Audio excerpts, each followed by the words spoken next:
Ayo, Koi Fish, you are first. All right, you ready for the exciting reveal? Well, first of all, good morning. I know that this is not my usual time at all, but I have got some pretty exciting developments. So we have some new things. We have the music widget, so now you guys can know the song without copy pasting. And most exciting of all, we have got, before we start the DLC, as you can see up top, a death counter. Now, this is only for VIPs and mods to actually edit, because I know for a fact that if we do viewers, it's going to get chaotic. However, we are going to have a blast with this. From now on, we will be able to count our deaths across every single one of the games. So it is going to be a blast. I am so excited, guys. We are going to jump right into the DLC today. I am so happy to have finally realized what was wrong with me, Koi Fish, that I couldn't access it before. I was like, why is this DLC very hard to actually get to? And then I was like, oh, it's not actually me. This is just challenging. So let's go here. Where is the... What did I need to do here? Oh, it's this one. Let's go deal with this. Raph, welcome in. How you doing, dude? Long time no see, really. How much? Because I'm having to clock into work. No problem, Koi. Enjoy. Problem, Koi. Enjoy it. I'm doing well, Raph. I finally figured out where the hell to find the Dark Souls DLC. I was like, am I just being special by chance? But yeah, I decided to surprise everybody. I'm liking this morning section a whole lot. The vibes are nice, you know?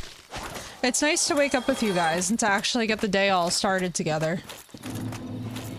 It's very, it's like a lot more energy, honestly. All right, let's do one. Where do I want to do? Ooh. Where the hell is the... Should I do this one? No. I should do the one down below. Chill morning streams when I had time, right, Raph? It's honestly such a vibe. I'm not even gonna lie to you guys. It's so relaxing. It's so nice to just like slowly wake up. This is good too though, because then what we can do is we can like start to wake up and then just grind to go get the thing for the DLC to actually do the thing. I know I'm being so descriptive. Very, very descriptive streamer language right there. Get the thing to do the thing with the people at the place. Whee! Let's see. I'm not even gonna lie to you, Raph. It took me an embarrassingly long amount of time to figure out what I needed to do for this. I was like, huh? The confusion was so real.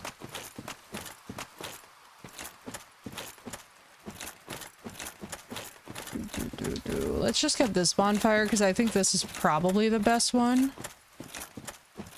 Could be wrong on that. We might be about to discover.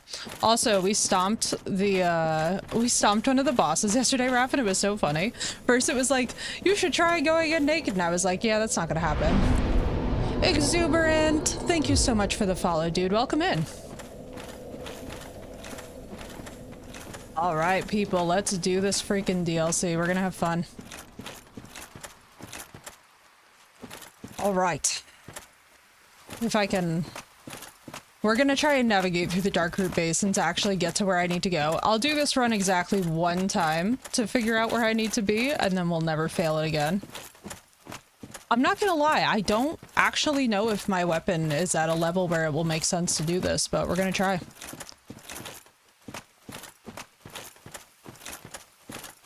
We might be about to get heavily punished.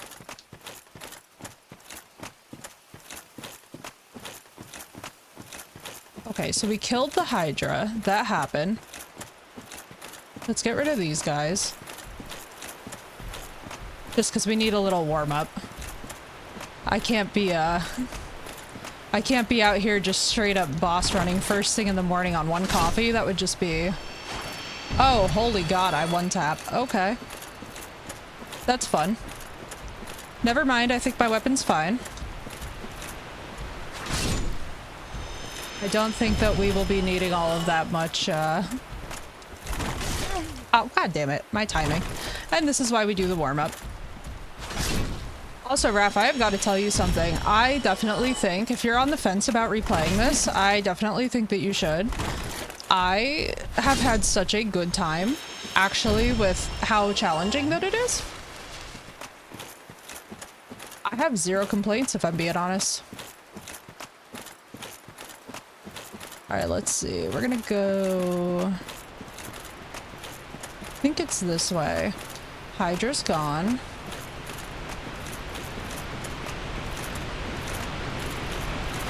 Oh, look at how beautiful this is. This reminds me of, I don't know if you guys ever had this by you, but we used to have something called the Rainforest Cafe, which was absolutely my obsession as a child, because you would have all of these like animatronic animals that actually looked quite lifelike.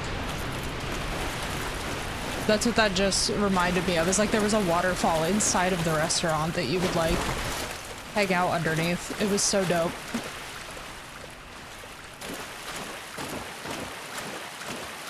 Let's see. Will he be here? Okay, good. I thought I messed it up because I already killed the other one.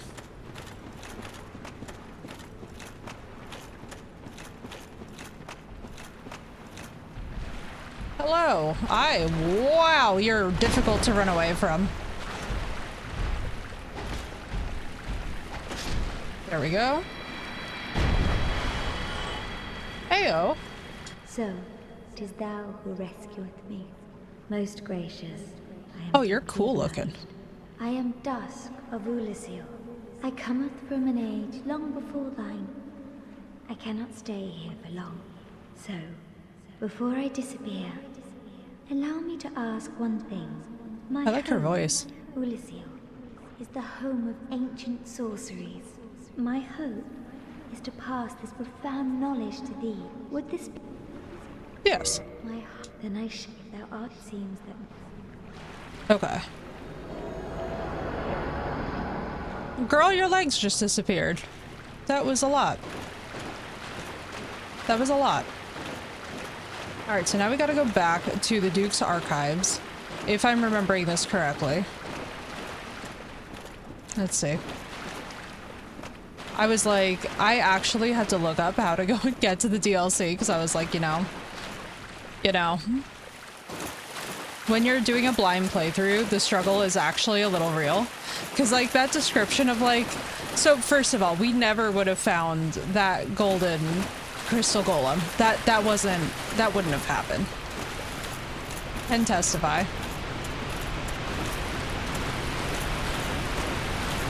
Why am I being like this? Hang on.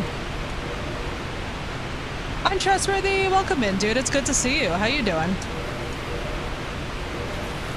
All right, we're doing it. Today is the day for the DLC.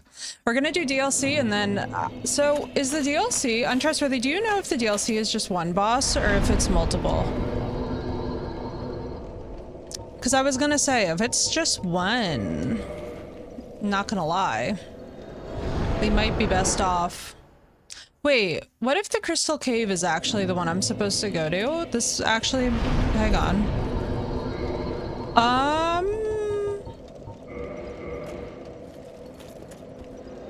Good. There's like 5 or 4. Okay, good. So we'll do some DLC bossing.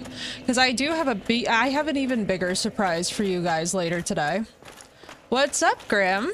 It going well so far, and yes, I am up early. I was like, we have to get to work here. Megan, it's so good to see you, dude. How you doing? How's it been, Megan? It's like 5 or 4. Good.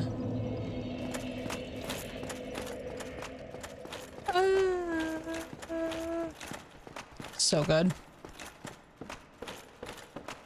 I am here. What did I need to do? Not this. Wait, wasn't there no, there wasn't.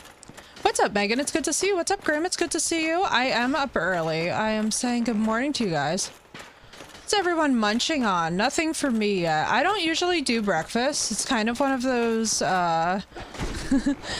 it's one of those holdovers. I have a lot of coffee. I'm always a big coffee girl, but I usually don't eat until usually around like 11, 12. Yes, I have. Oh my god, the most essential. I'm obsessed with Onion Girl. I want to be Onion Girl, and actually she has my entire personality. And I was like, you know what? Onion Girl is life, actually. Hey! Oh boy, no glasses for 10 freaking minutes. Thank you, Untrustworthy. That is going to be a disaster in this. Oh my god, please. All right, hang on. Let them just get rid of us. Hang on, let them absolutely wreck our lives. Guess what? What's up, Megan? Is it your day off? I'm hoping. Had to when I seen that. Oh, you're fine. You don't have to apologize. My new PS5! Congratulations, dude. The PS5 is awesome. I've heard amazing things. I cannot testify to ever having tried. Yo, we're already starting with Lorna. Wait, the day is actually based. We're starting with Lorna Shore. You guys, I could not be happier if I tried. We have Will Ramos first thing in the morning. I am being woken up by Will Ramos, ironically. And, I know exactly how I said that. I meant it how I said it. Yo, Megan, congratulations. I hope you enjoy it, dude. Please let us know how it is. I hope it's great. I have never been happier to hear Lorna. It's the energy of the day today, baby. And when I have a big surprise for all of you guys later. It's gonna be so dope.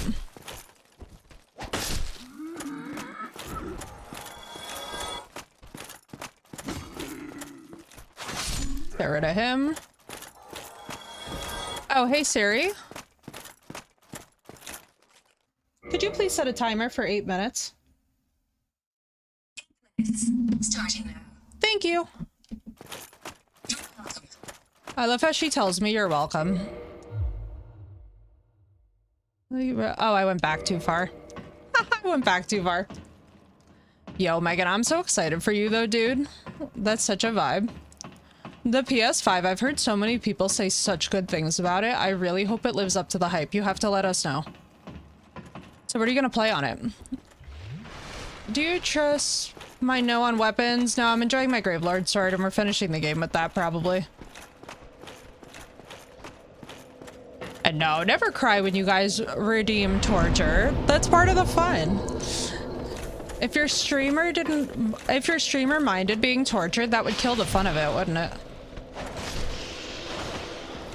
If I'm ever having that bad of a day where I look like I'm just going through it, you guys tell me so I can like lighten up. Because honestly, that would be sad. I can't stand people that get mad at their chats. I'm very chill that way. That's good. William Ramos. I'm so glad that he's waking me up today. This is what I needed. I didn't even know I needed it. Also, his most recent pieces from Big Ears, I'm not even gonna lie to you guys. If you see me stretching my ears a lot, nobody say nothing.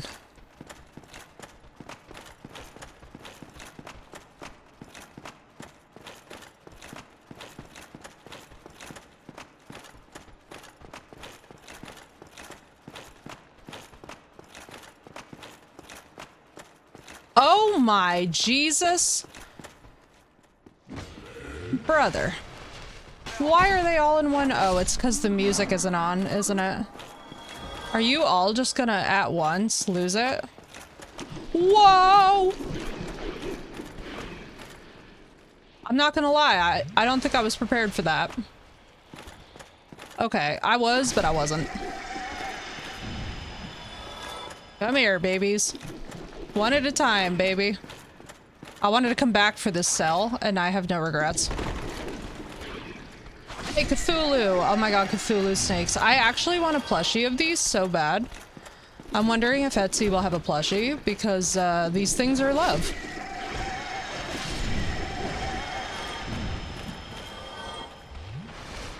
But yeah, once I found Death Mommy Sword, I was like, yeah, this is what we're finishing the game with. I'm very okay with that, because I'm in love with it. Brother, and these snakes are still some of the way that they just do not care about my damage is one of my favorite things about them, really. I was like, yeah, we gotta get this before we get the crystal golem, because otherwise I'll forget that this chamber exists. And I'm sure it's gonna be something utterly useless to me, like a spell. But can you guys imagine if instead it's this amazing sword?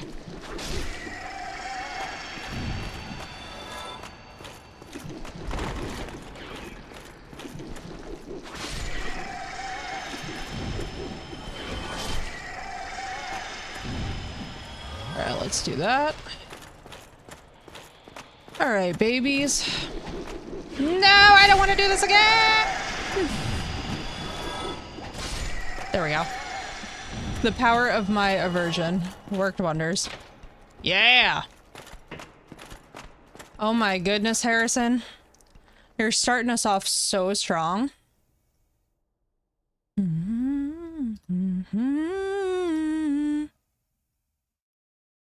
get rid of you.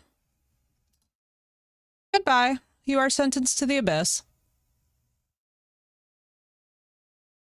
There we go. Let's do that. Okay. Oh, what's good? We can reinforce the Estus. I knew this was going to be something good. I feel so much better now. I'm like, I don't think I want to go into DLC bosses without my Estus actually doing something. That's lit. We will take it. Alright. Let us go.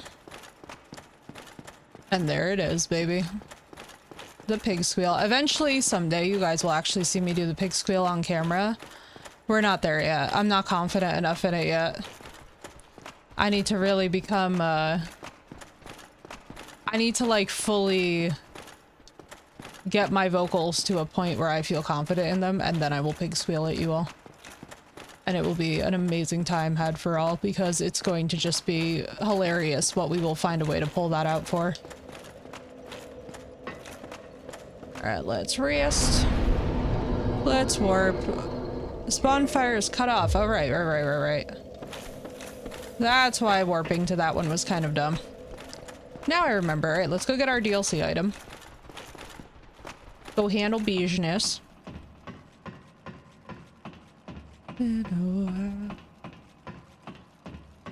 Oh, actually, though, the other bonfire just through this. This is not bad. I don't know why I was thinking that this run would be bad. Now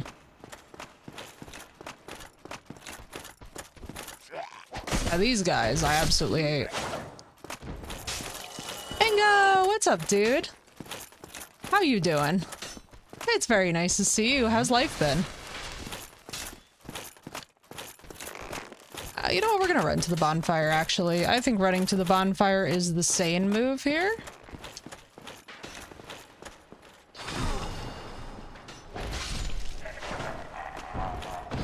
There we go. Object of my desire. Man, dude, I love Sleep Token. I don't know anybody who doesn't either. It's so funny because every now and then online on metal communities, you'll hear people complaining about Sleep Token, and I'm like, man, imagine complaining about good music. I can't. Life's been very busy. I'm finally on vacation and can enjoy watching more streams. Oh my gosh, Ingo, I feel that on so many levels. It's so good to see you, dude. I hope your vacation is starting well. It's such a wonderful feeling when you're like, ah, yes, I can return to the things I enjoy. Hi, I'm that person. Hating on Sleep Token for no reason whatsoever. Honestly, the part that kills me is that it's just like the unsolicited hate. It's like, people, just don't comment on it. You know what I mean? They're okay, but exactly, like they're okay, but not your thing, which is such a base opinion. Like, that's perfectly fine. What I'm talking about is like the weird asses who dox them. And it's like, why would you dox a band? Like, just don't like the band and don't listen to them. Don't dox them, though. It was the weirdest shit. I was like...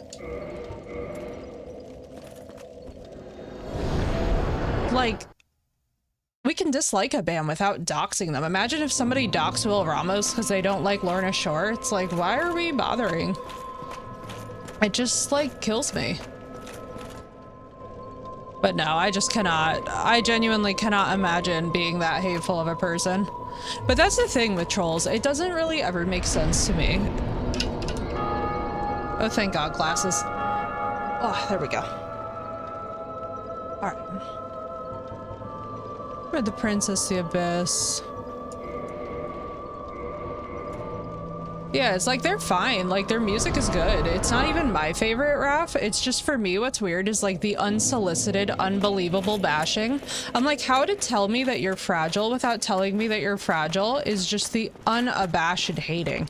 And not even from a place that makes sense. They are actually the smoothest brain arguments that you've ever heard in your life. And you're just like, dude, you can dislike a thing without having to compulsively post about how much you hate the thing.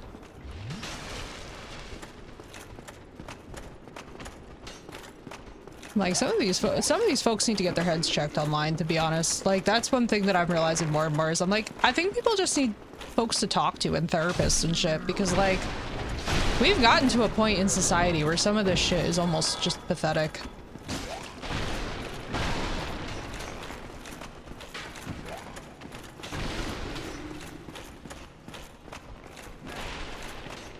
What is happening with this song right now? Well, not that. That's not what's happening with that song right now. That was a graceful... I had a graceful descent into death. That wasn't even a scream. I appreciate that my character does not scream when she plummets all of those feet. She's just like, well, off I go. Warp. Let's go Dukes. This song is almost too chill for what we're doing.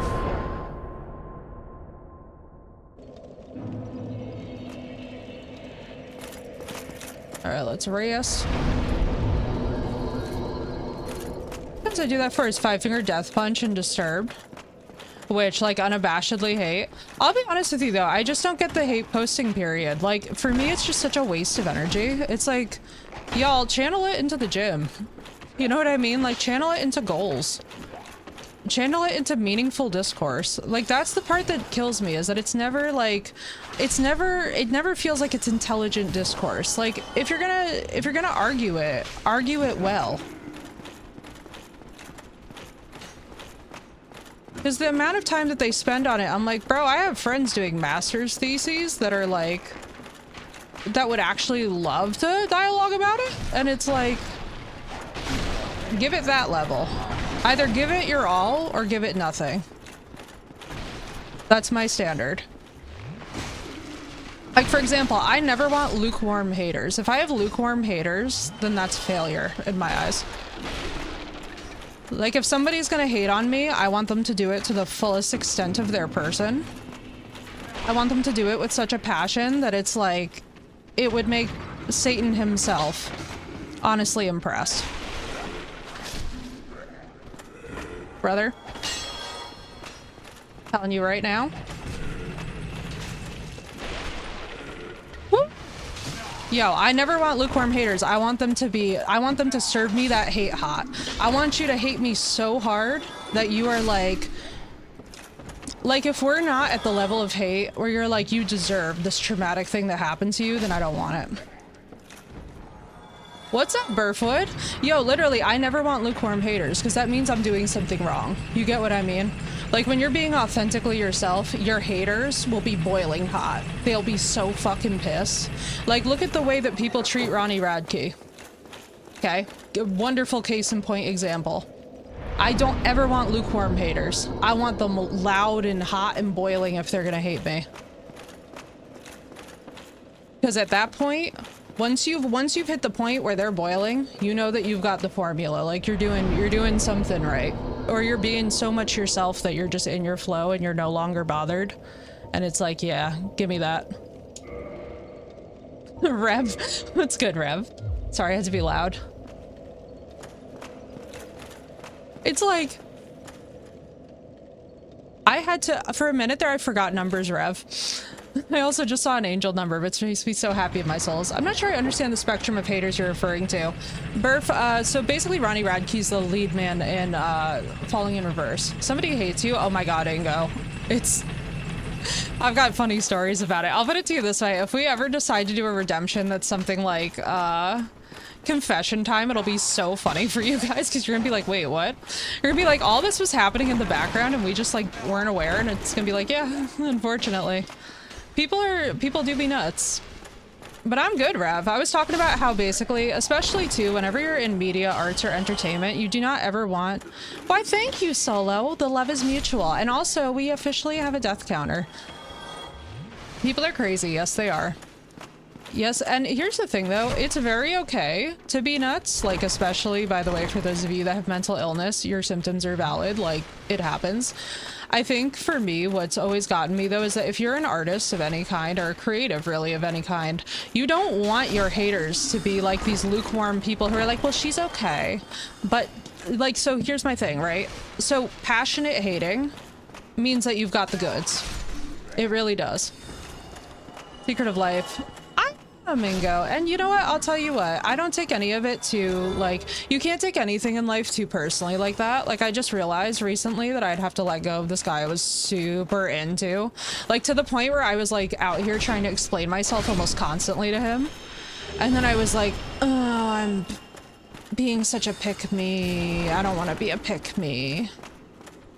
But a lukewarm hater is somebody who literally the definition of what Raph said, Burf, about Sleep Token, which is like, they're okay, but not my thing. If you're gonna dislike me, I want you to dislike me fully. You get what I'm saying? Because when you dislike somebody that much that you feel passionate about it, it means that it literally means that you got the sauce. Live in people's heads rent-free, exactly what Rev is saying. Like, if people are gonna dislike me, then I'd much rather be living in their heads rent-free than be in a position where it's like, oh, she's okay, I guess. Because, like, once you have been reduced to she's okay, I guess. Pistachi, it's good to see you, dude. How are you? I literally forgot to follow Pistachi, don't worry. We came back around on the tail end. It was all good. Thank you for that follow, dude. Listen, it happens. I'll tell you guys so much. Like, my favorite thing about this freaking format is that I feel like we have the funniest interactions at times. Oh, you recommended I remembered Pistachi. I appreciate that. Thank you for coming back around. We're talking about Pistachi, the concept of lukewarm haters, which is actually something we're all going to use. I know some who said I live in rent-free and I love it, right, Raph? Same. Literally, dude. I'm literally like, then you're telling me that I got the sauce. It's a compliment. You know what I mean? If somebody is devoting enough energy to let you live in their head rent-free, then you have the power in that situation. And I think a lot of people don't realize this. When you hate on someone that hard with a burning, like, so for example, blocking. I love this. Blocking people, right? The person who does the blocking, you are existing in their head rent-free. You have just told me as the block party that I actually have the power in the situation. Well, here's the thing, Burf. I don't like hate engagement generally. Like, it's not my thing. But especially when the situation's interpersonal, like every situation in which I'm living in someone's head rent-free, it has nothing to do with my content. It literally has to do with who I am as a person. And so for me, it's not even at that point about engagement. It's literally like, you're telling me that I have the power in the situation. And I appreciate that as somebody who's been made to feel powerless from interpersonal trauma and stuff, you know? I'm like, okay. If I'm that potent in your head, cool. Like, enjoy. Because I'll tell you what, it doesn't twist me up thinking about it inside. So for me, it's like, that's part of why I'm somebody who like will never block people out of my phone and stuff. Because I'm like, you're not worth the energy of the block. You get what I'm saying? I'm like, why would I take the time to go find your contact or find your profile or find your whatever and then be like, I block you? Like, no. I can just not fuck with that person and do absolutely nothing about it other than just not fuck with them. And honestly, the message usually hits twice as loud because you're just choosing not to come around, right? Burf, I'm referring to both IRL and online. I don't care. I'm one of these people who just doesn't care. Rather shine, let them witness them. Yo, not the Pirates of the Caribbean song coming on. That's actually the funniest timing for this conversation. Casual Jack Sparrow energy. Us just not caring. I don't do the blockings. I'd rather shine and let them witness it. Yeah, exactly. Let them witness that. Like, who cares? But it applies for me to both situations, Burf. Like, I do not care. The only time that I have ever blocked someone is when they were like, basically when they were spam messaging me, and I kind of got to the point where I was just like, my brother in Christ, you are literally sending me 47 messages before 9 a.m. on a Tuesday. I need you to get help. Like, I need you to realize that this is weird. Because 47 messages before 9 a.m. is just like, are you spelling every letter? Like, let me drink my coffee first. Exactly. Then I'll read all 47. Trust me, my girlies send me 47 messages before 9 a.m. and I'm like, don't worry, girl, tell me what he did. I'm like, don't worry, girl, what'd he do? Tell me everything. I'm like, just tell me who we're fighting. I will mobilize. Good morning, Goodwin. Goodwin, we have a new favorite term, and that's lukewarm haters. But yeah, I never want to have people around me that are lukewarm. Like, if you are just like, well, they're fine, I guess. That's like not fun. Not fun vibes as an artist, you know? Like, when people hate your art, when people hate what you're producing, you're like, as an artist, like, you're not trying to be everyone's cup of tea. And when you are trying to be like everyone's cup of tea, you're not really doing anything. We endorse passion. Exactly, Ingo. That's exactly it.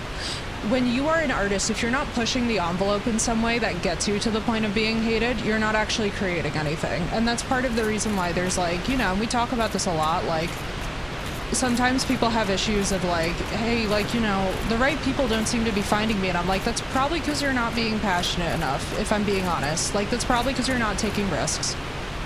Because when you take risks, people take note. I don't know what's happening. Oh, this is to this area. Oh, this was here this whole time. I just wasn't brave. Got it. Good to know. So there's a direct path from Seaf. Oh, that's cute. That's actually really cute. I kind of love that. But exactly, Ingo, it's like, especially as an artist, yes, I always endorse passion. It's like, for example, when we're watching House of the Dragon. So for those of you who are not watching the show, I'm not about to spoil anything, but let me put it to you this way. People were very, very frustrated when the dragons started dying, and I was literally like, my brothers and sisters in Christ, what did you think a fucking dragon battle was going to be? Our expression inside of envy for your ability. Not always, Burf. Sometimes people just think it's ugly. You know what I mean? Like, for example, I love Ronnie Radke, but I did not care at all for Ronald. I thought it was the most mid song I have ever heard in my life. Literally just the most mid. I was like, I don't care for All My Life either. It just not my jams. You know what I mean? But it's not even from a place where it's like, I need to watch House of the Dragon. I watched the first 2 episodes. Yeah, Raph, it's so much better than Game of Thrones in every way, shape, and form. The thing is that people have to let it cook a little. Like, you can't just jump into it thinking it's going to have the same level of drama in the later seasons. This is Falling in Reverse, Burf. It is basically, I would call it more hard rock than metal, which is going to get me in so much trouble, but it's, Ronnie Radke is basically considered one of, like, the gods of metal. Chabs, good morning. It's good to see you. But, like, for me, my whole thing about art is not necessarily that somebody has to be jealous of it to hate on it. They can also just think it's ugly. And, like, that's good. As an artist, if you have people who think that your work is ugly, you're in good shape. I was so offended when I listened to Ron live on stream. But, yo, Raph, you and me had the same opinion of it live. When I tell you that chat was actually a little salty. Chat was actually a little salty because I just didn't care. I was like, oh, this isn't that good. Again, another band that's not my thing. Yeah, I won't even lie to you, Raph. I love Ronnie's remastered versions. Like, I'm Not a Vampire. Watch the World Burn. Actually, Watch the World Burn is a great song. Just period. Okay, talent. But his remasters of, like, I'm Not a Vampire and, what's the other one? Oh my god, the other super popular one. haven't delved into metal in quite a while, right, Burf? And it's been such a weird scene. And Ronnie's actually talking actively as though he's trying to leave it in favor of country. And I don't actually blame him, because what he's talking about in terms of the scene is just like, it's basically become a drama show. And I kind of get it. Someone even told me I shouldn't have Metalhead tag on my stream if I don't. Raph, that's so stupid. See, here's the thing, like, I don't listen to, like, Falling in Reverse's more, casual songs. I'm more likely to listen to Ronnie's remasters, and that's about it. Wow, you look cool. Griffin energy! Okay, Geralt. Where's Geralt at? Metal to country? That seems like a rare transition. Nah, Burf, because he's been working with, you know who he's been working with is Jelly Roll. And Jelly Roll is so dope. If you guys do not know Jelly Roll, you should. Jelly Roll is sick. Right? Isn't he gorgeous? I was like, excuse me? I'm like, I'm not even mad, brother. Kill me as many times as you'd like. But I think for me, one of the things, and this is true about art, this is true about music, this is true about all of these categories, IMO, is like, if your music is pushing boundaries, like, yeah, I'll give it a go and listen to it. I'm definitely fine with that. What I'm not fine with is when it's like, it's just the same. So for me, with Falling in Reverse, it just sounds like everything I have ever listened to when I was younger on endless repeat. So for me, it's not doing anything all that new. Now, when Ronnie remasters a song and it's like his badass vocals and him completely restructuring an old song, then I'm freaking into it. Then I'm like, all right, actually, this is dope though. Well, and that's the thing, Rap, is like, I think for a lot of these people, it's like, for example, somebody tried to call Alcest not metal, and I'm like, brother, black gaze metal exists. Like, please stop trying to erase black gaze. I'm like, I get that most people think that black metal is for the edgelords, and it is, because we are edgelords, but like, chill. It was so weird. Oh, brother. You are a cool looking freaking beast, you know that? Oh, I do so much damage to you also, what? I feel so much more confident now.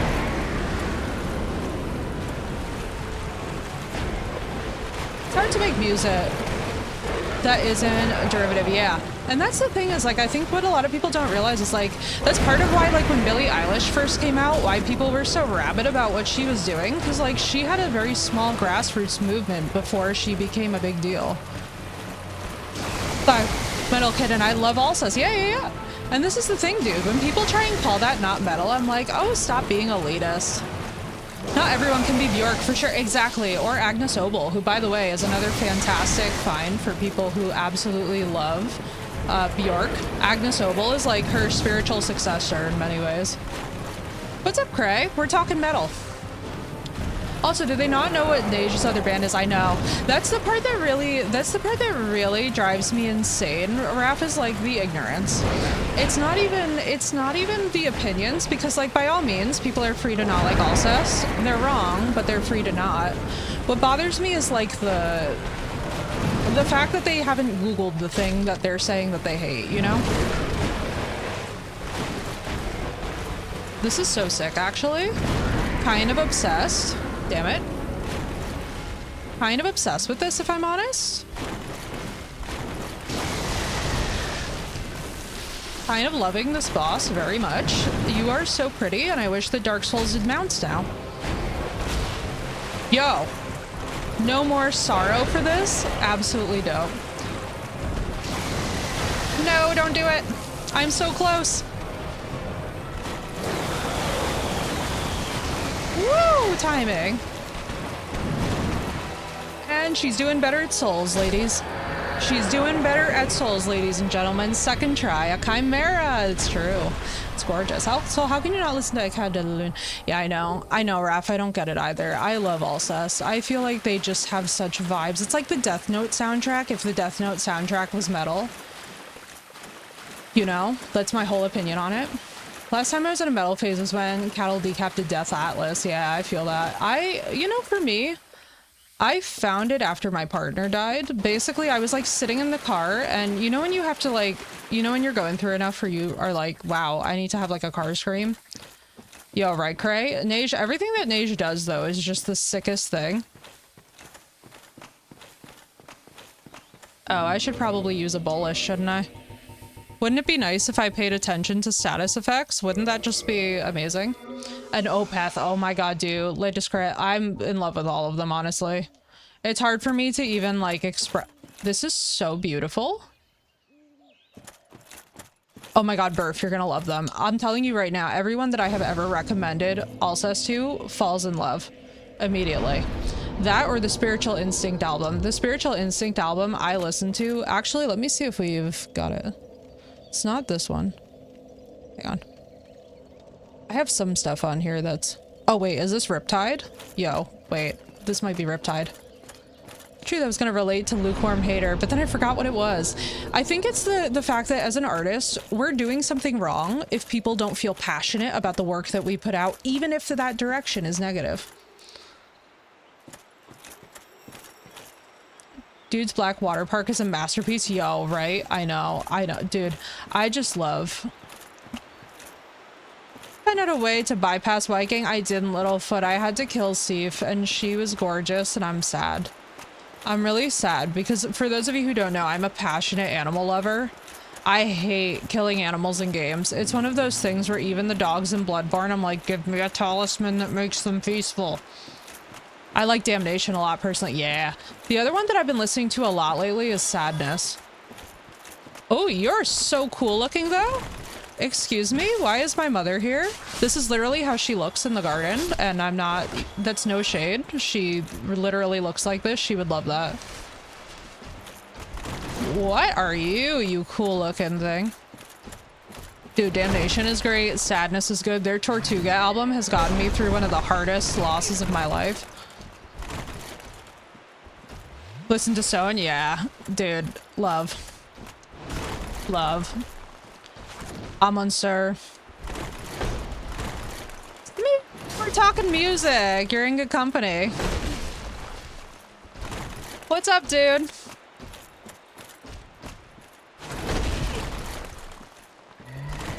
Oh, also, other funny thing. Did you guys know that there's people, and this will never stop amazing me, that don't understand that somebody can be like a genius in the music industry without having to be a genius that you like listening to musically? It's so funny to me because when we talk about artists like Adele and whatnot, I'm like, it's very hard to argue that Adele is not a musical genius, even if that's not your thing. You know what I mean? It's like with Will. I explain to people this all the time, like, he's a genuine artist. And he was screaming. It was so good. Yo, I love it, Raph. Also, how are you, Smee? Like, sometimes you have musical giants, and it's okay to acknowledge that they're musical giants, even if you are not particularly into them. What makes Adele a genius? Not just her writing, but also... So, okay, let me just explain this to you guys. Even if you hate Ariana Grande as a person, she's a musical prodigy. She's insane live. She goes hard live. Adele is a genius because not only did she read the market beautifully at the time that she debuted, but as someone whose father has literally worked with her, I will tell you this much. She is basically a master class in how to write music. Her songs go absolutely hard, even if it's not your vibe. What's up, Kiwi? Good to see you, dude.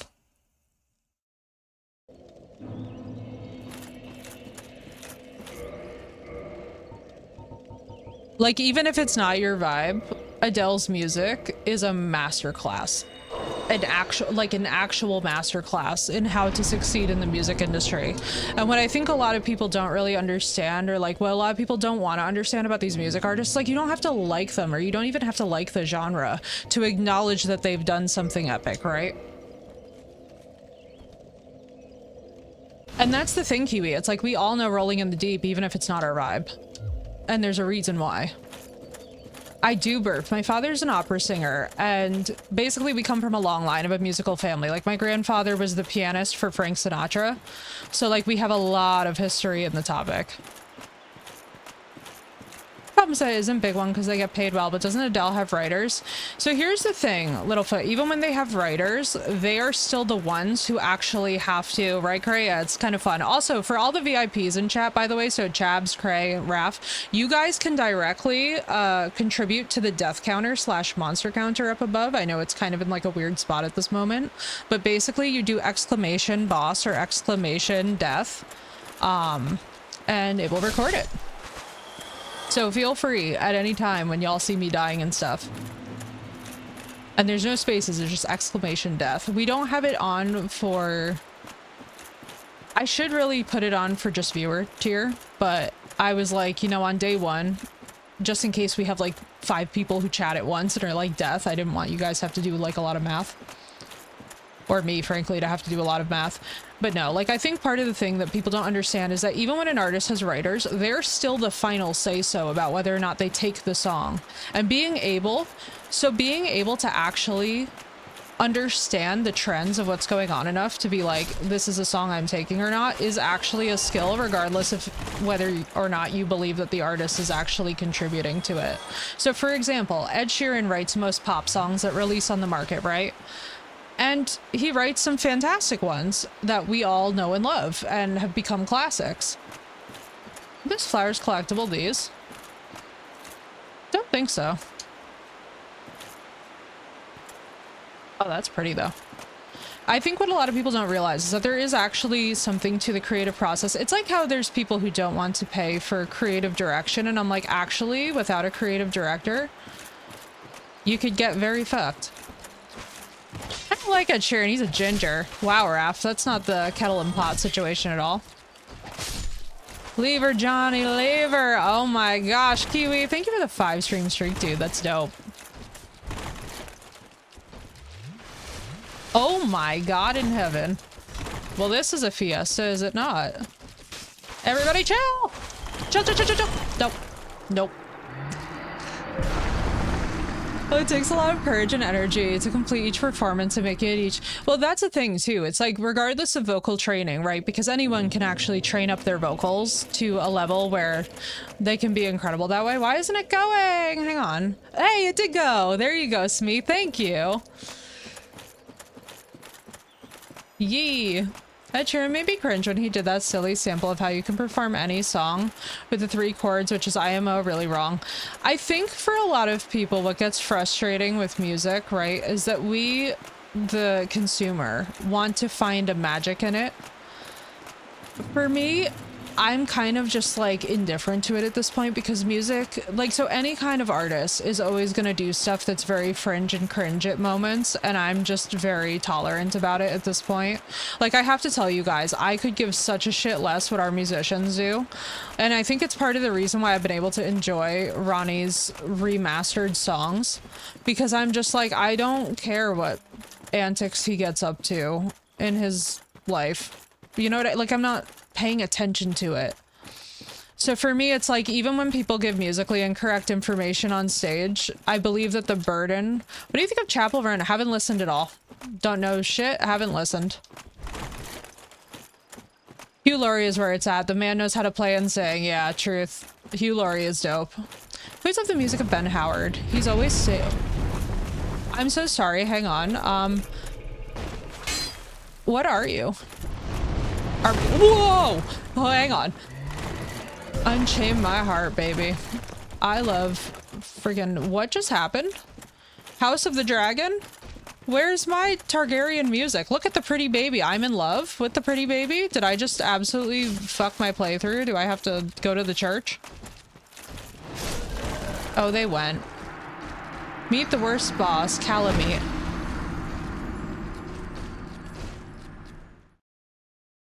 Pika, it's good to see you, dude. How you doing?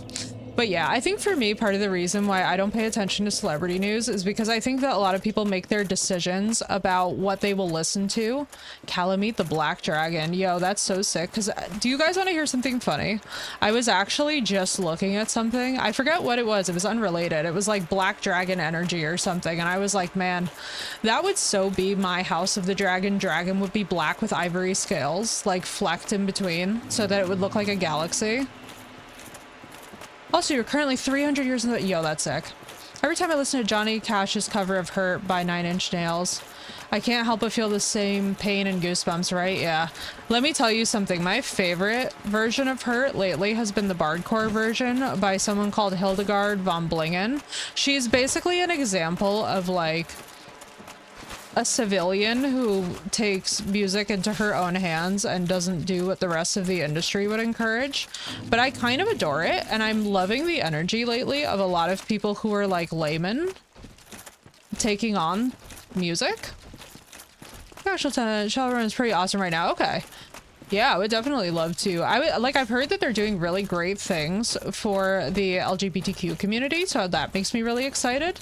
But I don't know a whole lot about them as an artist, because basically, so that you guys know, besides the music that we like listen to on stream, I'm not somebody who will like sit on Spotify for hours.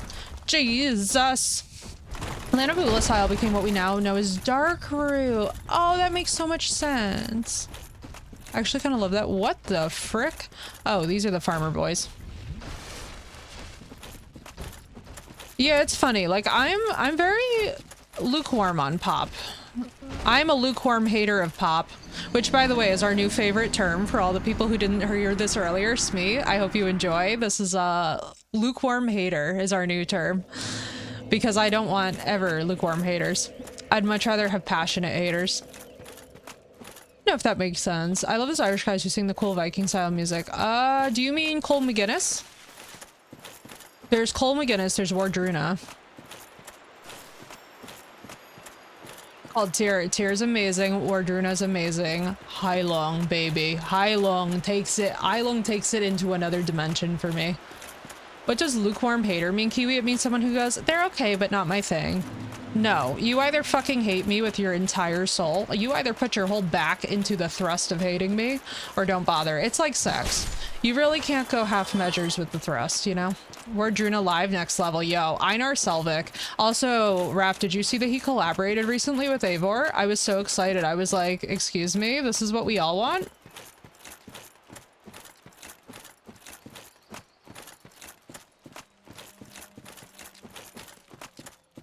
But no, lukewarm haters are people who like don't really devote their passion to actually disliking something. It's like very...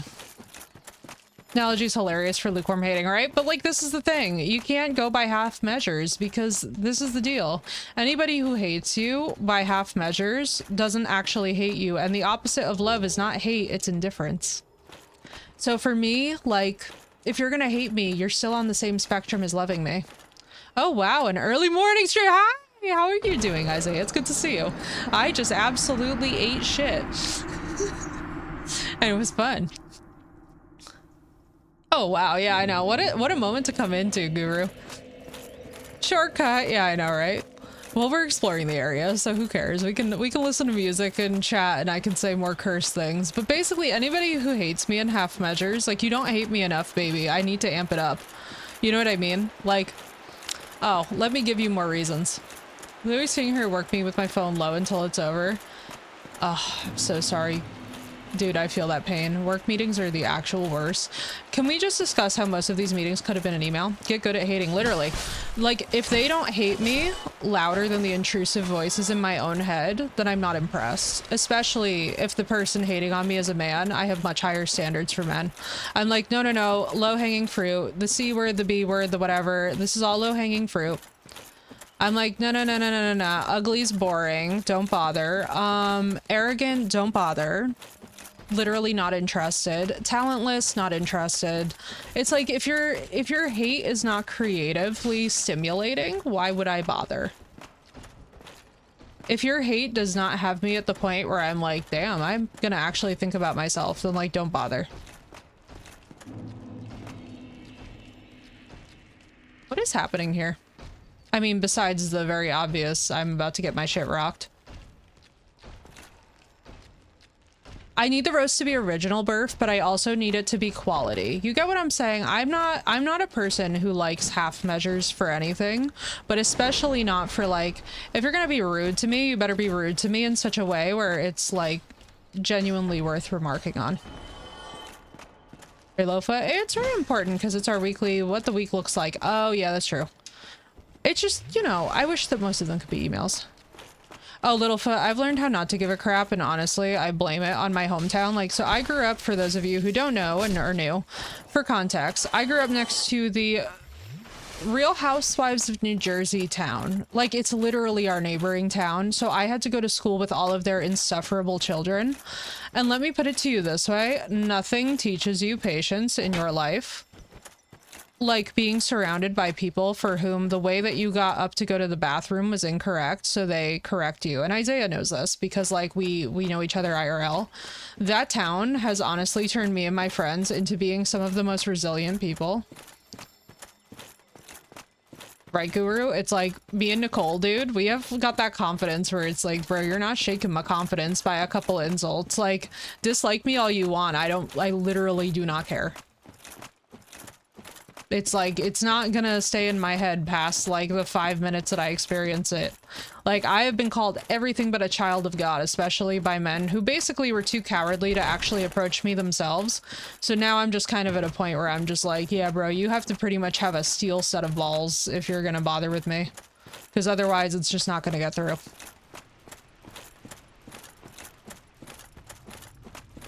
What's up, Burfoot? I am. Dude, I've been intense since I was like 5. My first words to my mom was like, death is a release and not a punishment. And I still go back and laugh about that because I watched Dragonheart at that point one time and was like, this is my whole personality now.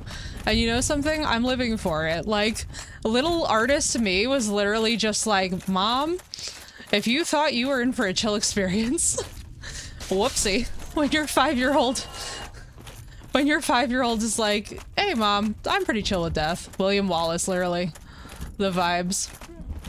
With a little bit of John Wick sprinkled in there because I will wreck somebody who bothers my dog. That's one thing about me that I make no bones about is like, you don't ever touch my dog.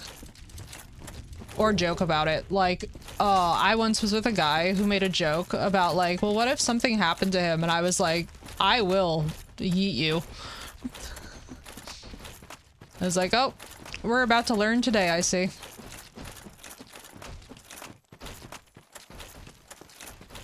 But no, there's definitely, I will say this, there's definitely something to being an intense girly because you really weed out the ones who just aren't. Especially when I'm around other artists, I'm like, do you also burn with the indescribable weight of not wanting to be alive?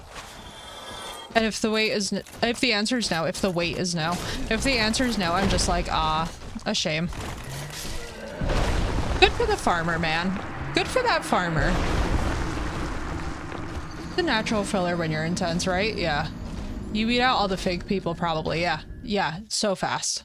So they actually run. You know what my favorite part is? Littlefoot is they run.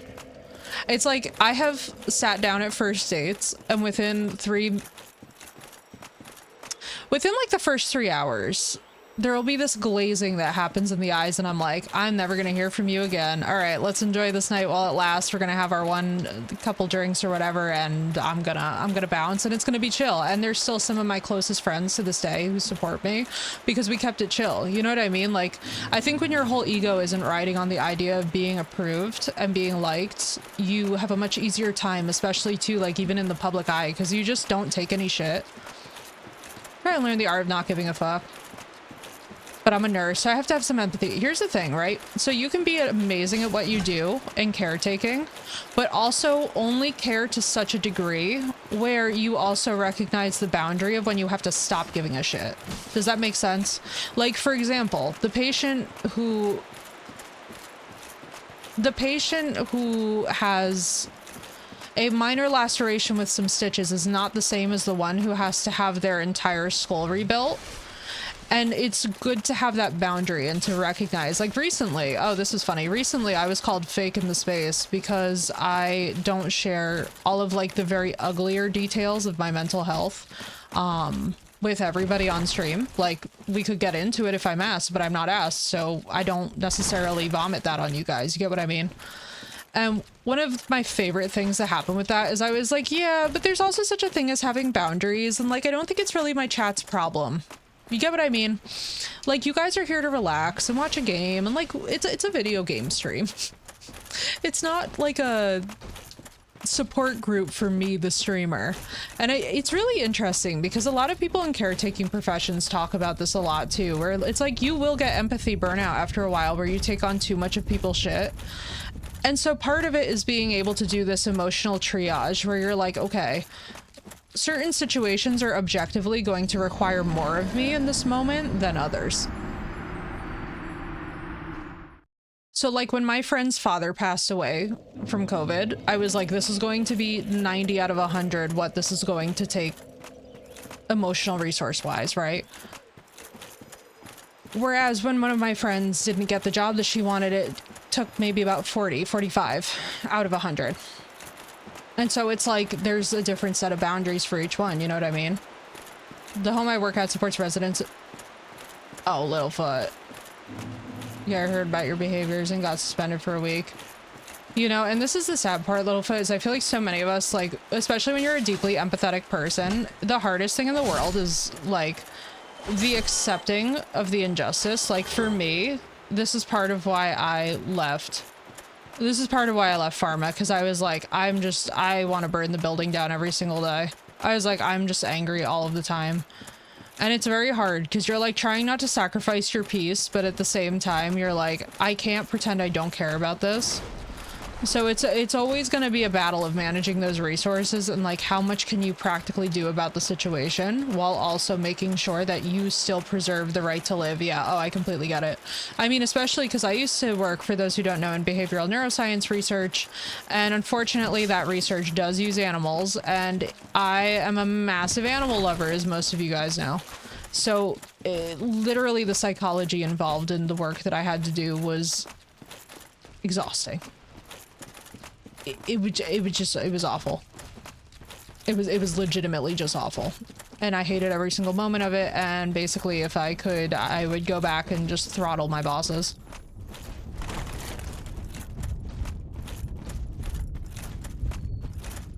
It was just, oh. And it's really interesting, like you almost have to learn.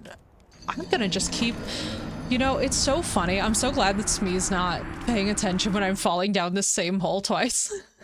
I'm so glad that you guys aren't recording the fact that I just keep seeming to fall down the same hole in the ground.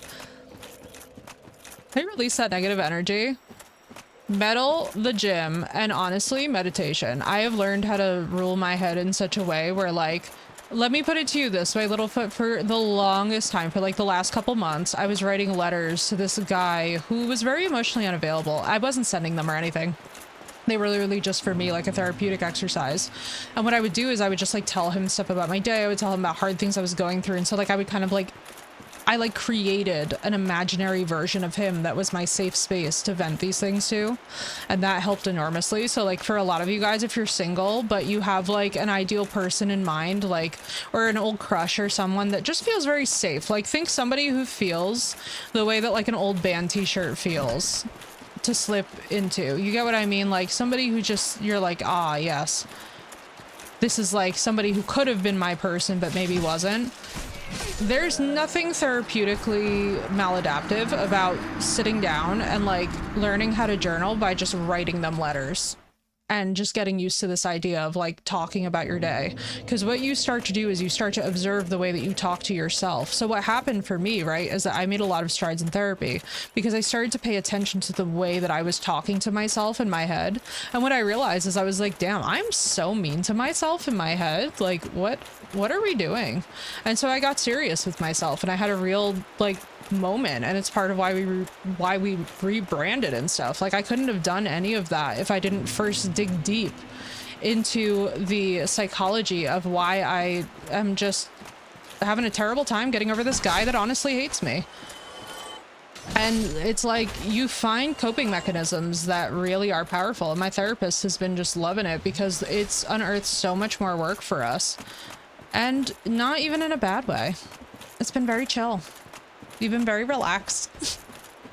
Like he and I will be unpacking these incredibly tough topics, but we'll just do it with like a flick of the wrist. And my therapist and I are just like, damn, like it took us years to get here, but there comes to be a point at which your own brain is like ready to accept you.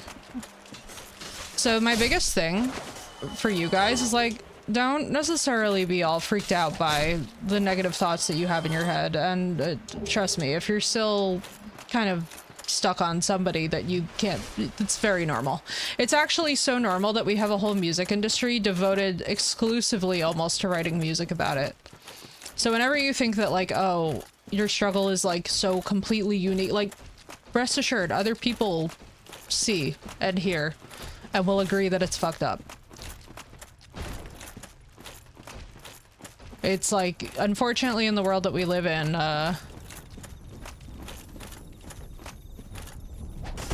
yeah. Did I get him? Hey. You! No! Yeah. There you go. I used to meditate very deep, and I literally saw something I believe was my inner child begging me to stop hating and crying. It was a moment. Yeah. I'll tell you something. Those moments, especially when you really learn. So no. I was gonna go into the hole in the ground again, guys. I was going into the dark place. God damn. Almost out of... No! Oh my god. My plans were almost thwarted. But yeah, it's powerful. The states that you can really reach when you get very good at mastering your own head and getting to the point where you just know your own head. Like, I know exactly what my triggers are, and I think that that's part of the reason why I can make statements like, oh, I don't want lukewarm haters, because I'm like, yeah, because I also know that I'm not going to spin out over what they say. You know what I mean? Like, if somebody on the internet tells me to go fuck myself and how ugly I am or how I deserve to be assaulted or something, I'm gonna be like, okay. And I feel very sorry for the person who sits there and will take that as the gospel about themselves, because those people don't know me at all. They're not living in my skin. They didn't experience the circumstances that I did. And hey, who knows? Maybe if they had, maybe they would understand enough to have more empathy for other people, but like, that's a them problem. Like, if they don't have basic human empathy and they think it's chill to say that, the problem is theirs. So it's like, what does it matter to me? I'm just a chick playing video games on the internet. I'm not out here trying to be like a... I don't even know what the word for it would be. The problem are these holes in the floor. Literally, Littlefoot. The problem are these holes in the floor. I have bigger problems right now from Dark Souls and the layout of this level than I could ever have with another human being. But this is actually a beautifully graphic depiction of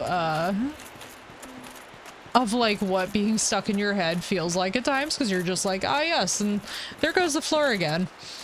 Not sure why that happens, but sadly the floor has decided that it and I don't get along. Although really, what doesn't get along? So this, you're still using a Drake sword? No, I'm using the Gravelord sword.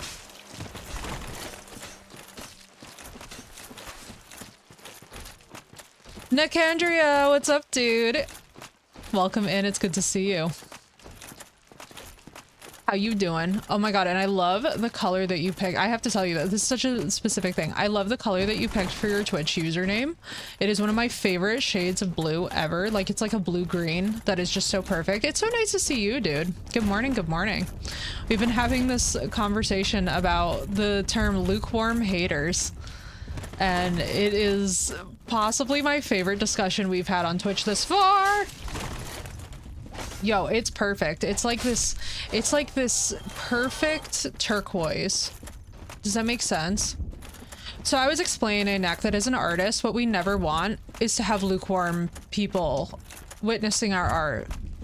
Love and hate are both fine, but dispassionate, middle of the road BS, oh, it kills, and it kills the creative drive. Exactly. Give me the damn reaction, even if it's negative. Actually, especially when it's negative, because usually when the reaction's negative, they'll give you a reason why, and it can really help you improve. Like, one thing that I have found time and time again is that sometimes your biggest haters can also see your blind spots clearly. So for example, right, a lot of the hate around Sleep Token is the fact that what they're basically making is baby making metal, right?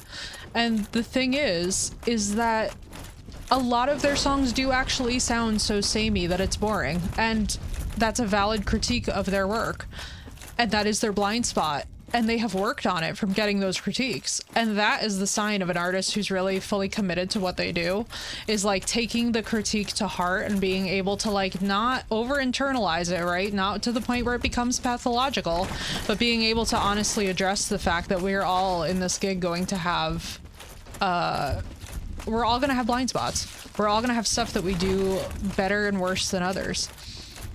And how do you mitigate that? How do you grow from that without turning it into a personality disorder? Oh boy. Alright, can we maybe?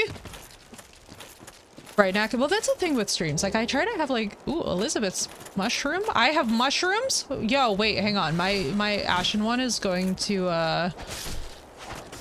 my ashen one is about to, that's Elden Ring, isn't it?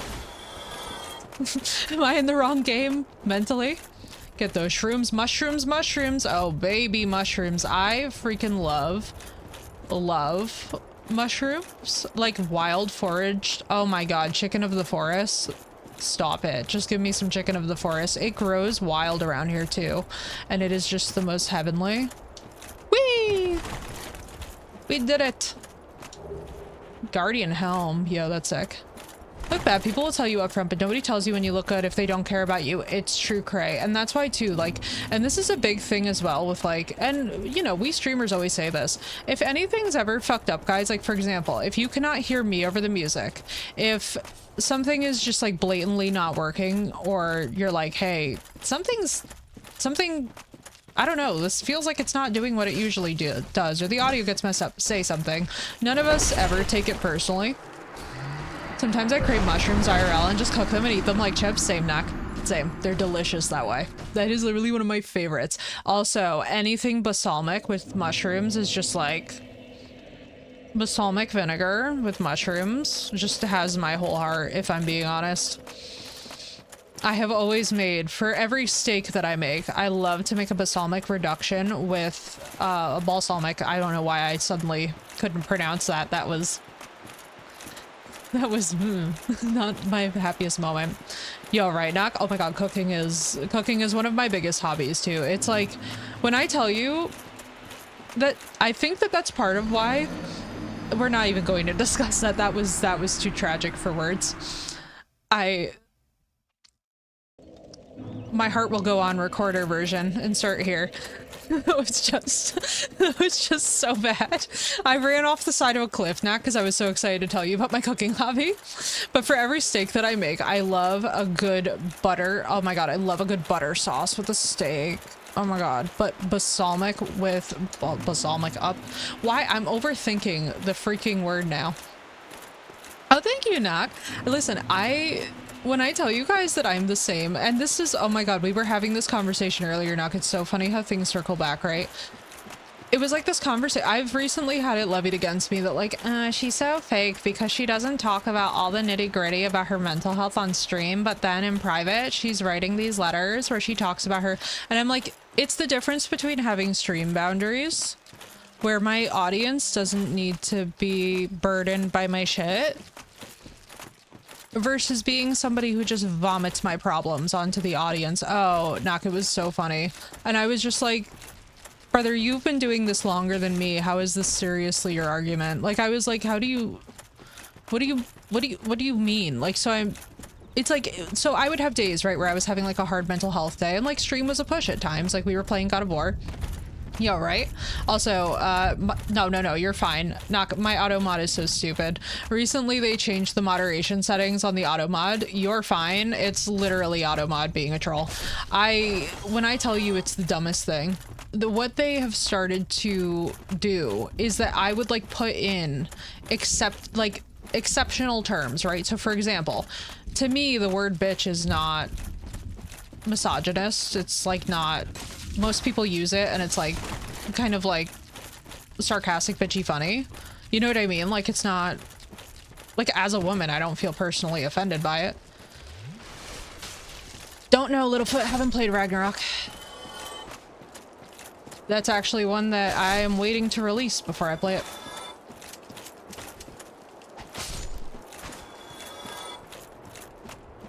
I would not know anything. I don't have any spoilers for any games, please, because I do not know anything about the beginning of any of God of War Ragnarok.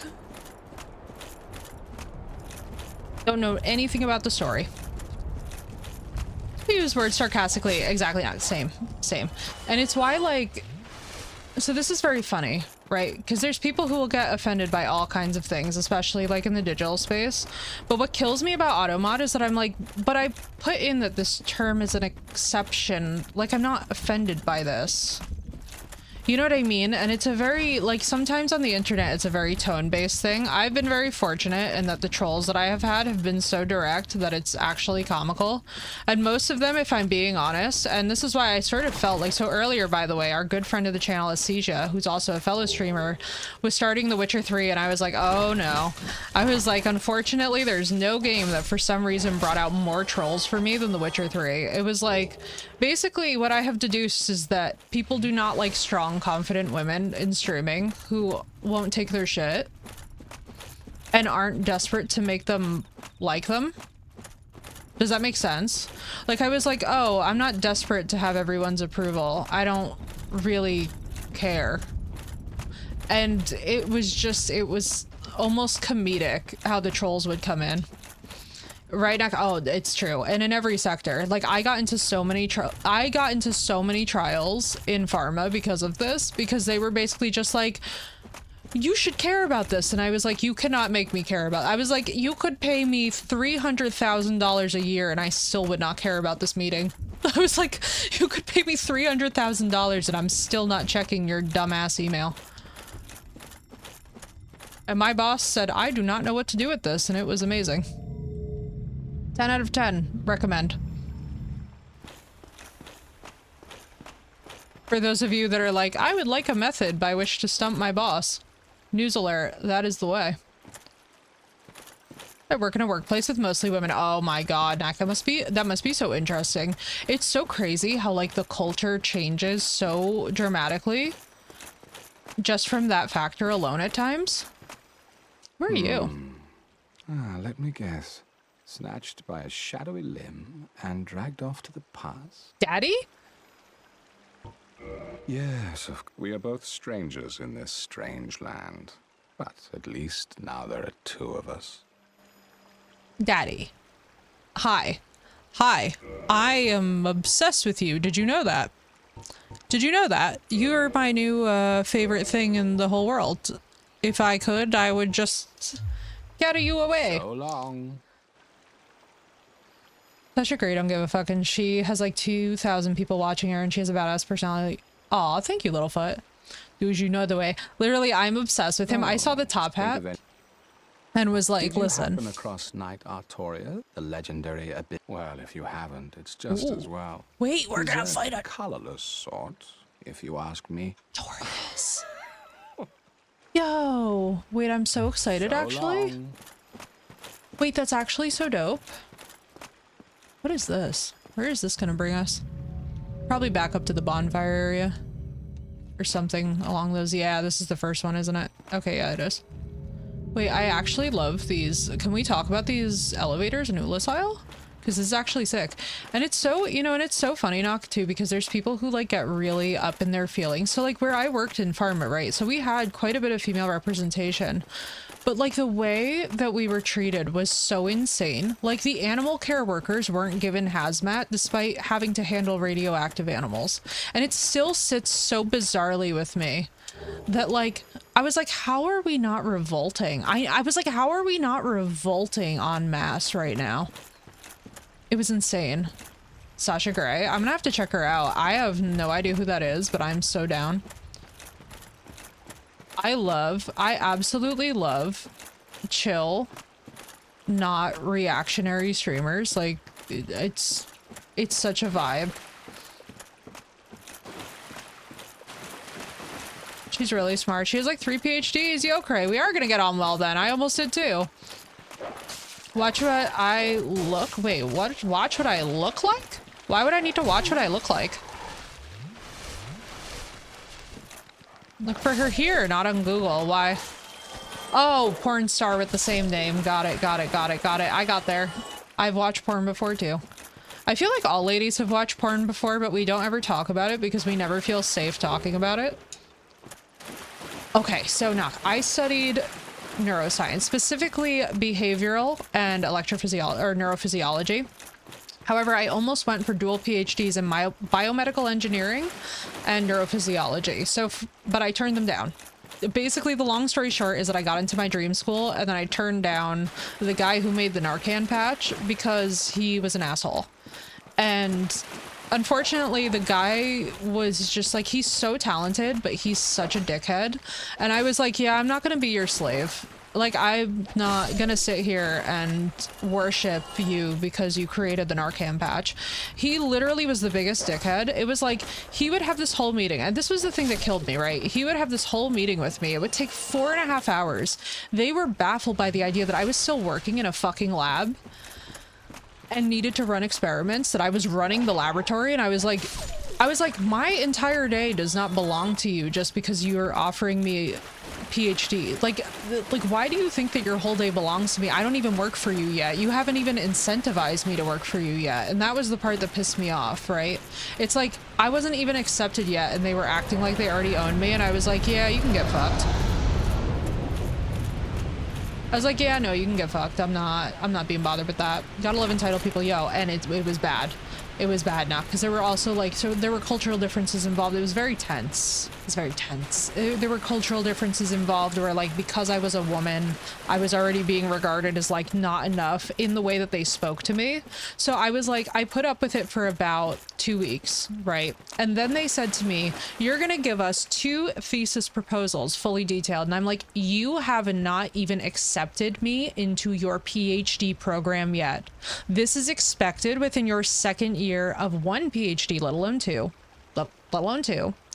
Then it gets better. So I had even asked my own mentor, who was like, this is a massive opportunity. And now granted, it was okay. This was about to be insane. I was going to be working with brain organoids. So I'd actually be rebuilding at the cellular level, the human hippocampus, which is a thing that's never been done. It had brand new scaffolding, right? Sounds so exciting. Sounds so promising.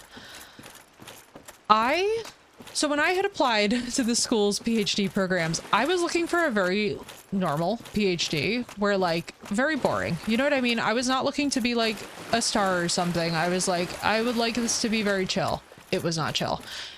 It was, oh my God, good when it gets so bad. So not only did they want 2 thesis proposals, not only all of this, but then all of a sudden what they did. So when I actually had to meet their laboratory, so the biggest thing, right, in all of any of the sciences when you're going for higher education is that you're very mindful about the way that the other lab members feel about their experience with the mentor. So if the mentor is a dickhead, you will kind of know from the way that their students are talking about working with them. So like, you would ask these questions that would be like, you know, how are they with communication? Guess how fast they wanted me to start producing data, which, by the way, this was a method that nobody has ever used before. It was going to be brand new. And yes, it's exciting that they had all this funding, but nobody's ever done it before. Guess how fast they wanted data for a thing that no one has ever done before, that I have never worked with, that I have no qualifications educationally to work with. Take a guess. 2 months, Goodwin. 2 months, chat. In 2 months. They also wanted me to move 2 weeks away from these interviews. They were like, oh, if you could move out 2 weeks from now. And I was like, are you on crack? Are you paying for my rent? I was like, my brothers in Christ. So when would the stipend start? The stipend doesn't start till September. So who is paying for me to live from February until September? I was like, you absolute idiots. I was like, this is why no one likes scientists, these stupid fucking people. I couldn't handle it. I was like, this is perhaps the stupidest thing I've ever seen in my life. It was actually like a joke. Oh, he's so hot. Never mind. Daddy. Daddy is Artorias. Never mind. Forget top hat. Forget top hat. Look at that feather. That's all I'm saying. Ladies of my chat, look at that feather. We're all having the same thought at once. It's fine, everyone. We're all having the same thought. Oh my God. Immediate daddy. He landed and I was like, that's daddy energy right there. But yeah, no, the people who wanted me to do PhDs for them were actually insane, and I have no regrets about turning them down. They were, oh, and by the way, so then the next year my friend texts me and she's like, guess how many people that they tried to hire for the job that they wanted you to do alone? And I was like, how many? And she proceeds to be like 6. They wanted 6 postdocs for the job of what they were going to ask one person to get a PhD doing. I was absolutely livid. I was like, what do you mean 6 fucking people for the job I was supposed to do this job alone? And now you're telling me that they were like 6 people? Not even surprised, honestly. Incapable of surprise at that point. Literally beyond knock. They were delusional beyond belief. I was like, if I could just scream into the abyss. If I could just... The most entitled, insane. I was like, how are you this insane? I was like, how can you work in neuroscience, but you're this insane? It hurt. I was like, this is just...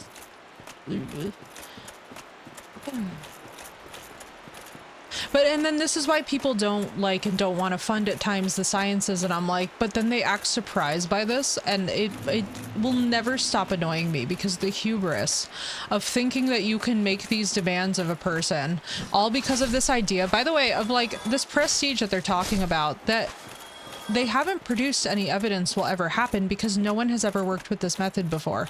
So they're like, oh, well, you'll be the kind of person who walks on stage at SFN and, you know, there will be hundreds and thousands of people there and like, you'll be this legend of neuroscience. And I was like, my brothers in Christ, I'm not even trained to use the equipment that you're saying I would need to use for this.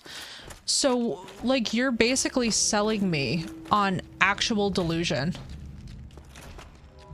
I was like, do you realize how stupid I would have to be? Literally not. The red flags were off the freaking charts. It's like, I was like, I hate to break it to everybody, but I'm not that crazy. Usually about guys, definitely about boys, I get that crazy. Definitely about boys, the Delulu is strong. You know what I mean? But it's boys, so like, forgivable. With career stuff, I'm not that Delulu. With boys, hands down, the Delulu queen. I be living inside of the Delulu. I'm like, is he emotionally unavailable? Yes. Fantastic. And you know what? I have to work on that in therapy. But this? A career? No. Okay, I wouldn't have actually minded Dark Souls if we had that cutscene again. Do you think you could like put it back? Oh, baby. Oh, he hurts. As you should. Yo, you're sick, actually? Look at that. Look at his cape. I really want your armor very badly. I would like... Okay, that didn't sound great. Is he emotionally unavailable? Because if so, I will date him. I will date him. I will fall in love.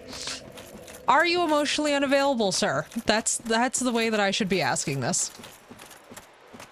If he is a walking red flag, give it... Fine. Absolutely. Come and destroy my life. Listen, about my career, about the bag, never Delulu. About the boys, always Delulu. Absolutely feral, unhinged Delulu energy. I'm not even kidding you. I have just been writing letters for a month to a man who despises me with all of his heart and soul. I have no shame. I'm not even sad about it either. Like, it was so funny because my dad was just like, do you ever feel... I was like, not a speck of sadness. I said every damn word that came into my mind. I was like, I have never regretted anything less, actually, in my life. And my dad was just like, oh, fuck, she's cooked. And I was like, oh, if you're expecting grandchildren at this point, my brother in Christ, you may be the one who's cooked. I was like, it's not, no. With whom? I am so emotionally unavailable. I'm like, oh, brother. It's why, too, it's very funny. I don't know if you guys have ever seen this, but occasionally there are, like, people who think that Twitch is a dating website, and I'm just like, I've got such bad news for y'all. Like, trust me, unless you're a fellow streamer, y'all don't want to be using this that way. Like, it ain't what it looks like at any level. Not on spreadsheets for Excel, not on the spreadsheets for your mama.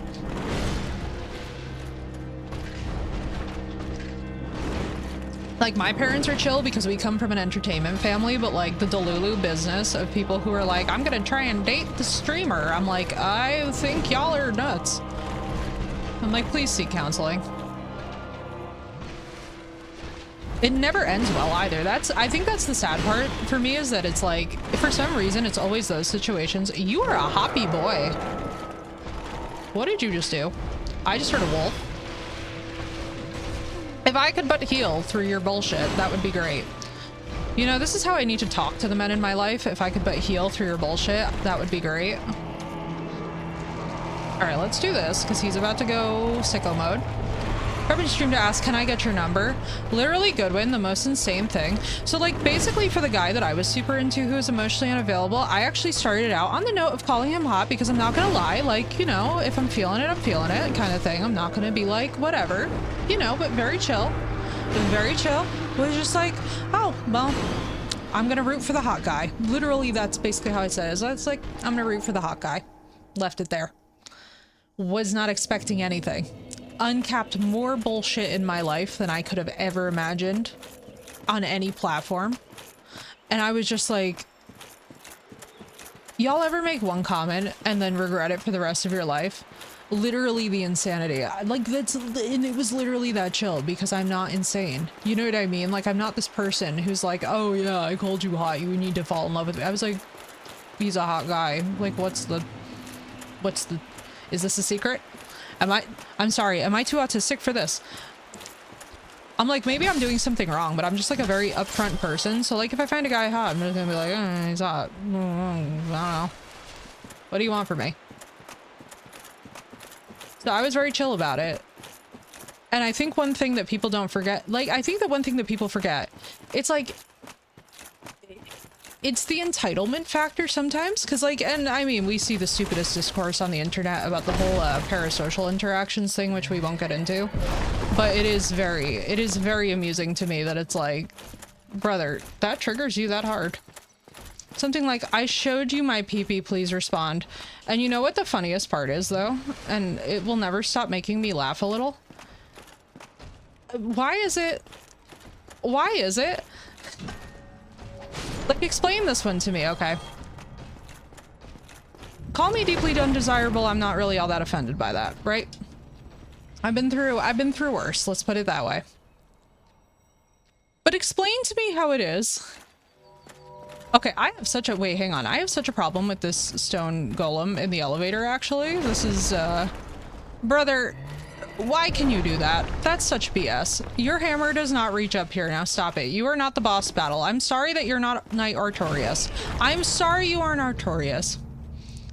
Later, Raph. Have a great time with The Witcher. I have somehow managed to die through the elevator, Raph. That's new. Have an amazing stream, dude. Enjoy The Witcher. That was just such talent, honestly. That was the death. But no, I've had so many regrets in my life before, guys, but I'll be honest with you. One of the things that I do not care about at all is, like, essentially, if somebody's not feeling me back, it's not a big deal as long as you don't make it weird. You know what I mean? Like, if you're not feeling me back, like if we're talking and we stop talking, fine, perfectly fine. But if you do weird, aggressive shit, and I feel this way about every streamer who's ever done this, where you're like watching them ignore just one viewer in particular, to the point where your chat is like, hey, you're ignoring them. If you do that kind of crap, you are literally a fucking weirdo. Like, don't make it weird. Just be chill and normal. Like, I've had viewers have a thing before like that where it's like we kept it completely chill and it was fine. Like, where it was able to just be like, listen, dude, it happens. People are into people. Like, you think somebody's hot, you shoot your shot, it doesn't land, fine. I'm not gonna ignore you in my fucking chat and make a scene. Like, the thing is that, and then my friend called it shadow banning, and I'm like, what are you fucking talking about? Shadow banning is when Instagram doesn't show your fucking reels. Shadow banning is not when someone is just an avoidant asshole who behaves like a pig. I was like, to the hellfire again. I'm being blessed. Blessings upon me for this boss battle. our Lord and Savior Will Ramos has arrived to the scene, and I want you to know, chat, that I'm living for it. That was... I felt the hand of the Lord upon me in this moment. I had to share. And obviously the Lord is Will Ramos, and there are wrong opinions, and then there are people who think that Will doesn't have talent, and I'm like, goodbye. He's had his vocal cords scoped. I'm pretty sure that the argument is now officially defunct that he lacks talent. Oh, you Dusty? No, Knight Artorias, don't be weird. He's so weird. Brother. Meant to be a habit of getting too excited to chat to streamers. Well, here's the thing, Littlefoot. There's nothing wrong with being excited, with being exuberant, with being like your usual lovely, bubbly selves. I think that's all wonderful. I really do. It's like... But when you turn it into pretending that that's obsession, I'm like...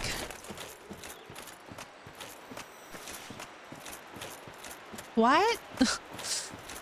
I'm like, just don't make it weird if you're not feeling that. You know what I mean? Just don't make it weird.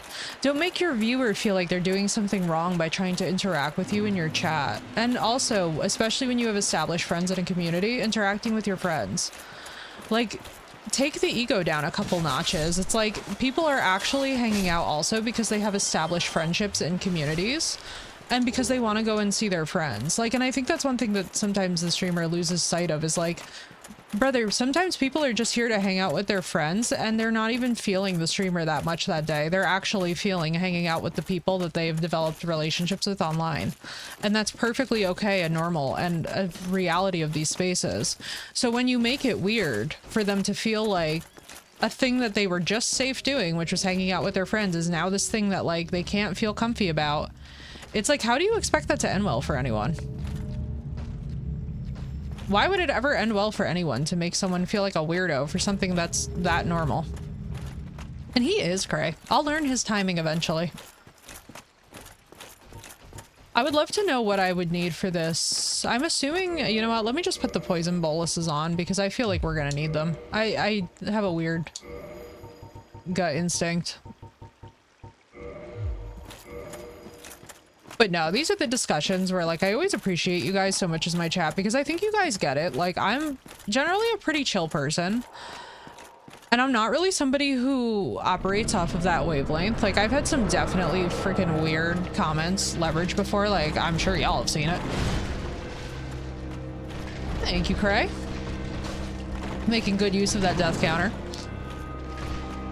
Is it death? It is. And then what's fun is that we can also count bosses and monsters. Yeah. Get absolutely thrusted, brother.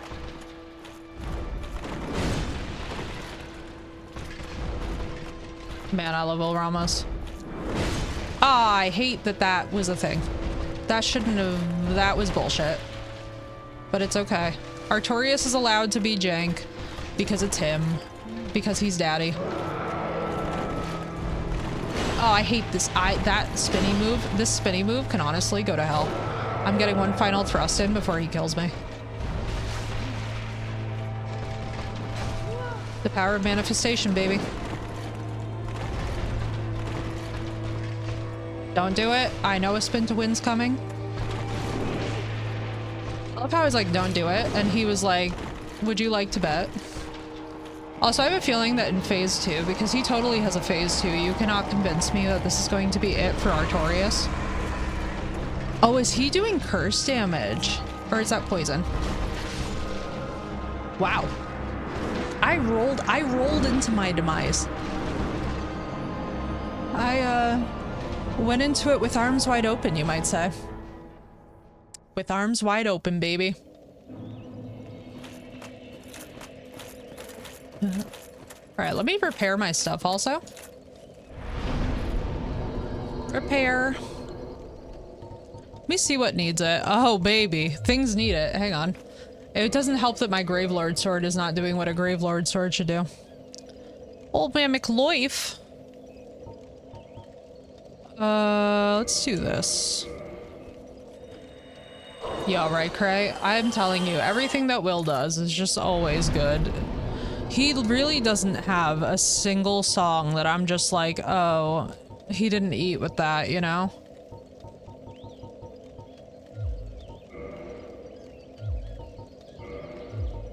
Repair, please. Thank you.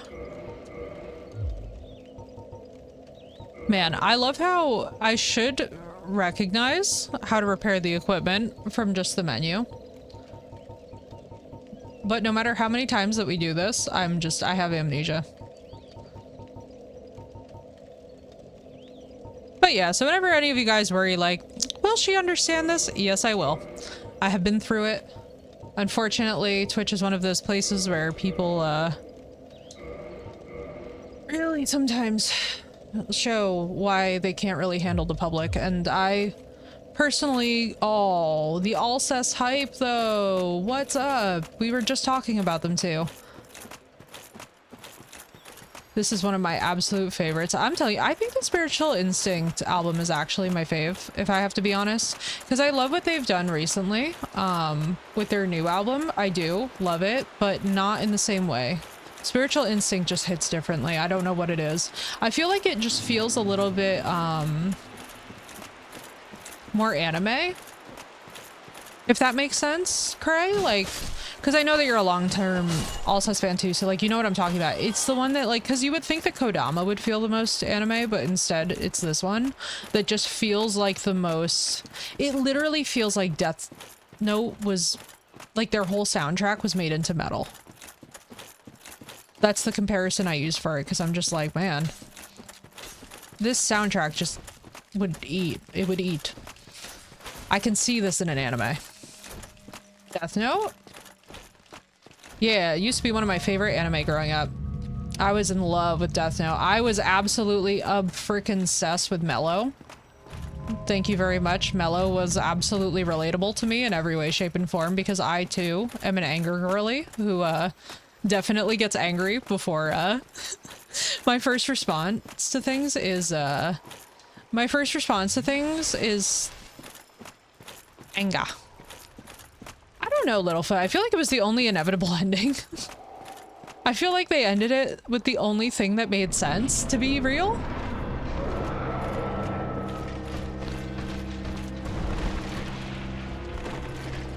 What damage are you doing, brother? I'm afraid of whatever he's doing. Effects-wise? Alright, we're not gonna be greedy. If he is an angry girl? Nah, right, Ingo? I'm like, oh, me an angry girl? And yet you met me through Meg? How could that be? Whereas, like, me and Meg is like, when we rage hard. And I love it for us. Because honestly, I adore female rage. Female rage is one of those things that, like, no matter how many times that I see it or in any piece of media, I'm just like, ah, yes. Ah, yes. Female rage is beautiful. It is, Ingo. I really want to see Pearl because everyone has told me that that's like the female rage movie, and I was like, yes. Give it to me. We want all of the anger girl vibes. I love that. True, but I was so rooting for him. Littlefoot, you were literally rooting for Light Yagami? Stop. What? You know who I was actually rooting for? Matsuda. Matsuda deserved better. I will fight about this all the time with Death Note fans. Matsuda deserved better. Ryuk is who I was on the side of. Out of everyone in that situation, Ryuk was the one that I was like, Ryuk must be saved at all costs. My Apple Boy must be saved. Apple Boy is best boy. I won't be taking questions at this time, but Apple Boy is the best boy. Ryuk is like, actually, the character that I feel I vibed the most with was actually Ryuk out of all of them, because I too question humanity to the same degree, and watching him question, like, why am I here with these humans? These humans kind of suck. I'm literally like, as I watch world events unfolding in real time, especially in this past week, I'm just like, oh, please, aliens, I'm begging y'all to come get me. I don't want to be on this ride anymore. This is 4 Loco. I signed on for maybe 2 Loco at best. I would like to get off of the 4 Loco death train. All right. This is going to be stupid. I'm aware. But screw it. This is actual footage of what happens if you don't use body lotion, folks. Use your body lotion.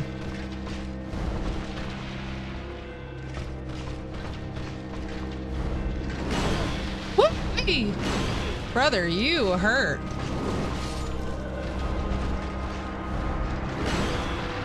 My ex was arguing about something, so I took a towel, put her on her back and said, and now you're super angry. Her face went through so many expressions, and now you're super angry, right? And sunscreen, for the love of God, right? One hit wonder, I know. Here we go. So I'm just bravely running through the world emaciated. It's fine. It's fine. This is fine. Yo, literally, this is what happens when you don't use sunscreen. Please, for the love of God, invest in sunscreen and, in general, skincare. That's one thing that always makes me somewhat insane, Ingo, is like the whole anti-sunscreen debate. I'm like, what are you guys talking about? I'm like, everything. I was like, brother, do you know what your skin does when it comes to your bloodstream? Like, oh my God. It made me so sad. I was like, man, we need to bring public education back here. It's getting bad out here. I'm like, Mom, people are talking about drinking bleach again. Drink our milk so emaciated bones are good. Listen, the biggest thing for me is the whole bizarre milk thing with like, you guys remember the milk propaganda that we grew up with? And now I'm like, man, the digestive issues associated with milk are wild. Everyone just avoiding sunscreen because it also keeps them from getting tanned. Like, I know. Oh my God, I know, Ingo. And I'm saying this as somebody with a tan because Mediterranean genes, right? But I still apply my sunscreen every single day. Was Ryuk the main character? Ryuk was, no, Ryuk was the Shinigami. The first main bad guy. L? L was the good guy. L was ultimately the good guy who was like, yeah, you can't just murder people because you morally decide that they're good or bad. Because that's kind of mentally ill. And I really appreciate how L was just like, yeah, that's not a thing. All right, so that's not the timing for that. Oh, baby.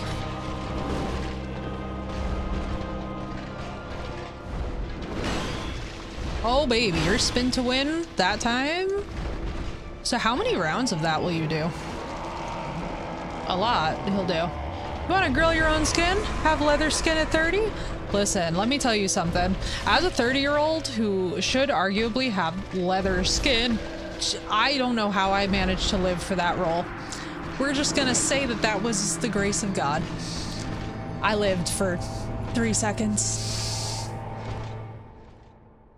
That was fun.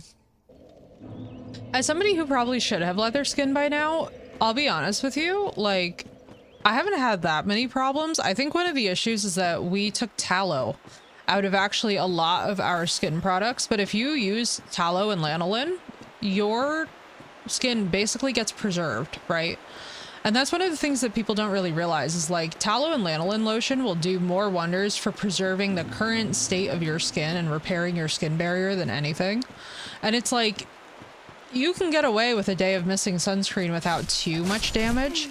It's over time, it gets really, really dicey. It's like if you spend a decade and you have no sunscreen,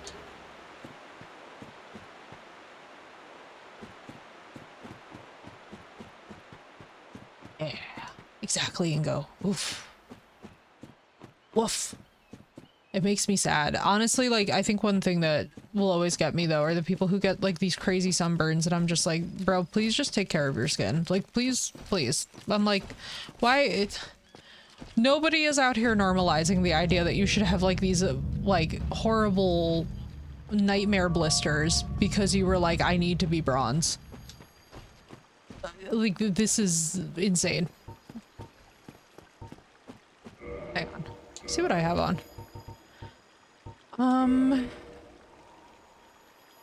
Who's curse? Is he doing curse damage or is he doing... Because what is his little... You know what? Wouldn't it be funny if we needed this? The Covenant of Artorias. Let's see.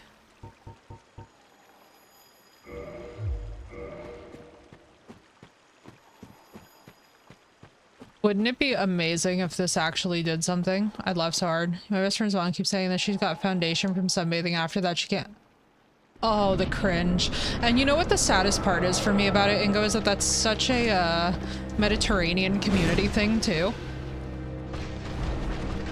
On my TV, right?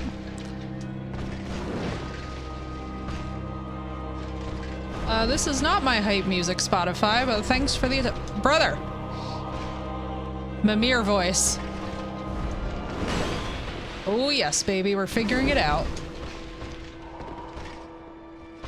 Can y'all imagine if I just... Alright, see, that's not the timing, but it's actually later than I was expecting it to be. There. It's when we already see him flying towards us that the window is. Ooh, his thrust hurts. That's not my sentence of all time. Not my favorite sentence as a streamer. You know that? Not my proudest moment. Oh, frick you. That was so shady. Words. English. Innuendo, baby. Thank you, Littlefoot. Yes, I know. My English there really went off, didn't it? My English there. His thrust hurts a lot. That's what you want to save forever on Twitch. Congratulations, me. Okay, actually, his boss music is pretty epic, though, so I'm not really upset that the song is not my hype song. No, where I have my audio track, so none of this actually saves with the VOD. Basically, the only way that your channel can get DMCA'd is if it saves in the VOD itself. It's very similar to the fact that there are people who don't actually publish VODs, and if you never publish VODs, you can play whatever you want. In fairness, this is the Artorias fight, so I'm actually not that upset. You know something? Let me see something. I just had a thought.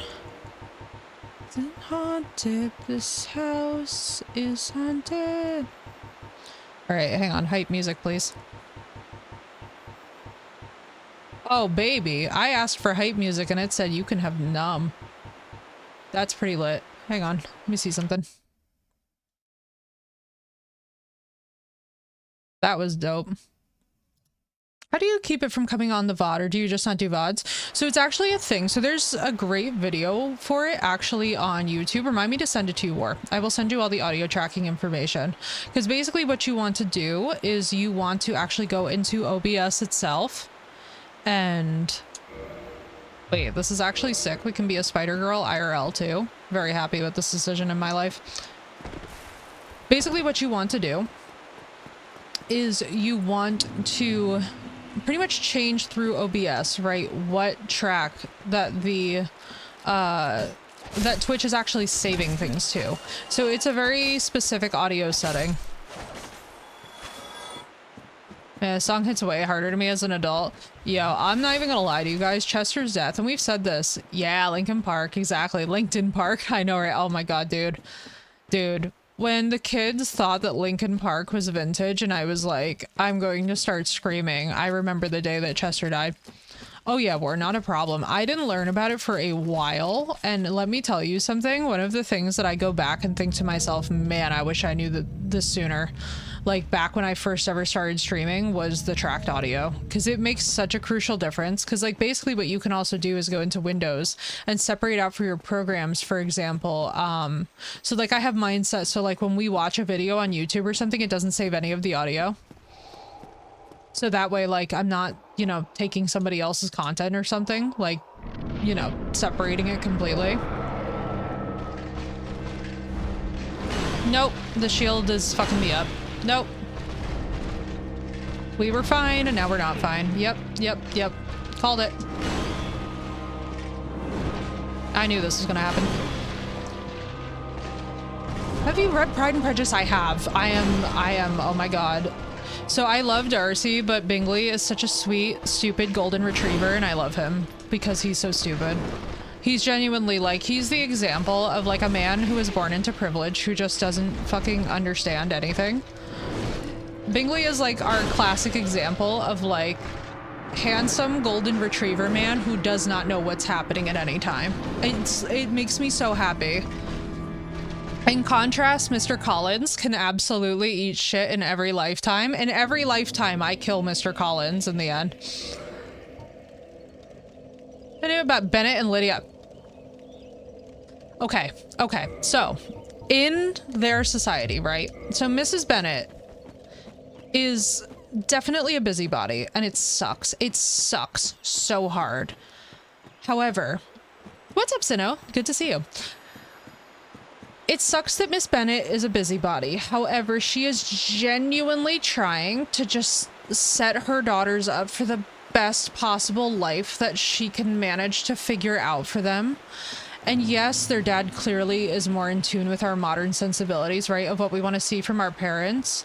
But Mrs. Bennett is not an arch villain. She's really limited because of her social standing, and she doesn't really understand how damaging her behaviors are. And I think I'm very empathetic towards it because I've had at times moments where my own mom was kind of like that in my life, where she just didn't understand that in that moment she needed to socially do something different than she was doing. So I don't take Mrs. Bennett and sit here and I'm like, oh my god, she's like the worst. Lydia, for me, really represents a brat. Like I care for Lydia. I think that but especially the ages that we're talking about these young women in, right? Like I'm not gonna judge a freaking teenager for being a brat. You're gonna be a brat, okay? It's anybody who has teenage girls in their life, cousins, sisters, nieces, nephew, like trust me. Okay, there's an element of she's just a freaking teenager and she is able to make mistakes. I think the sadder part for me with Mrs. Bennett is that she and Lizzie really don't see eye to eye, and it's not like it's not some personal failing of Lizzie's, but it's also not a personal failing of Mrs. Bennett. She's literally got, what was it, 5 daughters? 6 daughters? It's a lot of kids to keep track of, objectively. Like, she literally has a lot going on, and their house didn't exactly have all that much help. It's not like she's one of these royal mothers where, like, there was time in the day where she could have, like, been out here, like, super parenting. I got greedy because I went for a second Estes. That was dumb.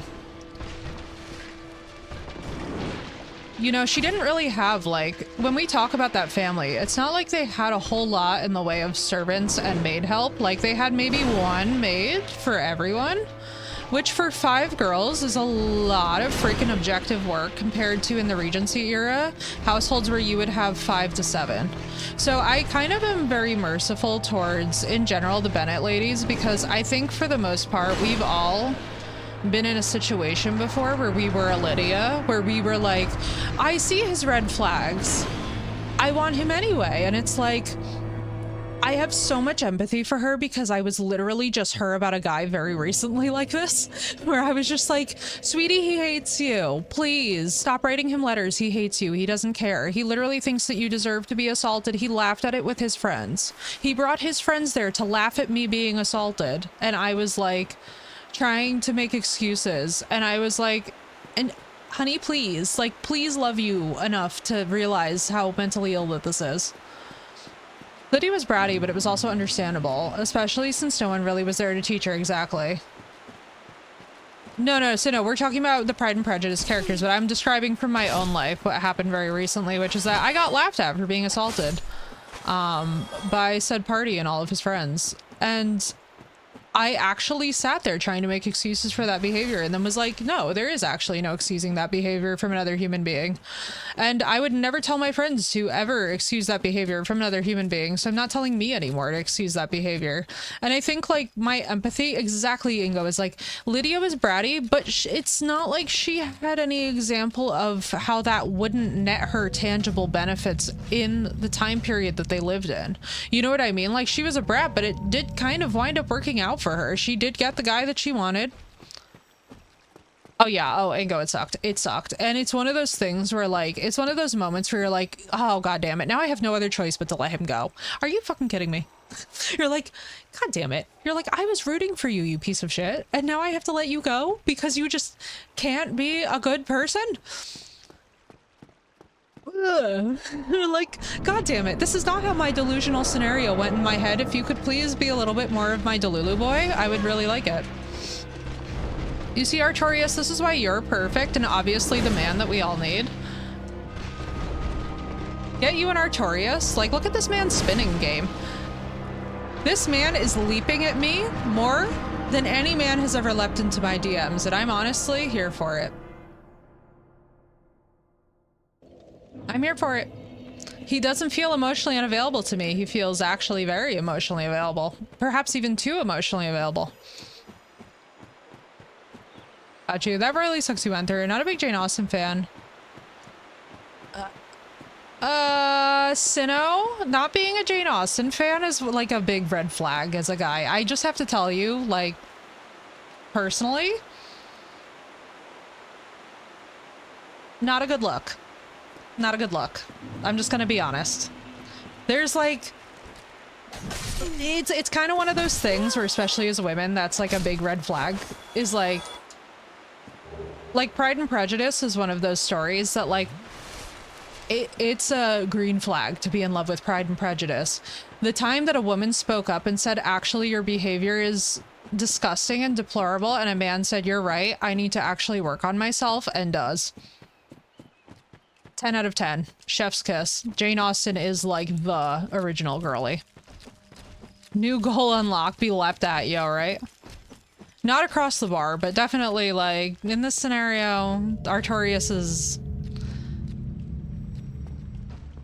But yeah, whenever anyone, any male basically is like not a Jane Austen fan, I'm like, red flags, immediate.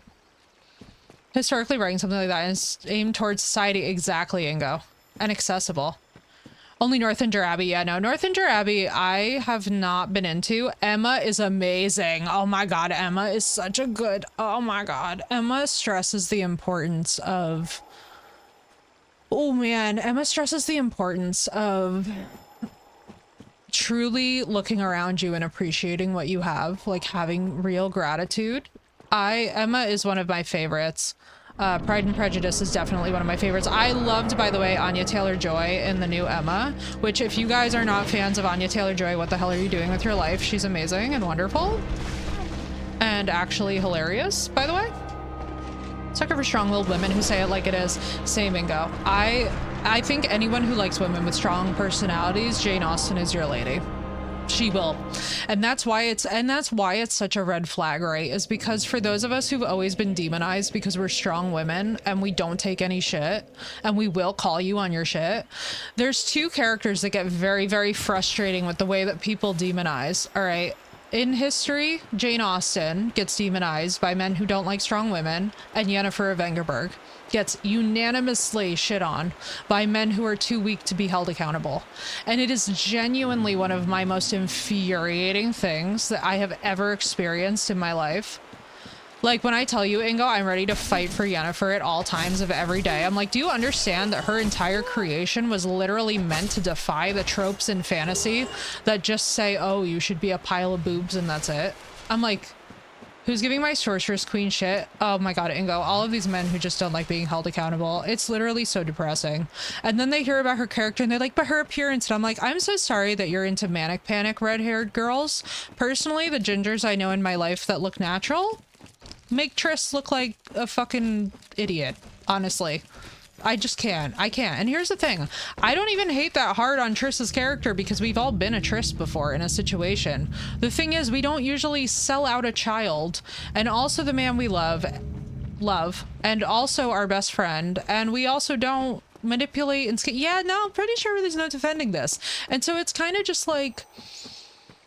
Redhead character is Merida from Brave. Yes, Merida from Brave, top tier choice. I also love Ygritte from Game of Thrones. Ygritte is one of those underrated, just, oh. And I love how she IRL got the guy. That made me happy. Rose Leslie is gorgeous. And wonderful and so smart, so bright. I'm just like, I really have to say, there's certain things that are just like instant red flag, and one of them for me is criticizing Yennefer. It's like, brother, what? Like when I hear guys be like, I hate her personality, I'm like, oh boy, say no more, truly. The red flags are on full display. Aloy, yeah, she's cool. I'll tell you something though, from what I have seen of her thus far, because we haven't actually played the games ourselves, so we'll be more of a judge when we actually get there. I didn't find that she had all that many dimensions to her, which was disappointing. How's Artorias so far? Iconic Dark Souls. What's up, One Cat in a Box? First of all, I love your name. And also, Artorias' daddy. He's so far a little bit rough, but you know, he's giving me that Daemon Targaryen, this is what I want to see in House of the Dragon vibe, and I'm living for it, honestly. It's very accurately descriptive. It is, and I like that. All right, let's do this, just because he's about to go sicko mode, and we're just learning right now the moves. I'm not too invested in trying to get it, and like Artorias, I feel like is not a boss battle that's meant to be gotten on the first or second try. I feel like this is one of those things where you do grind to learn his moveset, and I'm obsessed with it. Because for those of you, by the way, that don't know, I never imagined that I would play Souls games, so now we are actually slowly doing the work to like learn the moves and get good at them.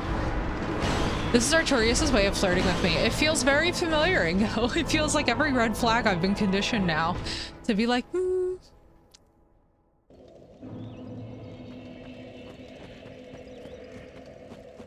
Is this man flirting with me or not? If he's doing this in my DMs, probably. Human intelligent bosses have different programming, which I find very cool. Same. Whereas those giant chunky demon bosses just have nothing going on, but they have a dump truck. And I'm like, could you drop your gym routine? Because I'm asking for all the girls like me who just would like even bigger booties. If we could just all please get the gym routine, we would all be very happy. I was like, man, that stray demon, we had a whole leggings discussion. Ooh, enjoy, Cray. I hope it's something good. We're not even going to discuss that I just died to scrubs. That's an L. That's a real L. Okay, Spirit Box, relax. Most normal enemies just have checks where if you do X, they do Y, but these are like, I will X or Y or Z. I will change my mind if you change your mind. Like kicking your shield if you switch to block. Yo, I love it. I absolutely love it.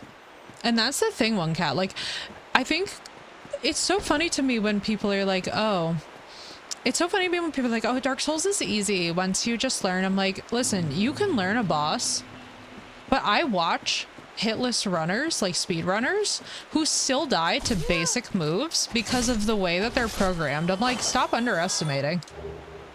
I wouldn't mind the ever hunting snail boss. One touch and you're dead, yo, right? Oh my god. Oh my god, wait, that would actually be so sick if that just follows you through the whole game. Nobody tell Miyazaki this. He will put this in the game. But like, it would actually be so dope if we did have the ever hunting snail that like, it's this tiny thing, but if it catches up to you in game, you're screwed. Hitless relies on trying to force a boss to do the preferred move based on the distance away from them and their actions. Exactly, One Cat. It's like these games, that doesn't make them any easier. You still watch people absolutely eat shit. And it's so funny. Like I watch a lot of Seki. He's so fun. He's so good. Oh my god. I've been watching him try and no-hit freaking Radahn, and I haven't even played Elden Ring myself yet, so like I have no idea what's going on from a freaking lore perspective, but he's so cool. Making the fat Asylum Demon types just blood slam. Yeah, here's the funniest thing about it. Even when I've tried to do stuff based off of distance, and maybe this is purely me, I have struggled so enormously. All right, let's see. Yeah, baby, learning what that distance is. That one sucks. These, I have to say, I don't think I can ever do heavy swings on Artorias. I think I need to do light because I don't think I actually have the time I think I have. Ooh, 222, baby. Give me them angel numbers. We love it. I hate that. What's this guy's lore? Amazing question. If Kiwi is lurking, Kiwi will know. Any percent of this game yesterday, and so doing Ornstein and Smo at level 30 naked is kind of scary. Yo, right, Cat? Oh my god, dude. Ornstein and Smo naked is amazing. VatiVidya has a whole video. Yeah, VatiVidya is like the amazing. He's getting revenge for his puppy, and you know what, Untrustworthy? He's not wrong. And you know what, Untrustworthy? He's not wrong. VatiVidya is my absolute favorite.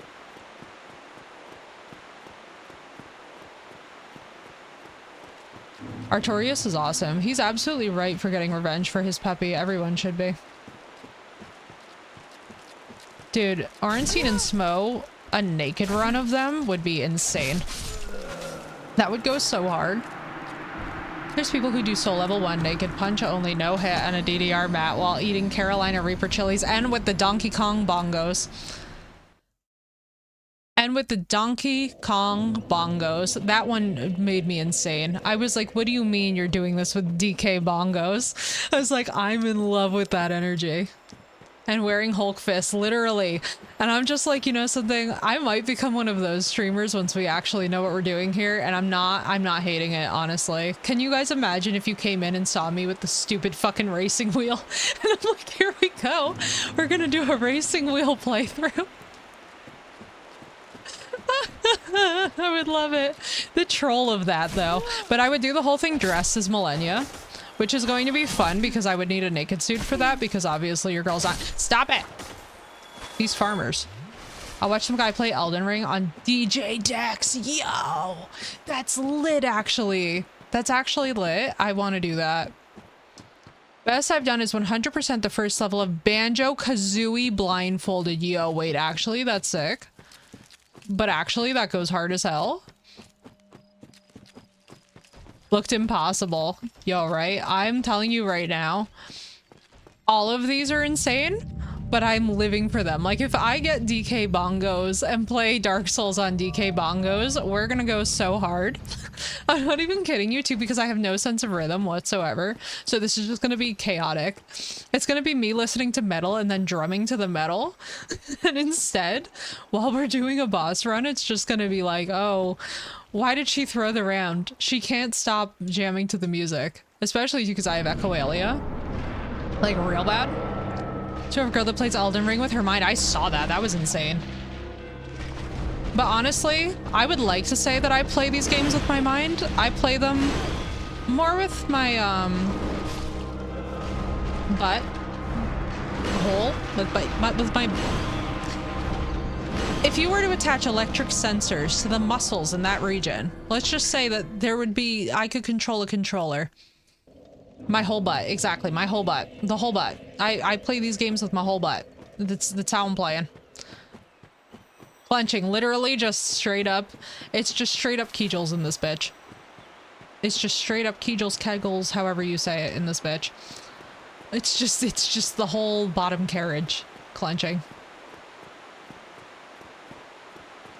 I'm just like, listen, nobody is ever going to question the pelvic floor strength of Effie. I'm gonna be playing enough of these games where, like, it's not gonna be a debate. Has anyone 100%ed Dark Souls or Elden Ring with a Guitar Hero guitar? Oh, the shred, though, would have been amazing. Booty Souls, exactly.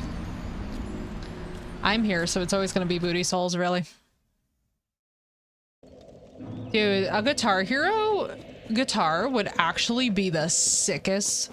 Can you imagine listening to metal with nothing but the taint? Colorized 1924. Can you imagine? That would be so funny, dude.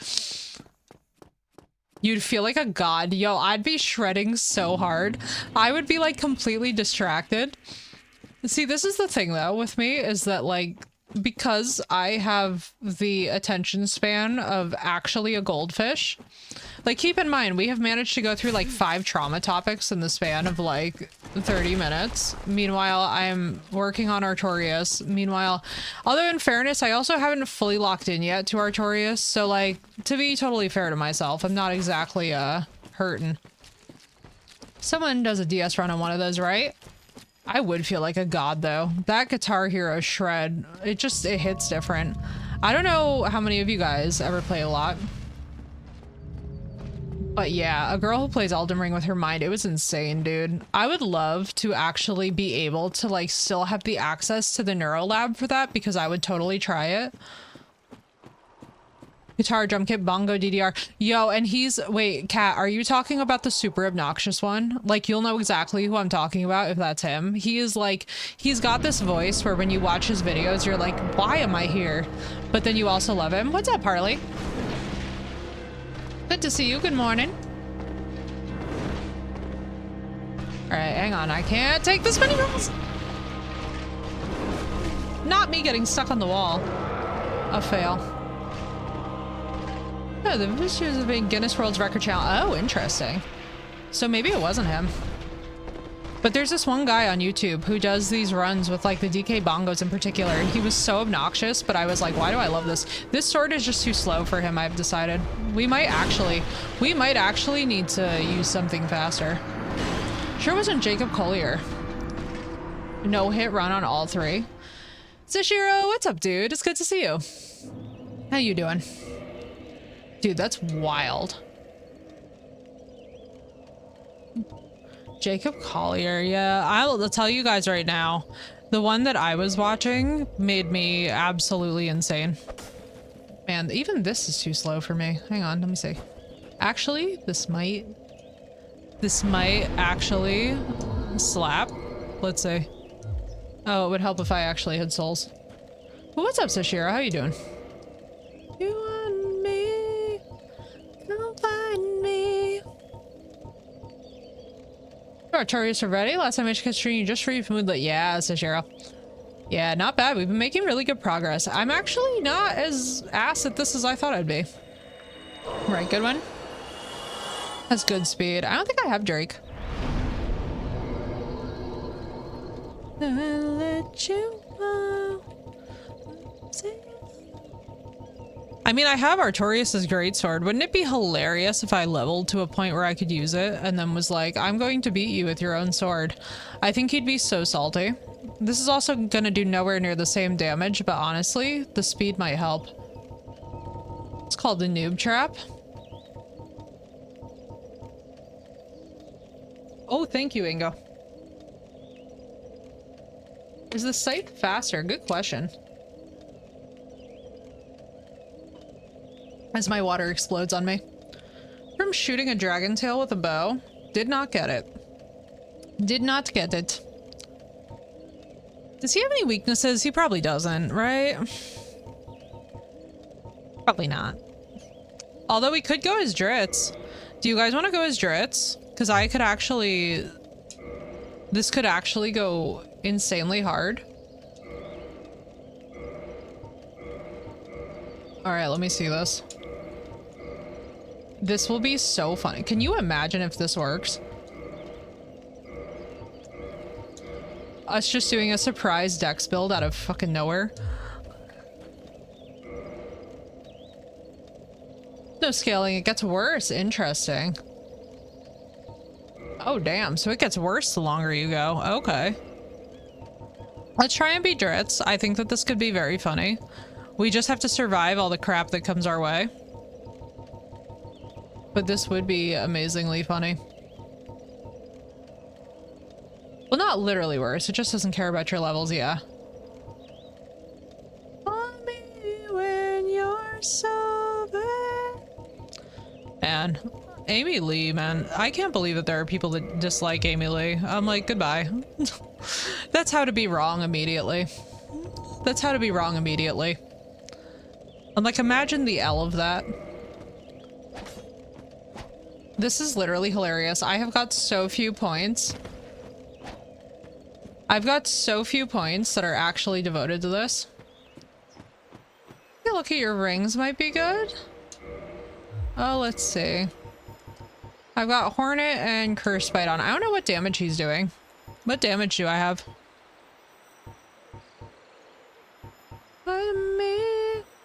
If you love me. Boost defense and physical. I guess steel protection's always good. No sound doesn't help me. True. True. I guess I could do these again. I had these on forever. It wasn't really doing much though. The poise wasn't very useful. Dun, dun, dun, dun, dun, dun, dun, dun, dun, dun. Yo, right, I love Amy Lee. I think she has one of the best voices.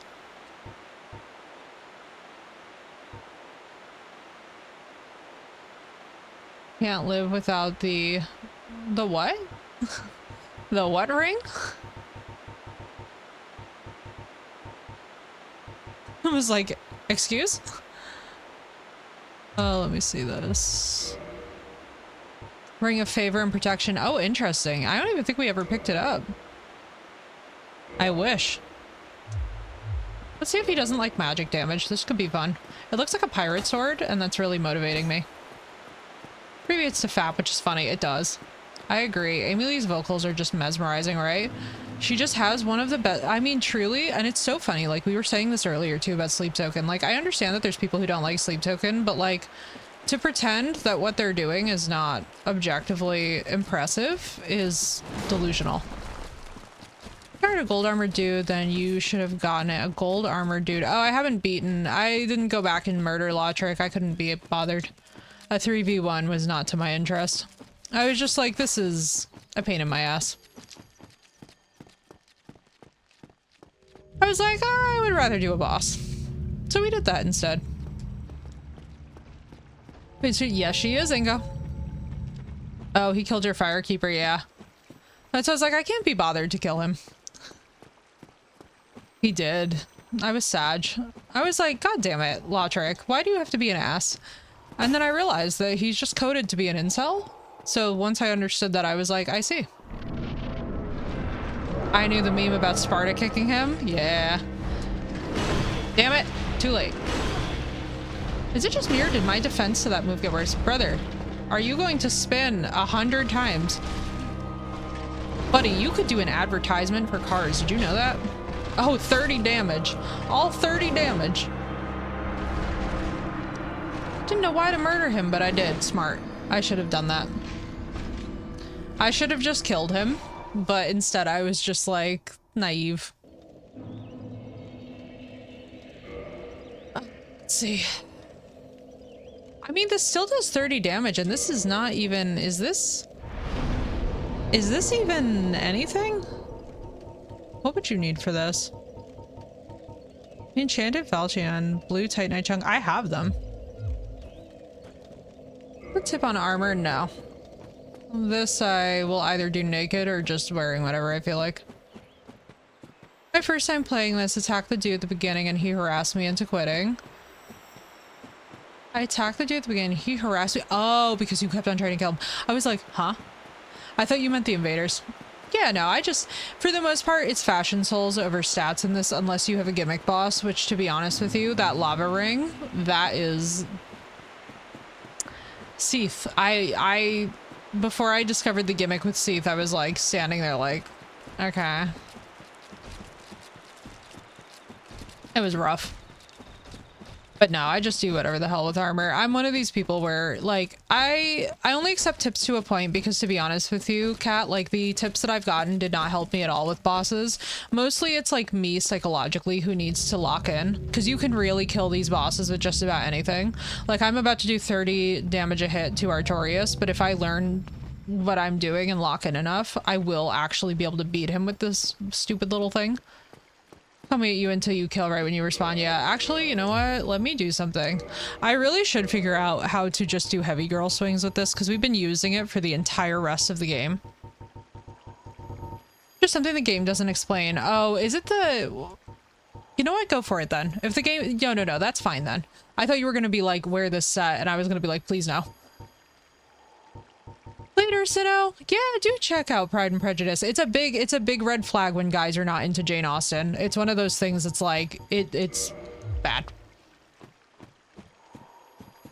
They're a really parody of literature I am not a fan of. Oh my god, yes.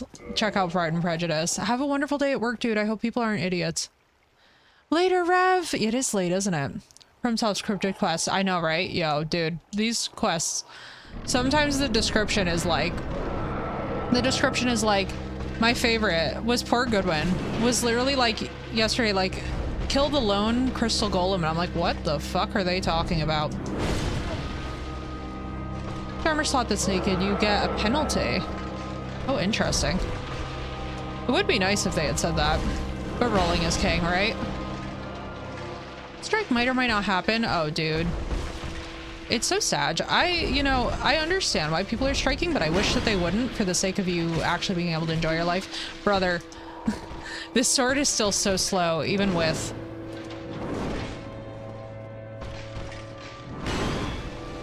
even with. That's interesting though. I did not realize there's a penalty. Nothing like them not explaining that. Don't panic. Don't panic roll. Control, control. No. Screwed up that timing. Alright, do that. I hate the third one. The third one really blows. The third one genuinely blows. Both yours and the boss ones from Elden Ring, right? It's an attack sometimes does more damage just because there's also a headshot damage bot. What? Oh, my brother in Christ. That was all I needed to know. Also, the fact that we are apparently getting a penalty, I'm glad I know this now. Let's do black leather set.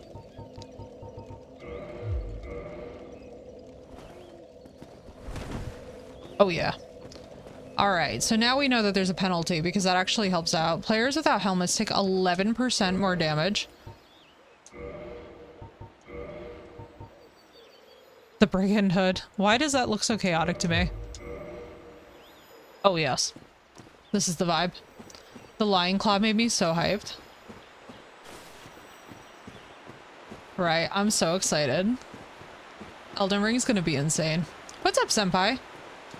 This is it.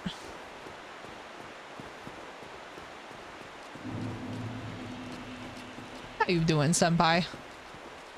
Also, senpai, we have a death counter, as you can now see above.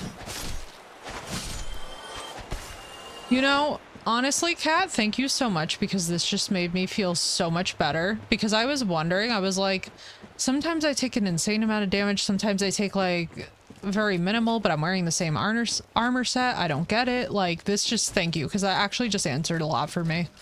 Because I was like, what the hell is going on?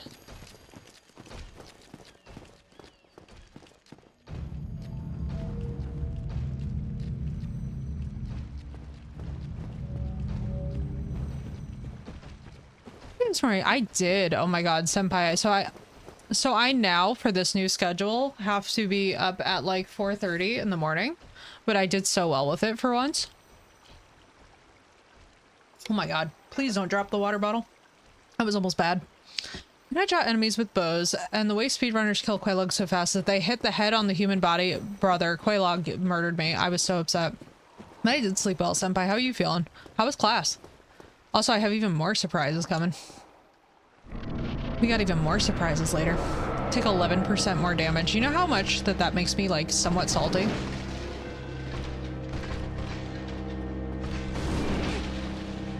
And you know, it's funny that you say that, because I can actually see that in the stats.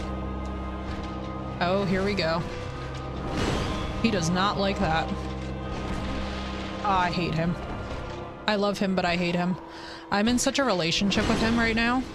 This is exactly what I sound like when I'm dating. Like, you haven't answered me for 6 hours. I love you, but I hate you.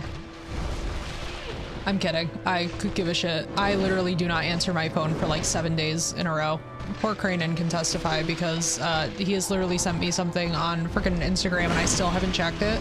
And you would think that I would when it's you guys, but I'm just chronically not on social media like that. Also, God bless Llama. Thank you for your patience with me because suffering. My DM response time is pain and suffering. Ooh, no. Benzwallow, thank you so much for the follow, dude. Welcome in.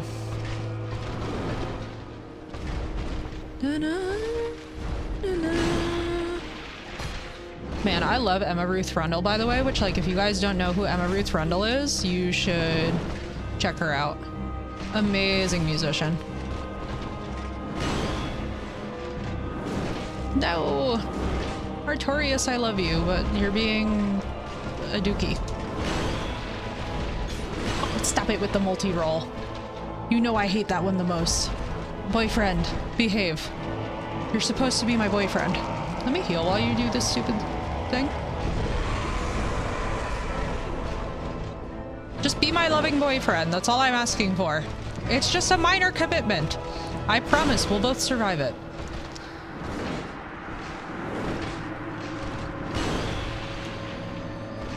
What's up? Imagine if you had both arms. Yeah, really.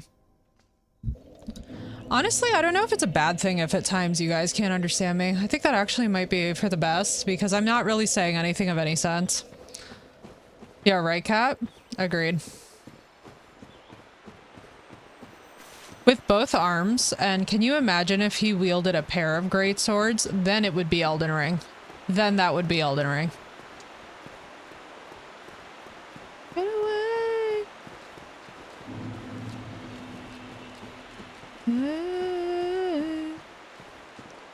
Let's see.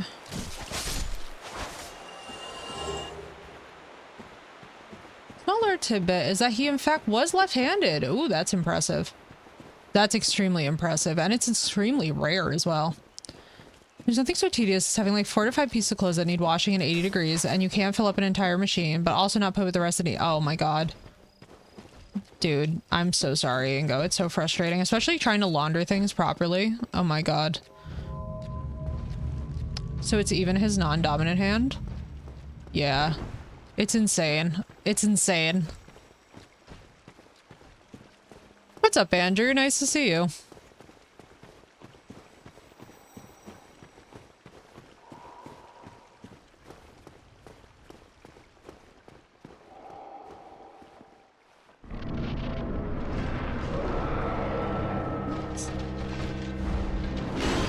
Ah. Me reading chat instead of actually locking in. The fail was immense there.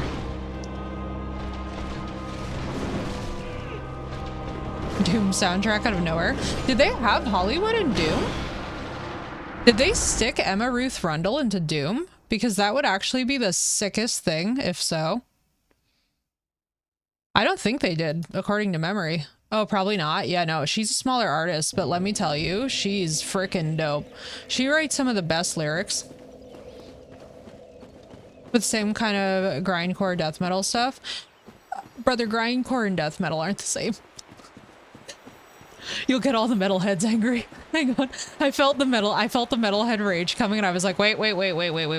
Very different. Death metal is not this, even close. Same with black.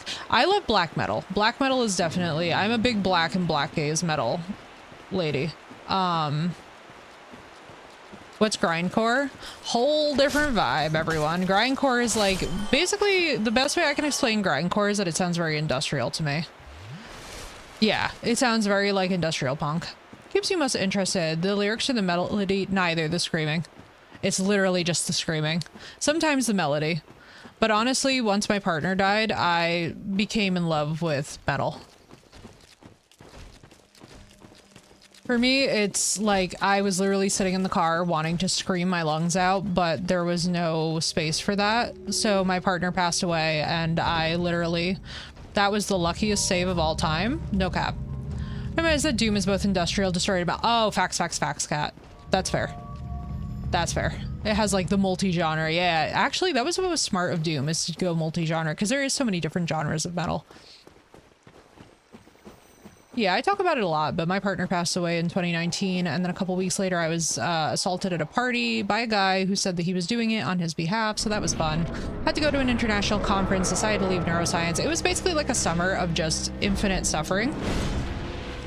And it gave me an immense amount of patience with people, because believe me when I tell you, if people thought that they knew what to say after one personal tragedy, it turned out that they didn't know what to say after any of them. And that is why when people are grieving, I highly recommend silence. Or like encouraging silence, if you get what I mean. And so then I found metal as an entire— well, I had already been into Linkin Park when I was a kid, so like arguably I was kind of gatewayed in. Aw, thank you, Kat, and I'm sorry about your loss as well. I'm so glad that things are going better for you though, dude. I honestly feel like for most of us, like, the best that you can do sometimes is just to be working on, you know, making progress forward, however that looks for you. Oh, it's fine, Littlefoot. There was a completely sober friend of mine there, and they all abandoned me anyway, because apparently trying to bite your way free during assault translates as hickeys, and obviously that makes you a dirty whore. And you know, you just get over it in time. Oh my god, Ingo, you're fine. No, listen, I'm not saying that you guys will say wrong stuff. I mean, at the time of the event, when your partner dies, people say the stupidest things. And Kat, you know exactly what I'm saying. When your partner dies, sometimes people just, they come out of the woodwork with this weird shit that's like, I'm so sorry, I understand what you're going through. And I'm like, I promise you it's more nuanced than that.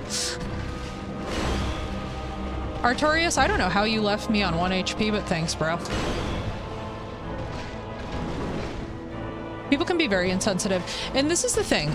I never take offense to it when it's you guys. What sword is that? Glory, this is the Gravelord sword that I am about to whiff this boss battle with. But welcome in. Thank you for the first time chat. It's the Gravelord sword, and I highly recommend it. You get it from Nito just by talking to him before you ever have to fight him. It's pretty sick. And don't worry, Ingo. You guys are fine. Exactly. And exactly as Kat is saying, the change starts inside, right? So part of the change for me is like, one thing that was really powerful in my own grief transformation was realizing that like, it's not everyone's mission to like say the right thing after a major loss. And that's okay. Like, my friends are still my friends. They're still chill people. You know what I mean? Like, you don't have to be an expert. It's important to acknowledge their attempt at being nice. Exactly. Exactly, Kat. That's it. It's having the good boundary of like not taking it personally, because it's not personal to people until it's their front row at the funeral. You get what I mean? That's one part, but I've also noticed a lot of people can't handle the emotion aspect. Yeah. Oh my god, Ingo, do you know how many times? Yeah, Glory, it's sick. You can talk to him beforehand, and then you can also give him these eyeballs, and he will actually give you like spells and stuff if you're doing any kind of a casting build. It's actually pretty heavy metal. I think Nito might be my favorite part of the game, to be honest. Like the catacombs and Nito, definitely top 10. And that's the thing, Ingo. It's like, I found that when my partner died, people kept trying to like push me at the idea of like, when will you date again? And I was like, I need y'all to understand how unbelievably toxic that is. I was like, ugh. Like, a friend of mine was talking to me about setting me up with somebody. I was like, are you out of your mind? Like, are you not even gonna ask? And she's so sweet. I love her to death. Like, it was totally not intended that way, but it's one of those things where you're like, oh my god. It's way more narcissist in this online age where people are happy to throw you under the bus for being a burden. It's true. While less judge is still difficult. It's true, Kat. I mean, like, listen, and your girlie gets it. I just spent literally a month writing letters to a man who hates me in the hopes that it would, like, rehumanize me in his eyes. And, well, the reverse happened. And so I think sometimes, too, you also have to know, like, the audience that you are appealing to might not receive it. Like, there's a big amount of humility with realizing that sometimes people just aren't in a place to hear you, no matter how beautifully articulated that your points are.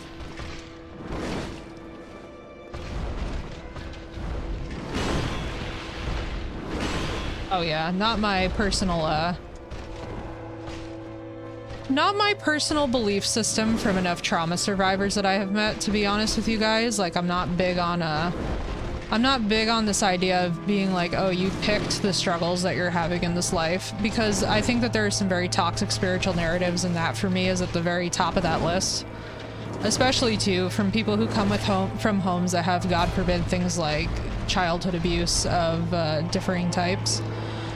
For me, the way that I make sense of it is that, you know what, everything that we go through in life can be an opportunity if you treat it as such. It doesn't mean that we'll always be able to. It doesn't mean that every situation has a bright side to it. Honestly, there is no bright side of my partner not being here. He should be here. There's no benefit. It did not help me at all. It has tangibly worsened my life in every way, shape, and form. Exactly, Ingo. But to be honest with you guys, like, I'm not gonna sit here and say, oh, quote, it was meant to happen. I'm glad that he's at peace because he wanted peace. Exactly, Kat. And that's the thing, is that, like, in our culture, especially in American culture, we don't do well with grief. I know, Littlefoot, but your body becomes your life. Like, my point is that the body that you are born into, you are raised in, for better or worse, right? So even though these narratives will pretend, and they'll use a lot of dress up to try and change what they're saying, it's in a lot of ways, and this is why I've never really liked the Akashic people. I've never really gotten on with the whole, like, you pick your struggles before you ever came to this world. I'm like, I need everyone to just sit down for a second, okay? I need us to hear what we're saying to people and think about that and how that lands in a home where a child is literally being aggressed upon, and They didn't choose that. Sit down. Sit, sit, sit. It's like, sit. That's weird. We don't do that. We don't do that. That's weird. These are extremely bad thighs. Very much everyone for themselves. Surface level type of grieving, right? Yeah, same. Swaz, what's up, dude? It's good to see you. Swedish, it's common to drink your sorrows away and not show weakness as a man, at least. While we're like most equal country in the world. Wait a minute. Kat and Ingo. Wait, this is so dope. Swedes, I love this. That's right, Sweden. I'm Swedish. Yeah, no problem. You're fine. I love it. Yeah, and this is the thing. I feel like a lot of times the hardest thing to break is this notion, and I mean, I'll tell you guys this, especially as an American, our culture, our grief culture is so insanely cooked. We are so screwed when it comes to people. Okay, or my dodge button just decided not to dodge. That was great. Let me just go and give Artorias a big little kiss.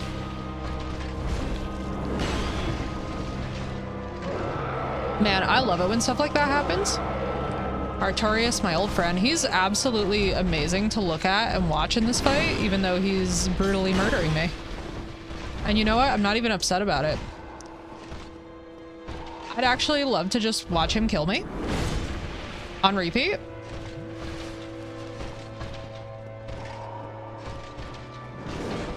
Oh yeah, luckily I didn't come from one of those kind of houses, Littlefoot, because I'm actually still at home with my parents because of my support needs, because I deal with very intense suicidal ideation. Which, by the way, like, and this is what's funny to me, so I'd never hide how bad my mental health is from all the crap that I've been through in life. One thing that I would like us to really learn how to destigmatize is people talking about suicidal ideation as this immediate threat. I feel like the more that we normalize the idea that most suicidal people are not active all the time, the healthier our culture can get. I fought Sif. I was sad. I wish I didn't have to fight Sif. I was very upset about that. It made me real sad. I was the saddest person. I was like, I don't want that. Asian families for sticking together. I also left home the day that I turned 18. They do. Like, luckily I don't come from that type of American Italian household, but to be honest with you, for me, I think the biggest reason as to why I haven't is because the unspoken thing in our family is that because we've had an enormous amount of trauma in our family history, it's like it literally would have just been a recipe for burying me within a year. To be honest, it still really would be. Like, when my parents pass away, I have no idea what the fuck I'm going to be like. It's gonna be rough. It's gonna be rough. I don't look forward to. I literally have nightmares about like how much I'm gonna miss my parents already.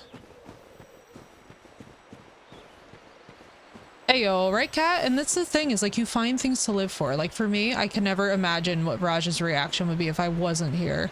He'd be so upset. Are you fucking kidding me? And my friends, dude, my friends would be so pissed off. They'd be like, did you really? I can tell you right now that one of my best friends, Callie, if you watch this, I love you. She'd literally come and stand on my grave and be like, if you really did this over this idiot, I'm never forgiving you. she'd be like, not over this idiot. She'd be like, listen to me. If it's terminal cancer, I understand. But if it's over this idiot, absolutely not. It cannot be over a man. Poor guy in my apartment where I lived. She'd be so pissed. She'd be like, it better not be about this man. Oh, you're fine. Listen, Kat, we do morbid topics all the time. Like, I'm very right, senpai, especially imagine attempting and I find out that this guy has been laughing at me for being assaulted. What's up, Kat? Thank you for that follow. Imagine if I did this and then didn't know that this guy would laugh at me for being assaulted, which is how that went. I was like the L. I would have taken such an L. The supremest L of L's. I was like, oh my god. There's nightmares and then there's like... Bad. But right, senpai, I think we all would have been really angry at me for that. But like, I think that the biggest thing, and my biggest thing for you guys that I want you to understand, is that there's nothing morbid or taboo about talking about suicidal ideation. There's nothing morbid or taboo about talking about our dead partners. It's literally more healthy to talk about it. Like, it's literally healthier to discuss this than it is to leave it in the shadows and not discuss it. And part of the reason why our cultures are so broken and unfortunate is because we don't discuss it, and then we make it very weird when people try and explain to us what they've been through in life. Like, if someone's taking the time to do that for you, they are giving you the tremendous gift of actually caring about you. Because believe me, it's a lot easier to just decide to hate people and say nothing.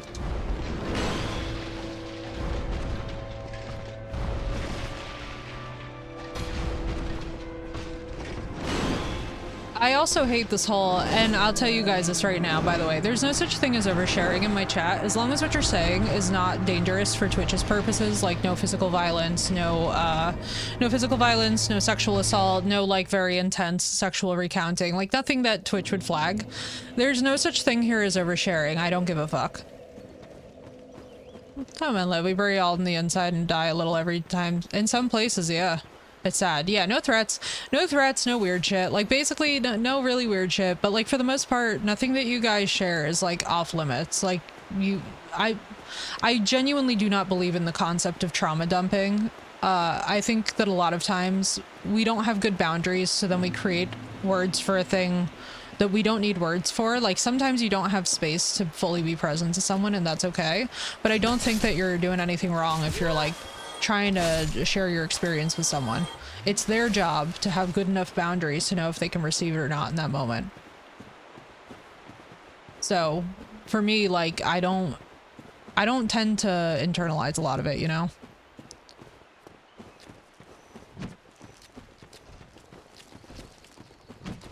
But yeah, I hate the whole trauma as a character building narrative. I'm like, oh, shut up.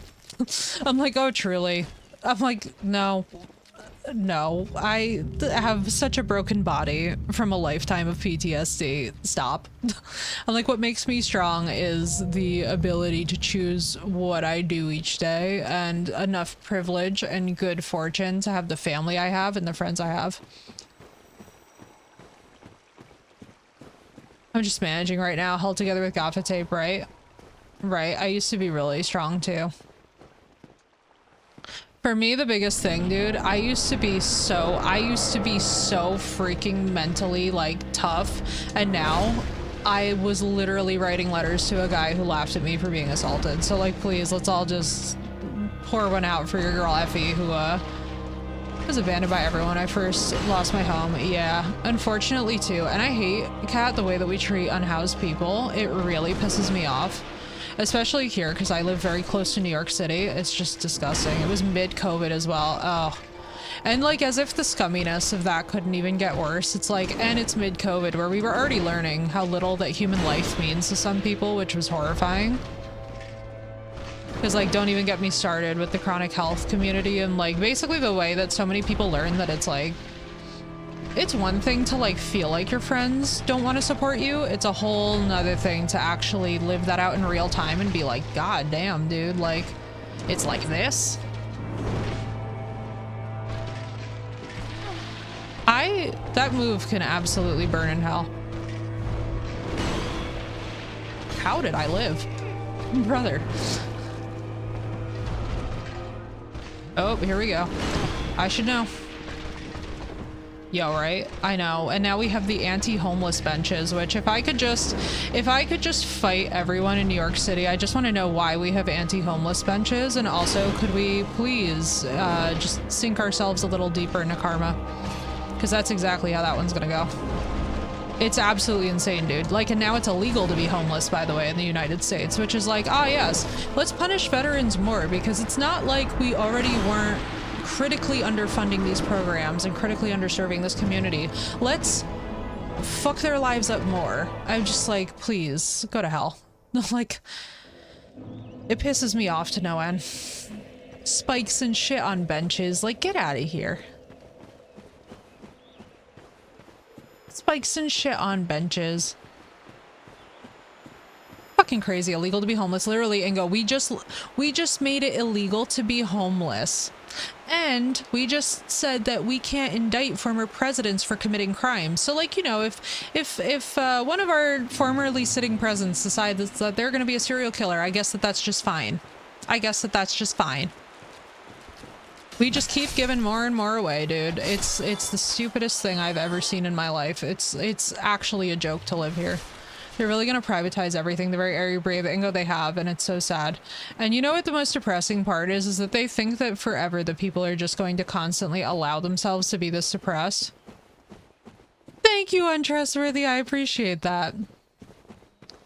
I truly cannot stress enough how much the experience of being American right now is this dystopian nightmare where we're all looking around us and we all know that something is very critically going very wrong, but very few people are like in an outright state of panic over it. We're all more just like unimpressed but not surprised. Oh my, Littlefoot, when they started talking about golf, when I tell you, I was like, I need you to catapult me into the sun. I need you, I was like, I need you all to spiritually understand.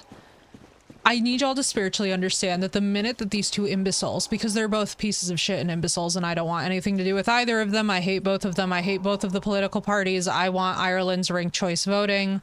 I need you all to understand something right now. Look me in my eyes.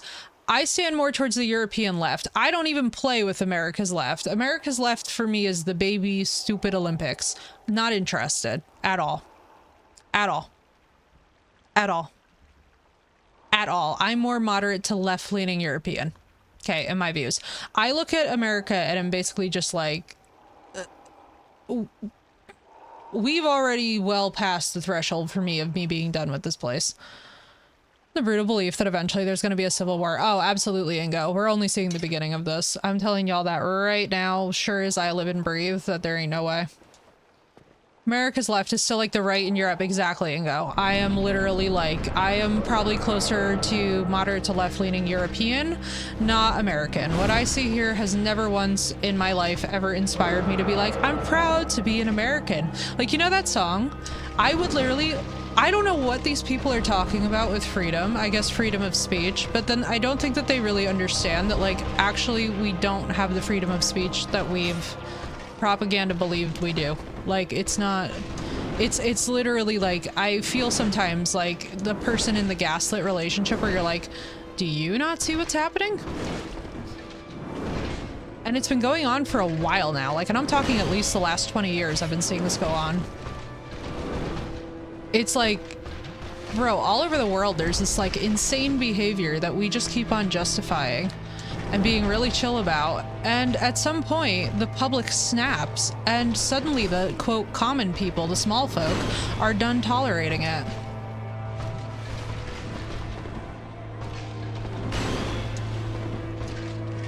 And at some point, you know, the common people get very tired of endlessly being treated like crap. And you just kind of get to this point with it where you no longer... I'm at the point where I think both candidates are idiots. I think, honestly, the direction that the country is going in is imbecilic. I literally have no idea why we are just clinging to nothing at this point. Darius is weak to lightning. Nah, I don't care. I'm doing plenty of fine damage. It's his moveset. If one of us got out of line, they use... Yeah, it's just, and it's true of every government everywhere ever created. Try being in power and try hanging on to that power. Like, and I feel like I used to teach philosophy, politics, psychology, neuroscience. I'm familiar with all of it, trust me. It's like some of the people that are even using the Marx argument, I'm like, oh my god. Because we still run on cultures based on charisma. So it's like, I'm like, guys, it's so bad. You're mid-rolling. I don't want the detriment, though. My friend, I feel that. I just believe in you. Just resistant to everything. Just resistant to zappies. I'm not even worried about the damage I'm doing. My damage is fine. I'm just not... Like, we're trying out Artorias. I'm learning his moveset. The thing is, we will easily spend 7 hours just learning Artorias before we ever beat him, and I'm perfectly fine with that because it's Artorias, right? Like, even lore-wise, this is the boss who should be harder than the final boss, arguably.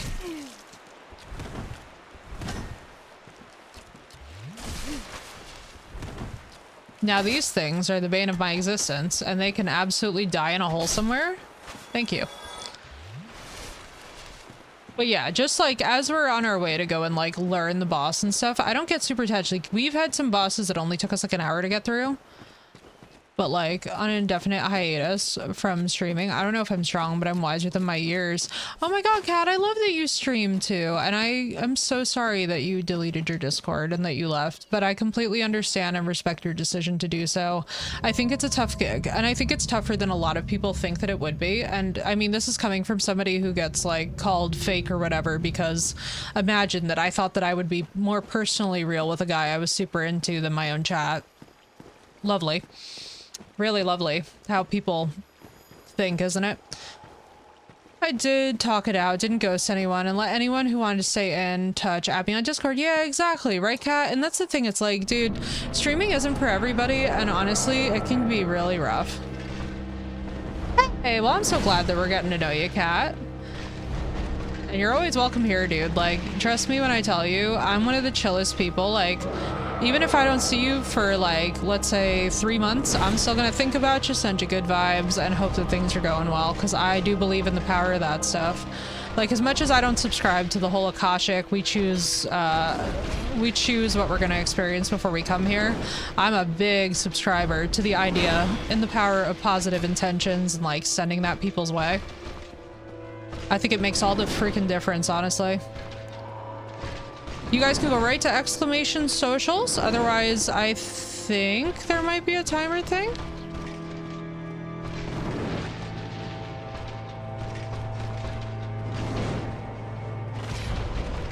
Yeah. Yeah, we're actually doing great damage-wise. This is actually very solid. Of course, we got you. I never know, so as the streamer, I'm just like conditioned to... Damn it. You piece. He knew. Now stop it. Thank you. He stopped it. He heard me. Wine and cheese board vibes while talking for hours. Why, thank you, Ingo. I literally love a charcuterie board. Aw, thank you, Senpai. And dude, let me tell you, Senpai, I just have to laugh so hard because it's like when I get called fake or whatever, I'm like, bro, some of these people just don't have boundaries, and then they get grumpy because they'll be like, people are one way on Twitch, and then they're another person behind the scenes. Do you have any boundaries? That's what I want to ask some of these people. It's like, have you ever set a boundary with anyone? Like, my brother, I'm different in the fucking office setting where I don't exactly sit here and twerk my ass if you didn't notice. Like, please, Jesus, make it make sense. I'm like, I need some of these folks to think. I need them to use the brain cells. I promise that they have them. People who call people fake are the real fake people. It's like the jealous partner asking if you're cheating. Yeah, because they cheat in their... Oh. Every single time, Kat. Every single time. And I'll tell you something, I've always been very unbothered by it, but there's something particularly hilarious about it when someone who took pleasure in torturing you is like, I'm this great person. I don't know what you're talking about. I'm an advocate. And I'm like, what are you talking about? And Senpai, I love this too, because we were talking about this earlier. I'm glad that at least my hater is a steaming, boiling hot hater of me. I'm glad he's not lukewarm. If he was a lukewarm hater, I would be personally offended because it means I'm not good at what I do. And I'm like, nah, we good. Because he's boiling hot. Mass cope with strangers, and we try to put our friendly part forward. Exactly, Kat. And as an autistic person, as somebody who's spent their life having to observe other people, the idea that I would not have boundaries and also wouldn't, like, so for example, I'm not going to dump on you guys as my chat, right? The idea that there's this like layer of separation, that there's like levels to that being a foreign concept to somebody, I'm like, wow, there is no stronger red flag, honestly. So what you're telling me is that you have no layers of boundary with your chat. Great. Wonderful. Like, that sounds insane to me, but I'm just saying, it's not like I'm out here, you know. It just, sometimes you see stuff and you're like, what the hell?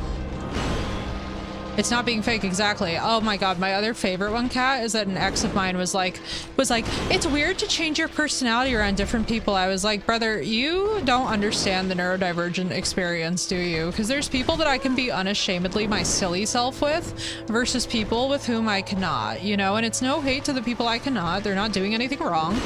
We're just not there yet, you know? Like, it's very normal to have boundaries. It's, in fact, one might argue, healthier.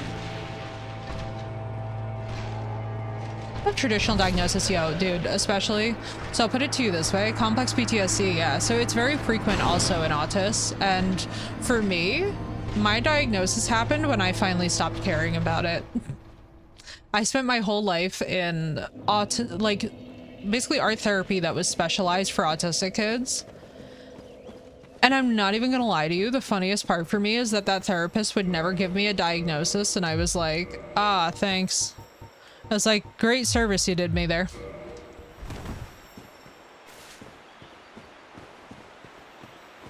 I'm like, oh boy. So basically, as I got older, I just stopped caring about it. And I was like, I think I just am. I'm not going to worry about it. Because she also never stopped seeing me, even though she was an autism specialized therapist. Move your profile, but yeah, dude, Land Before Time was absolutely one of the best experiences of childhood. As much as it was horribly traumatizing in every way, shape, and form. Well, at least test run on me. I just accepted being one. Yeah, exactly. I was like, I don't really care about a piece of paper. I know exactly how I am, and I know who I'm resonating with, and I know that the majority of the people that I get along the best with are.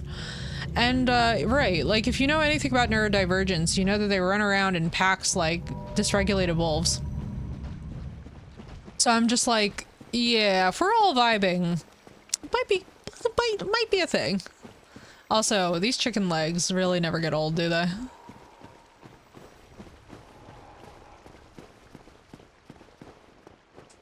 But no, I start laughing when people are like, it's not, it's real. Old Doc, what's up, dude?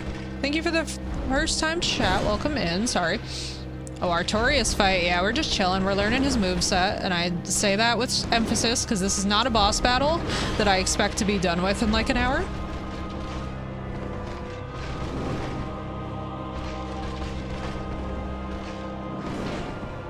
Getting better. Getting faster.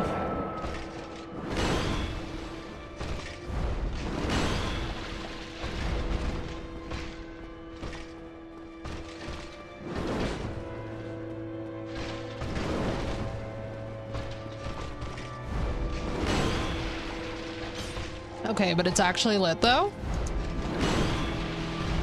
Oh, you piece. I should always behave as if he's gonna do the 3, I think. Yeah, and it's a lot harder to get a diagnosis as women too. That's one thing that, like, cannot stress enough how many times that people don't think that that's a thing, and I'm like, oh no! Shit. Autism and ADHD on women is so small, yeah.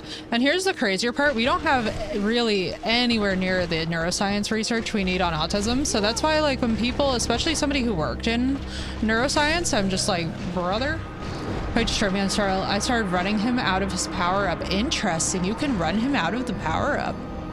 Oh, that's cool. So small. Because of that, they're inclined to even give a yeah, they're less inclined to even bother to hear our concerns because of it.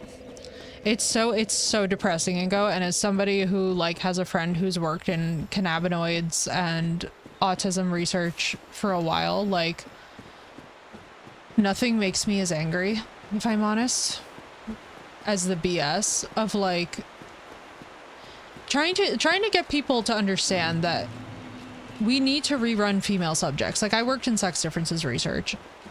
Autistic while high-functioning Asperger's. I've probably had it most of my life. I'm 39 now, off meds, and owning my autism. I'm in martial arts to help, yeah. And this is the thing.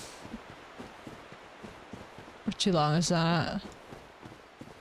But, I'll tell you, one thing that for me really helped was to...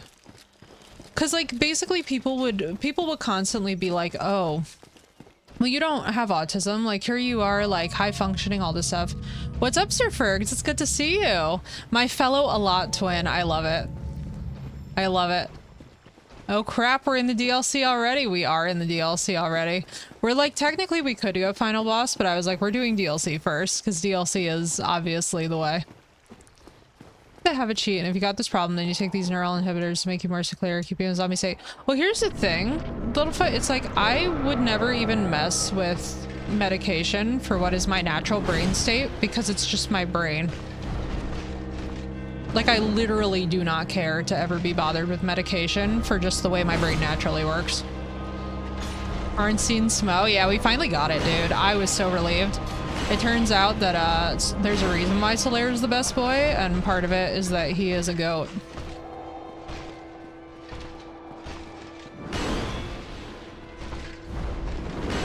The best of me. You try to take the best of me. Woo! Did not think I had that one, if I'm being honest. Woo! Too early. Welcome back, Cray. How was breakfast? What'd you guys get? I want to hear.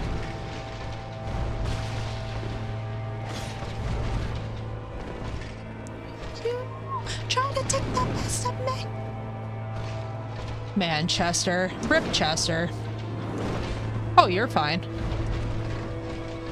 Listen, whenever I'm in a boss battle, please nobody get offended in my chat. What's up, Johnny? Johnny, I love your name. Oh, no! Wow, I really thought that that was too late. Yo, I understand what you were saying about the light versus mid rolls now. Never underestimating you again.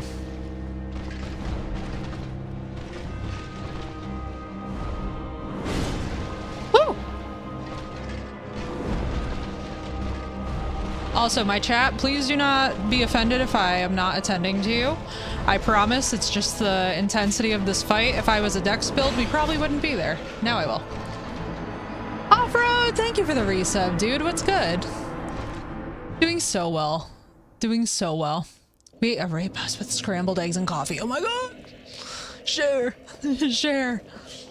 Oh my god, off-road is going so well so far. It's doing better, but one night alone in a hotel room. Damn, dude. Yo, right, old talk? I swear, I think this is mine too. Chester was a saint. Who's singing with the angels for sure. I read that as Cheater, not Chester. That's funny. And right, old talk, this is absolutely my favorite boss. I do not care if this takes us like 7 straight hours. I would literally like to spend 7 hours on Artorias because it's Artorias, you know? What a nice chap. Lotrick is the true saint. What a nice chap. Just played this game for the first time a month ago, right, Johnny? Listen, this is the first time that I have been getting into it, and I have been loving it because originally I was so scared to play this game on stream because I was like, I don't know how the community is going to be. Like, I don't know. Because, like, you know, the PvP sometimes in the Soulsborne games is honestly unbelievably toxic at moments. However, I have to tell you that the best surprise of my life was finding out exactly how powerful the mental health benefits of these games are. And it literally inspired me to completely like think about like my whole content creation journey differently. I'm gonna start a new save and see if I can reach Artorias before you beat him. If I do, you owe me 1 compliment, but if you beat him first, I'll sub. Very nice, cat. Fair.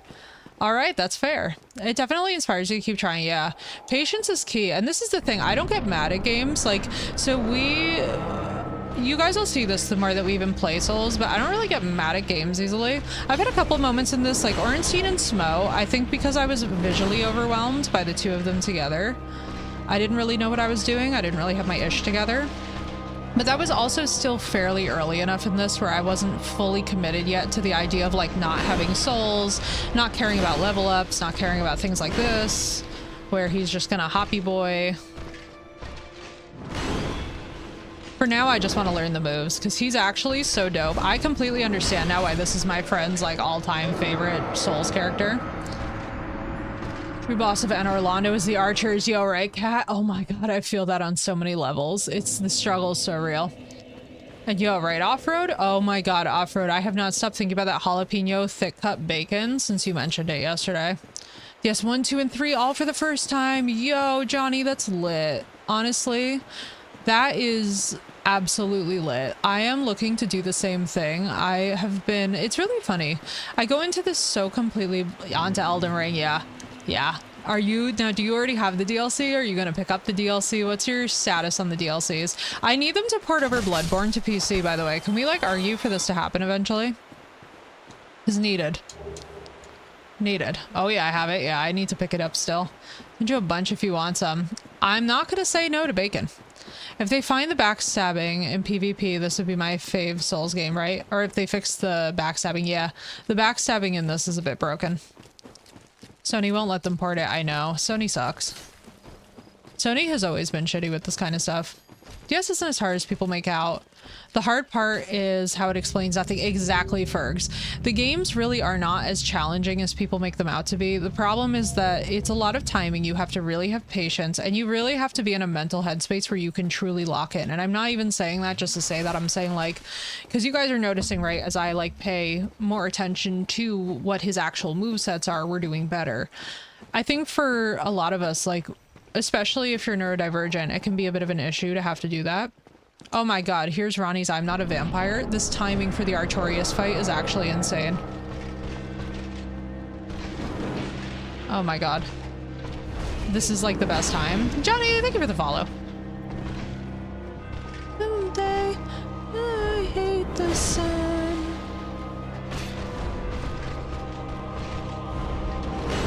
Man, I love me some Ronnie.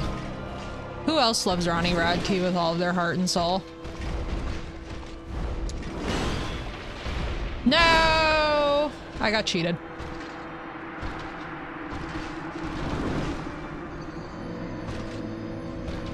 I swear by Ronnie Radke, man. These remasters he does of his own songs just are so good. Perfect Genghis Khan enjoyer. Berg, thank you for the follow, dude. Welcome in officially. Perfect Genghis Khan enjoyer. Fair. Fair. Can't complain. Listen, this is my thing, and we were saying this earlier. For all those of you who are just tuning in, we were laughing about this. I was like, what I need for people is to stop being lukewarm haters, because lukewarm hater means that you don't really care about them. But if you're a passionate hater, oh baby, then we're in business. Then we're cooking. I only ever want boiling hot haters, baby. No lukewarm bullshit. No subpar insults, no subpar hatred of my artwork. It better be undying passion. Give me Davy Jones and Calypso, but it's every hater I have. Call it work night. Later, little fuck. Good to see you, dude. Hate with the burn of 1,000 suns. Exactly, Ferg. Because what that means is that as an artist, you're doing something right. Some Japanese city pop during a boss battle. Yo, that would be absolutely dope. I'm about to drop a diss track. It better be. It better be. It better be Kendrick. It better be Kendrick. Dude, Kendrick and Cole. Oh my god, this was the most insane. I was like, brother. He doesn't just hate Drake. He hates Drake.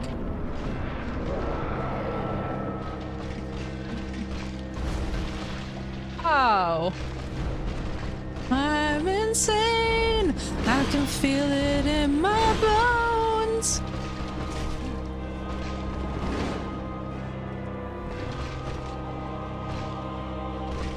You alright? Man, this song for Artorias is actually on brand, and I'm loving it.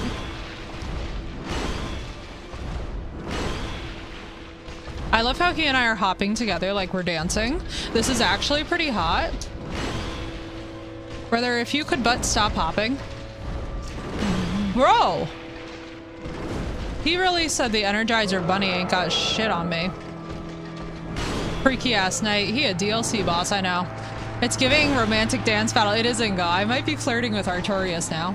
What's the sword we're using? Fergs, we're using Gravelords. We are using Gravelords because it does my maximum. Actually, my Claymore might be better. Probably not. We're gonna try it though. Mostly it looks really hot. I was actually gonna try this. Let's just try this for the meme. We're gonna try this for the meme because I think it's absolutely the stupidest looking run. Imagine if I beat Ingo. Can you imagine if I do all this flirting with Artorias only to beat him with this ugly thing? I'd be so sad. We'd have to immediately switch back to Gravelord. The depression would be so serious. I'm not even exaggerating when I tell you guys that the sadness would be real. The Sag. Looks like it's made of wood, doesn't it? You don't flirt with Artorias, he flirts with you, I know. And that's the sexiest thing about him, is that I love me a good Dom. I love me a good Dom. And he's giving those vibes. He's giving those vibes of like the type with the bad childhood that's like, listen.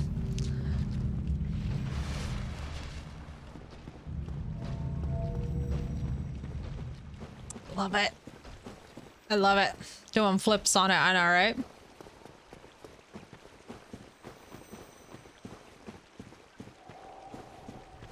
Literally, Kat, I'm not even kidding you when I tell you that I just spent a month writing letters to a man who passionately hates me.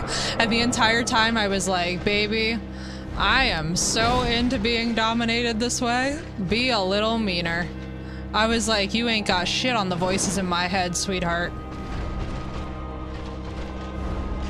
I'm like, man, you think you're mean to me? I'm mean to me in a way that you can't even conceptualize. Always. Isn't that the point? Ooh. It's giving the martial arts builds for Elden Ring right now. Right off-road? I'm like, baby, if he can't be meaner to me than my head is to me, I don't want him.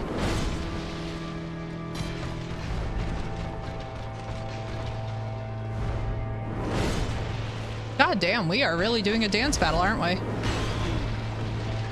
DS unlocking kings, always. I literally read chat. I love how I just stood there and read chat. It's glorious, really. Hang on. I love Lincoln, but that song.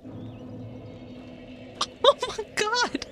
I was so okay with it. Martial arts builds? Yeah, they have them in Elden Ring now. We're gonna be having a good time with that. I saw that and was like, oh, brother. I was like, my chat's gonna go insane for this. It's literally just, it's better than fisticuffs. Nickelback in the background. This is the bad. I know. You know, I can't believe how many people get so rude about Nickelback. I'm like, people. I'm like, live and let live. What did I... Oh, no. We turned the Claymore into Astorius' greatsword. Brother, I can't use this effectively. Oh, boy. Wait, this is the time. This is the time. Oh my god, hang on. We're gonna bonk him with Penis Club. Penis Club is coming. I hate that sentence more than I hate anything in my streaming career. But this is... Brother, we need this for the Nickelback background. Nickelback, you? I'm shocked. Why? I don't hate Nickelback. I don't hate Creed. I don't hate any divorce stat. I listen to Three Doors Down, Let Me Go on such a regular basis. The Penis Club is bigger than my character, as it should be for being a Dragon Tooth. The Penis Club, we have arrived. The Penis Club, we're here. We're here. It's Bonkafee time. Might have to get back into Elden Ring and make a Kung Fu God. You might. I also added Sekiro. I actually added Sekiro to my wish list as well because I know a lot of people love that game. I am not gonna lie to you all. That game. But I could also see it being hilarious. Arms Wide Open by Creed is the anthem. Yes, it is. Oh my god, old talk, yes. You're speaking my language. You understand. You understand. And you know what's sad? Burn It to the Ground is a great song. Yeah, aw, dude. I also love Saving Me. Where's some of the others? Animals. Oh, who doesn't love Animals, though? Animals is such a good one. But yeah, I've never understood all the hate for Nickelback. I think it's like the funniest thing. I'm just like, dear God, when did we become this fragile that we're hating on Nickelback?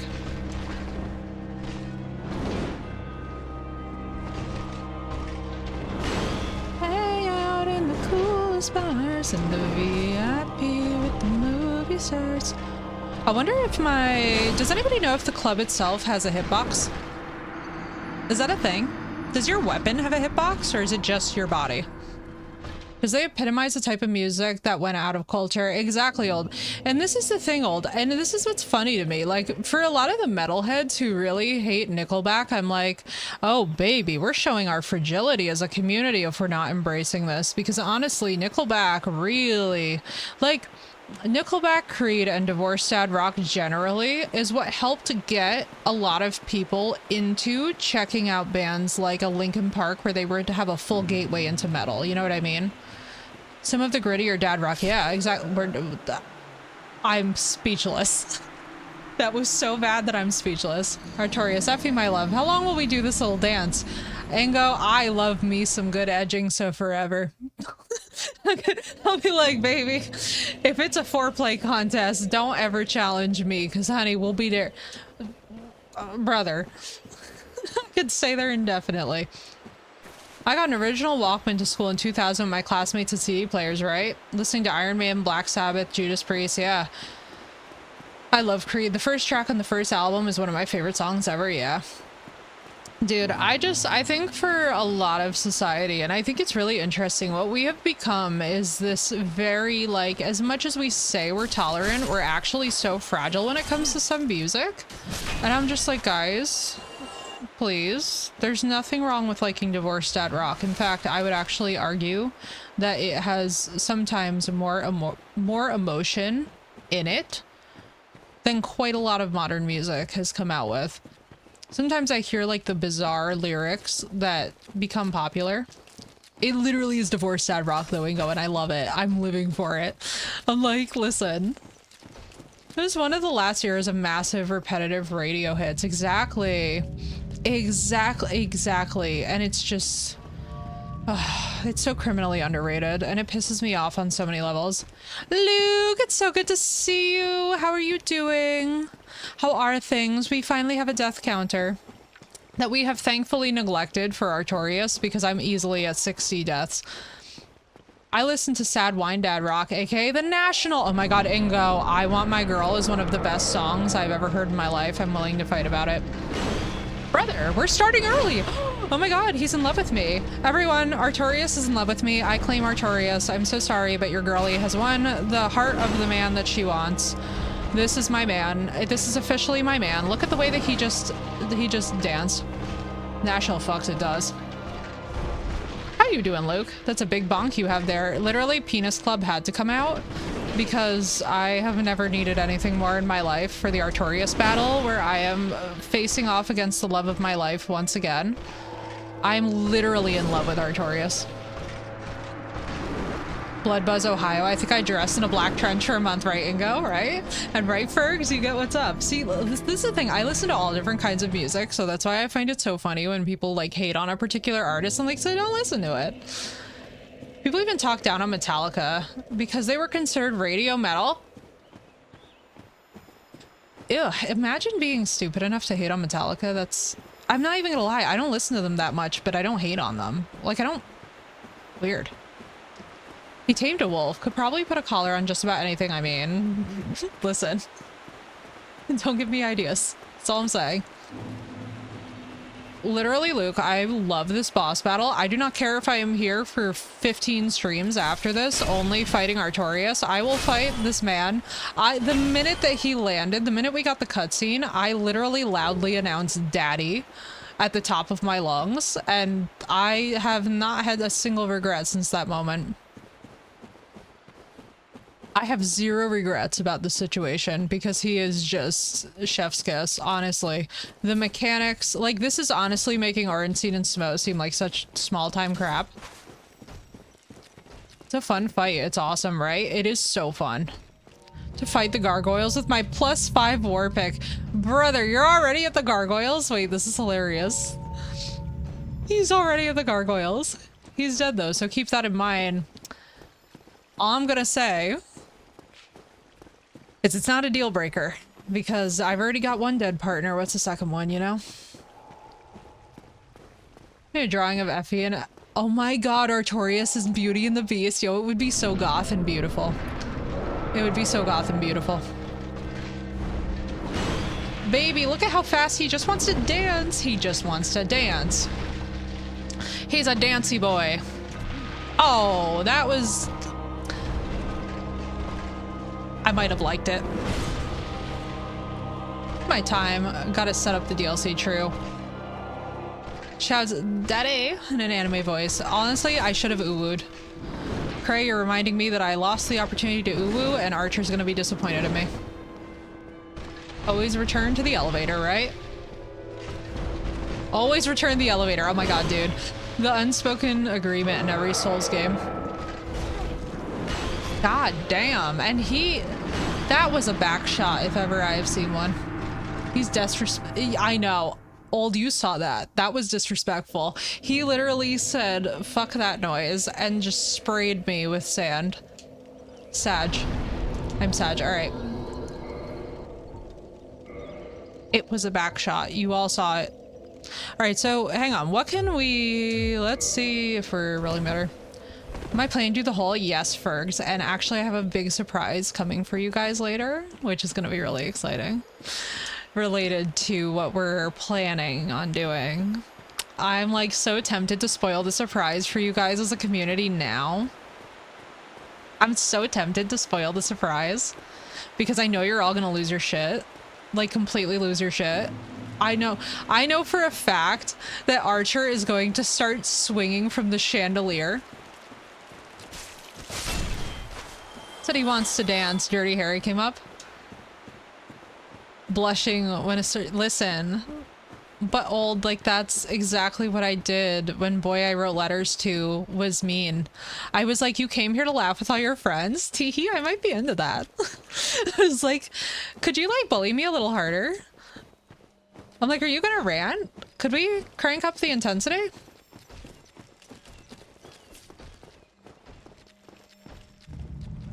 Oh my god, I forgot that Nick Nocturnal went off this hard in this song.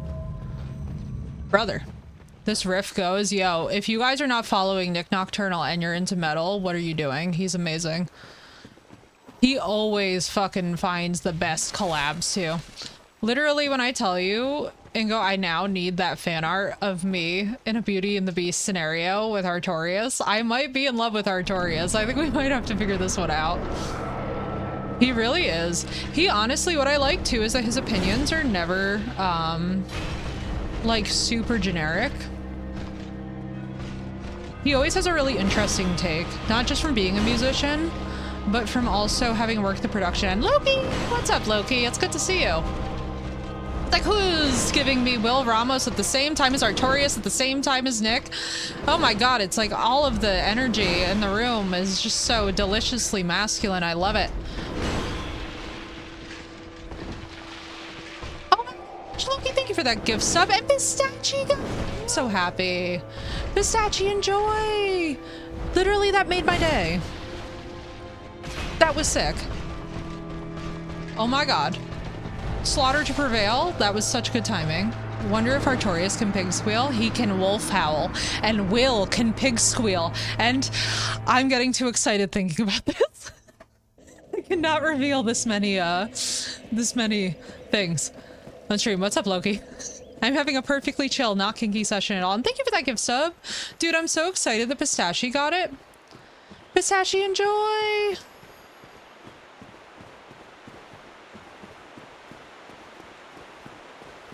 My god, Alex Terrible, though. Can we all just agree that Alex Terrible is wonderful? And that we all love him? Just choosing a little chaos. It's too damn hot and humid for me. Yo, right? I walked out into a wall of humidity too this morning, Loki, and I thought I was gonna lose it. I used to watch his old videos back in the day. Yo, he's intense. His neck could strangle me. His dog could kill us all.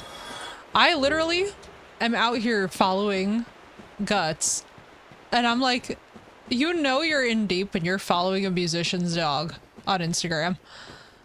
I was like, you know,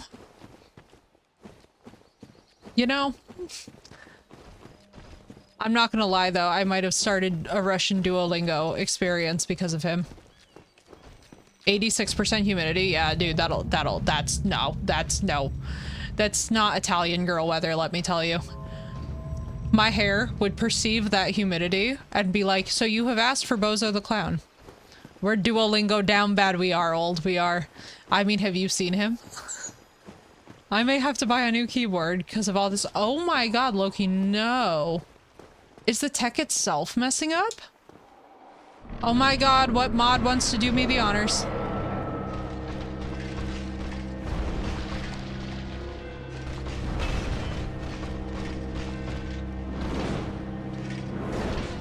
Hang on. Hang on, Venom. Someone will be around to ban you in just a minute. Give me 1 second.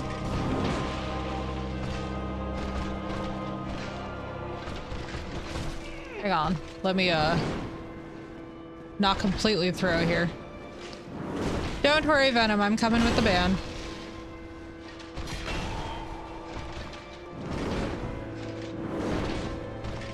Would you like it, Loki? Because straight up, Twitch lets you have pretty much an unlimited number of them. Artorias, nobody gets to hurt you but me, exactly. He's being very choosy. All right, let's do this. Where's Phoenix? Probably sleeping. No, no, no, Loki says. Wow, that was such a confident no. Sag. I'm Sag. I was so confident. All right, Venom, I sentence you to the abyss. You are hereby forbidden. Rest in piss. All right, anyway. No, make Venom hop in disc. Can you imagine? Can you imagine? That would go so hard. You have to be on PC to be a mod? Nah. You can totally be a mod just on mobile. I like to lurk, not work. No, I feel that, Loki. I feel that. Oh, looky, look. Thank you for that 5-stream streak, Loki. I love how much that the Souls games are bringing. Oh my god, Senpai, you're fine. Literally, when I tell you guys that I'm so chill about it, I'm the original mod, right? So it's like, at the end of the day, dude, and this is my thing. I streamed League a few years ago on another account. Yo, right? Oh, dude, it can get so funny. Sometimes, too, I have to tell you guys that for me, the ultimate hilarity is when now we have these bots coming around that are like, buy viewers. I'm like, bro, I don't need to buy viewers. I'm solid. We're fine. I used a bolus. That's how professional streamer I am. As I have that conversation, I use a bolus. It's fine. The flamers would end up in my Discord. Oh my god, wait, that's hilarious. Gotta say though, the fan art of Artorias is really great, right, Ingo? It's because he's so beloved. I claim him though. My social power recharge for the day. Time to lurk. Enjoy, Loki. And thank you so much again for that gift sub. Pistachie, I'm so glad that you got it. Pistachie actually circled back around and found me again to make sure that they followed. Isn't that freaking dope? I love people, especially people on the internet, man. Like, I know that there's some people mad at me getting into it, doing Deep South, yeah, right? Start going off about my rights. Oh my god, old. Wait, that's so funny. Wait, I love it. The best arepa is pabellon. It's shredded meat, black beans, white fresh cheese, and fried plantains. I could absolutely destroy 80 of those right now. I could destroy those arepas with my heart. I would just disrespectful. Artorias. He's losing his patience with me. Making chili tacos? Brother. Any taco's good. Did someone say plantains? I know, right? Guru was like, we've been summoned by the plantains. I just let Artorias stop me because I was thinking about the food. Brother, I started thinking about the food.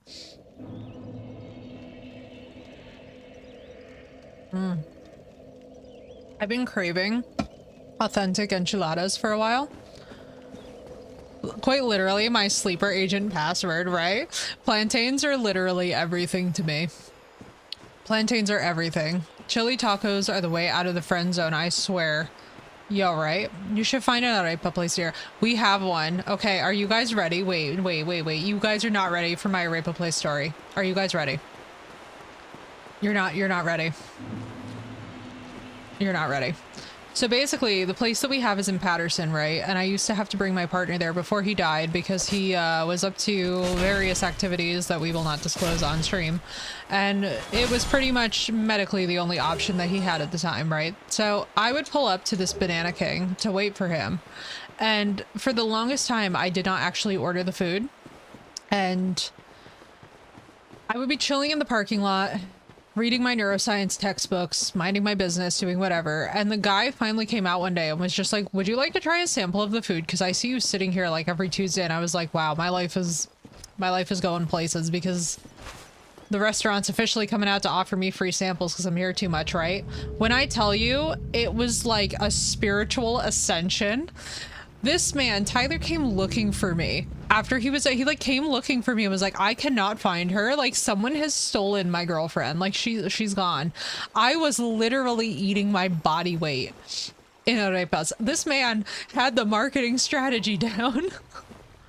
I have 2 hours. Oh my god. Oh, senpai, I'm so hungry. The hungry is so real.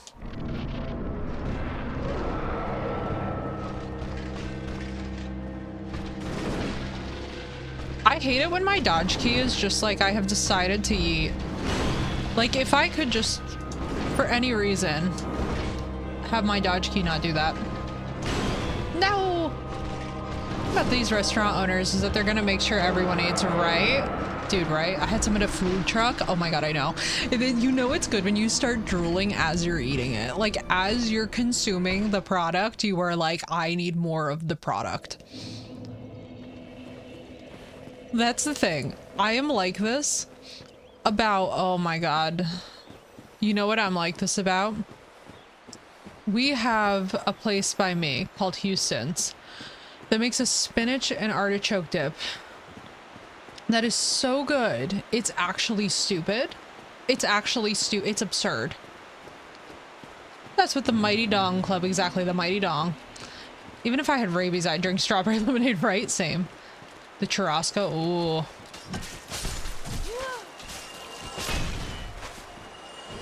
Can I just... The swirling body really distracted my ADHD. I was like, my AUDHD went crazy. Make Racing craft a special empanada for my vegan friend free of charge since they were struggling. Wait, Guru, I'm obsessed with that. Actually, that's so sweet. See, but this is why I love small businesses, man. Like, this is why I love small businesses, and I need us to start supporting them more. Because only a small business owner, man, has that level of dedication. These corporate BS, they do not give a shit about us. But these small business owners, man, will go above and beyond. It's like, it's so sweet. Thank you, Luke. You're right, I do need to hydrate. And thank you, Senpai. I'll even give you all the full stretch. Oh, my spine. Wow. Wow. Man, I'm so excited for the surprise for you guys later. I have to tease it, Luke. I have to tease them with it. Massive company chains aren't even cheaper anymore. They lost value to me. Exactly, old. Exactly. It's actually like just as expensive at this point as groceries. Because, like, can we just, if you're in the US especially, then you know, like, groceries are fucking suffering right now, dude. It's insane. Like, when did it become $400 to feed a family for a week? Let me know. I'm like, I don't know what insane world we're living in, but it's bad. But bring food to the park cookout? Yo, literally, and go. I'm in Canada, it's almost as bad. Yeah, dude, we're suffering. We're suffering. It's gonna be epic. I know, I'm so, dude, Luke, I'm so excited. They have no idea. This community has no idea what I'm about to surprise you with. Because, like, right now, you guys think, like, the death counter and the little music widget so that you can see the song down below are, like, a big deal, right? You have no idea. The hype is gonna be stupid. The hype is gonna be stupid. And the funniest part, Luke, is that I have literally teased it to a few of you guys. So, like, there's a few of you that, like, know. But for those that don't, this is about to be one of the funniest moments. Like, y'all are not ready. Also, that bonky smash. Hang on. Artorias, hang on. I need to smash you right now. Come here. Mommy's going for a ride. Hang on.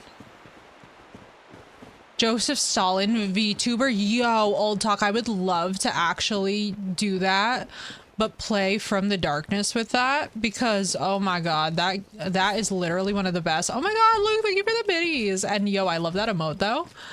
It's dumb. I got 8 to 10 items for it. Costs you $80 for 8 to 10 items. Holy Jesus. Me waiting for surprise is gonna be so good. Mommy's on her way. Mommy's on her way for the smash, the big smash. Also, I feel like we gotta fight the dragon with the dragon tooth. Do we all agree that that has to be a thing that we do? And yo, right, Ingo, that was a clippable. That was a clippable moment if ever I've seen one. The trick where if you could scan $100 of groceries as a lemon, it only costs $1. What? Artorias! Mommy needs big smash. Oh, I'm Sag. Artorias, do not. That was rude. Listen, they never like it when you reverse it on them. They always want to be the dom, you know? And I understand. I too would really want to dom me. I'm fun. But like, I'm just asking for a little respect. I'm trying to smash Artorias and you're not helping. Rude. So rude. Honestly, Ron, you're just so rude. I'm sorry, I had to. I'm in New Jersey. We're not that far from the Jersey Shore. By the Effie, what type of dragon? Okay, so I would have an ebon dragon. So the scales, all right, so we're talking House of the Dragon. So technically they're wyverns. They're not quite dragons, but like we will forgive them for this distinction. But what I would have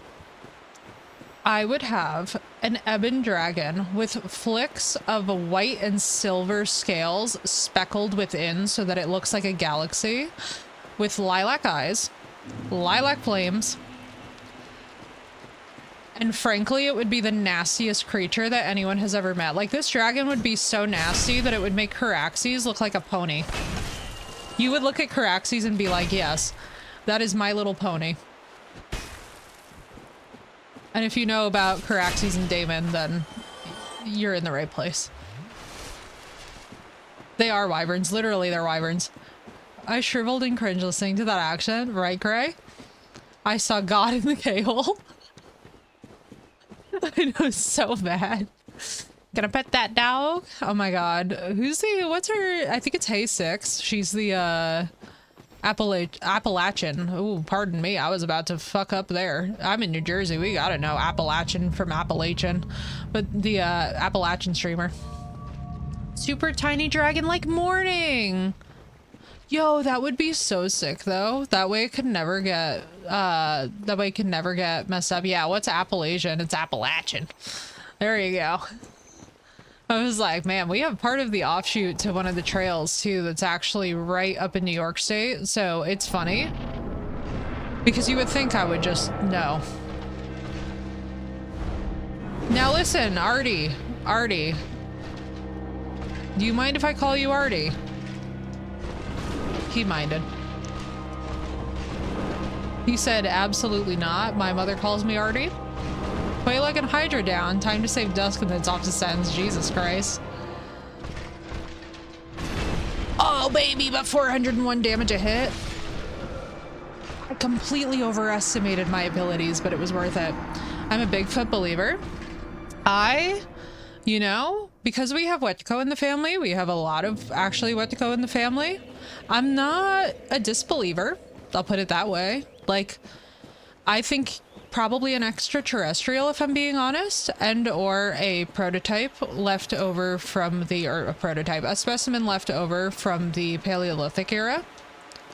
Because we know how evolution works, and evolution dictates that they wouldn't want anything to do with us. I think the Appalachian Mountains are the most haunted place in the region. No, the Conjuring House is literally a portal. The Appalachians are definitely powerful though. I will say this much, all of America is just cursed land. Both north and south.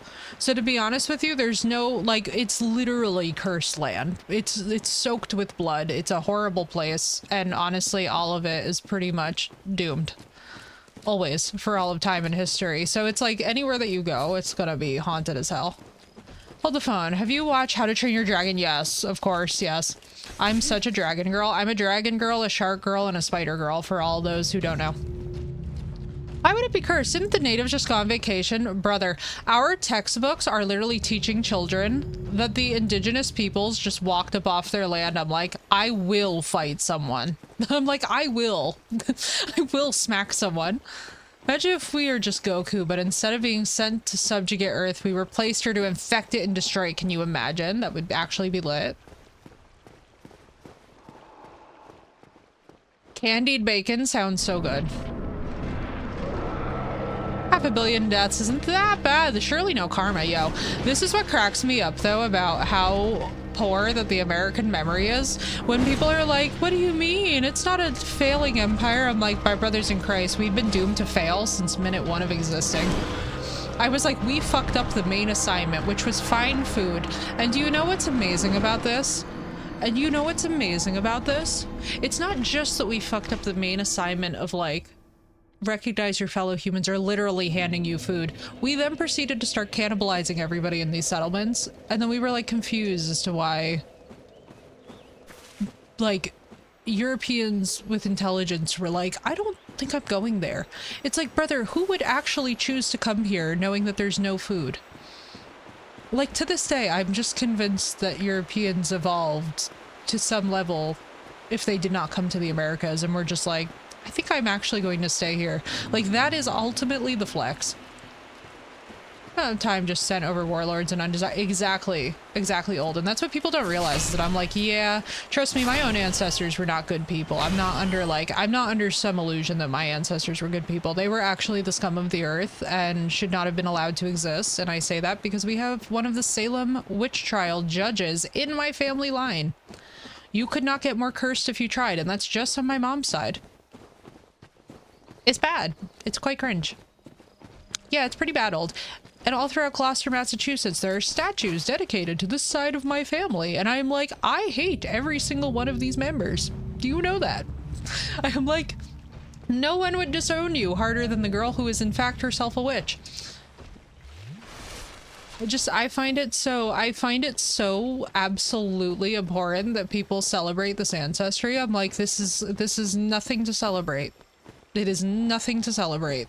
These are horrifying people. No one by our modern standards would want anything to do with these people today. And the Catholic Roman, and the other side's indigenous. Yo, dude, what's up? That's what's good. We have Cree members of my family, but it was back from before the Cree were differentiated.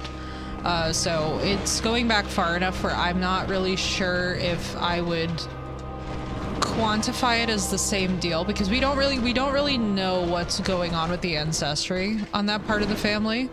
So I'm not going to be that cringe white girl on Twitch being like, I claim indigenous ancestry. Although, if you guys want to know who didn't pass the vibe check, a former boss of mine, we were going to an international conference. He was like, you should claim this as part of your heritage. And I was like, bro, you have fucked up. I have cousins on reservations. I was like, you have just committed a grave error. The L that man took. Main tribe, we don't really get the government benefits. Yeah, it's very, and unfortunately it's been used, right, to create all of this harm in these communities. And it's like, this is why talking about blood quotas and stuff is so painful and offensive. And I just don't understand why it is that people who are like making these claims don't do the basic reading of finding out that like, hey, it's actually super bad to be out here making all these claims and talking about percentage and all that business, considering what it's done to these communities. I'm like, ooh, in the age of Google, imagine not doing basic research.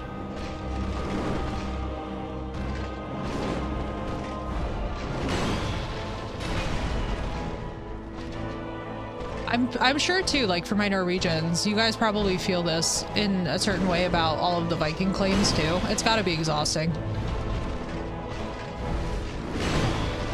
Oh boy.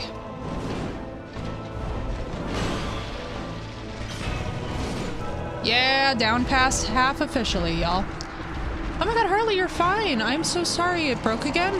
Hamza-Singh has a long lineage in Norwegian nobility. Yo, that's actually dope though. I'm changing my last name from my shit fathers to my mother's, but just annoying legally. I completely get it, Kat, but I totally support you if you decide to. Claiming to be Vikings? Nah, but it's a little cringe. So here's the thing, Kat. So on my father's side, we actually do have the lineage where literally my ancestor was in one of the main battles. But it's not a thing that like, it's not a thing that I would like walk around and be like, I'm a Viking. Like that's, for example, we also have the Arpad dynasty in the family. And if you're Hungarian, you know what that means. It's like, but I'm not sitting here being like, yeah, we have like royal ties or something. Like, at what level of diluted do we think we are at this point? The conservatives branding as Spartans when Spartans were gay as fuck historically. I know, I can't stop laughing old about that. Just the amount of self-owns that have been going on with public media. I'm just like, oh, brother. I'm like, we just... I'm just like, I'm not sure if anyone reads anymore. But no, there's so much cringe to anybody claiming any of these titles. It's like, when I tell you I'm so ashamed of my ancestry regarding the Salem witch trials, that I talk about it because it's like, it's a thing that I feel like I need to atone for. Like, I would like to actually go to Salem and pay the money to lay as many flowers at as many graves as I can. I managed to get it working, but when I turn it off, it's like corrupted. Yo, Harley, I'm so sorry. What the fuck? Why does this thing keep breaking? Is the customer support doing anything for you? Some of them would only see their first woman other way. I know, it's rough. I'm literally a bastard. No idea my mother or father's diversity since I'm adopted. You know, that's probably actually not a bad thing though, senpai, because it gives you a wonderful clean slate. Oh my gosh, later. Totally was in it. Yes, he was. Yes, agree about Achilles. Later, Ingo, it was so absolutely wonderful to see you, dude. Enjoy the rest of your day / night. For a nice, relaxing bike. Hang on. Do this. What song is this again? Oh, I think I really like this song if I remember. Till the end. Oh, brother, this song goes so hard. Harley, I'm so sorry, though. My sub emote is different. Looks really cool. Thank you, Opera. That's one of the surprises coming. It's one of the surprises coming. I have some pretty cool ones planned. Winter sun makes me want to bike. Yeah, right.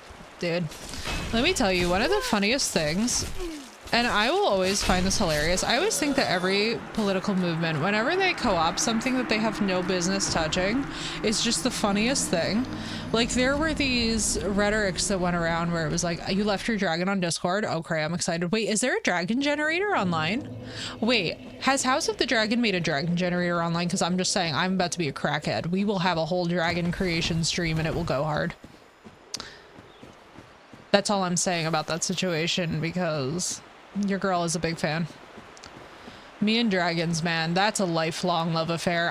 My first movie that I was obsessed with growing up was Dragonheart. I was in love with Bowen, and then I was in love with the successor in the second movie. We don't even talk about the third movie. The third movie didn't happen. I don't see it. It can't hurt me if I don't look at it. But literally, when I tell you that if House of the Dragon ever makes a dragon creator, I'm going to go so hard with a black and white Caraxes with violet eyes. It's a different kind of dragon. Interesting.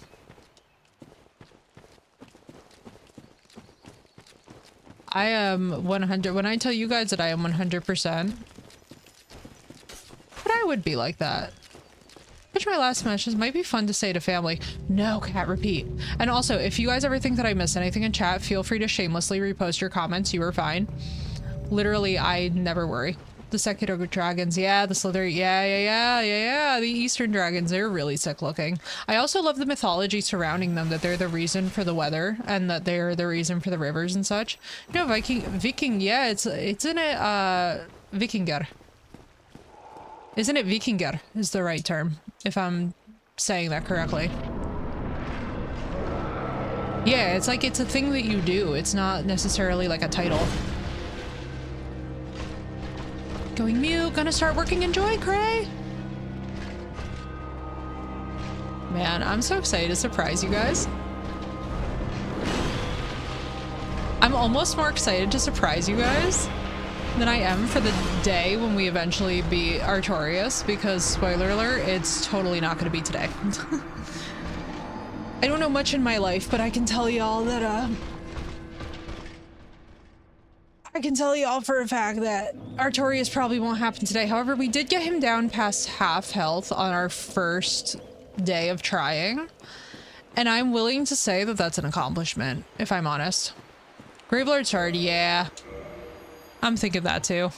I'm thinking that too. I'm glad that I'm not the only person thinking that.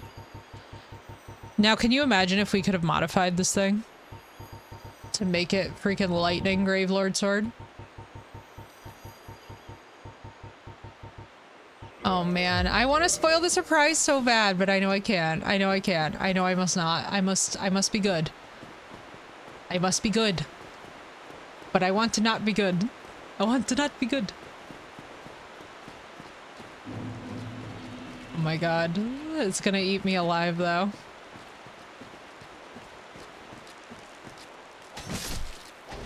Mostly we know that it's time for the Gravelord sword when I start just dying outright to scrubs. That's when we know. Oh fine, give me this. You can never have enough poison resistance. Jalapeno bacon is almost too good. Can't get enough, right? Dude, there's nothing better than being able to sit and stuff your face with your favorite food. It's why every now and then I just go to the store and I am literally just like, all right, give me your absolutely most diabolical looking chocolate cake and give me a fork. And then I proceed to go sit in bed and then I proceed to go to the gym for like 7 hours. And I'm like, oh yes, this is perfectly sane. Everyone does this. It's so fun. Actually, there's nothing better than the gym on a sugar high. Hear me out. That was weird. Cheesecake? Ugh. Not a cheesecake person. I'm definitely not a cheesecake person. It's like, I don't like the tanginess. It really depends for me on like what type it is, but...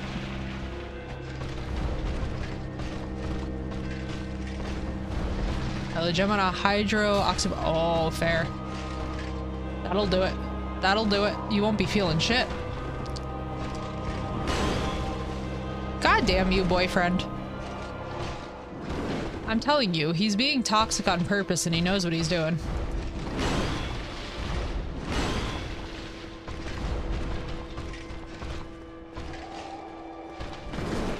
Oh, brother.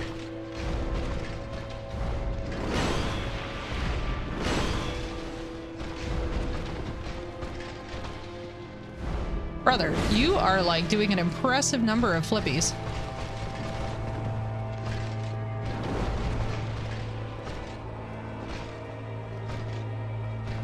So many flippies. He's a flippy boy.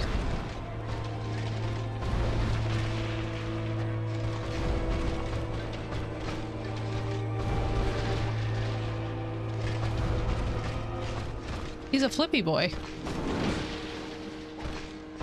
Oh my god, this sword does not have the reach I need.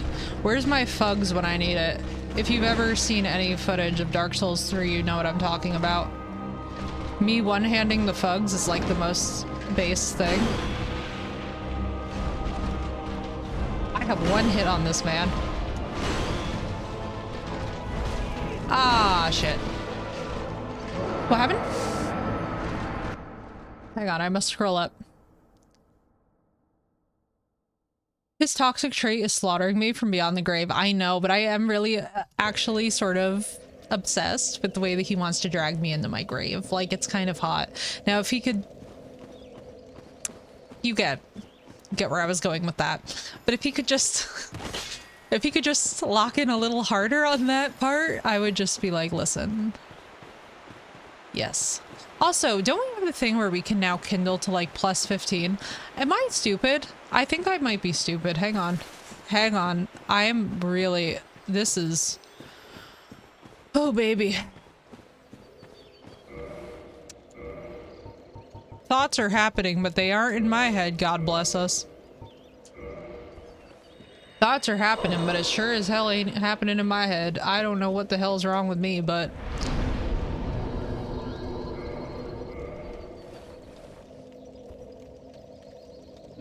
Although we did get one of the bosses down from the DLC, so I don't feel terrible about that. But I'm also, I have to tell you guys, I'm actually so excited that we are now at this point. Guys, I'm actually just special.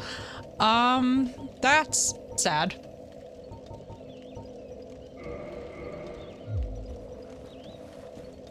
Oh, Off-Road, I promise you that you don't feel as stupid as me. Also, look at my girl's thighs. I actually did plan this out well. Watch me get invaded right now. I will scream. Oh, how fitting that a song named Abysso, by the way, is what's playing. That's actually really funny. Hang on, Artorias, I must die to this song. You must murder me before the song is over. It's the Abyss. It's your thing. Okay, never mind. The reach on the sword is fine. It's just me who needs to get good. Now I can't stop staring at my own thighs. See, this is going to be the downside of this battle.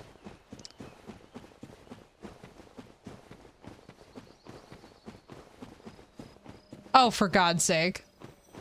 No! I'm literally just trying to live, my brother in Christ. Alright.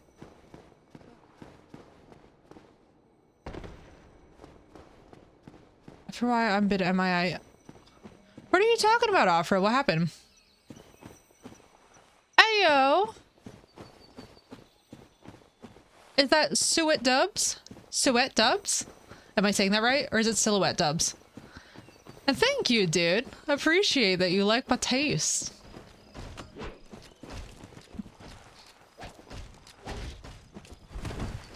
Dubs is fine. Very nice. Oh boy. Oh, you pesky invader. It's fine. Quaileg's sword looks great on you though, dude. Big supportive energy, which is fine. Told you about Chelsea? I know, Afra, but I don't think that you're stupid for that at all, dude. It happens. Like, listen, people will get you in your head, and that's okay. It's very normal to get in your head about people. That's actually the most relatable. Well, welcome in, Dubs, by the way, and thank you so much for that follow, dude. Oh man, I'm so excited that you like my music taste, because you're gonna really like the surprise coming later. You're gonna really like the surprise coming later that I have in store for this community. It's gonna be real sick. I'm really excited because all these people are gonna actually shit their pants. And not in like a small way. And not in like a small way. Because this is not a thing that I would normally do and that would be expected from me, but here I am. Huge fan of all music. Never heard this band, but the guitar is peak. Yo, literally. Album. Listen, this song, No Way Out by Not Enough Space, I did not know this, but this band is actually from one of my friend's hometowns, like literally performs there, and I think that is the dopest thing. I thought that they were like a small deal, and then they're actually a huge deal. Album. Listen, somehow I think you guys are gonna like it more than an album. All right, we're at 401. So what we're gonna do, this is gonna be my last attempt on Artorias, and then we're gonna bail.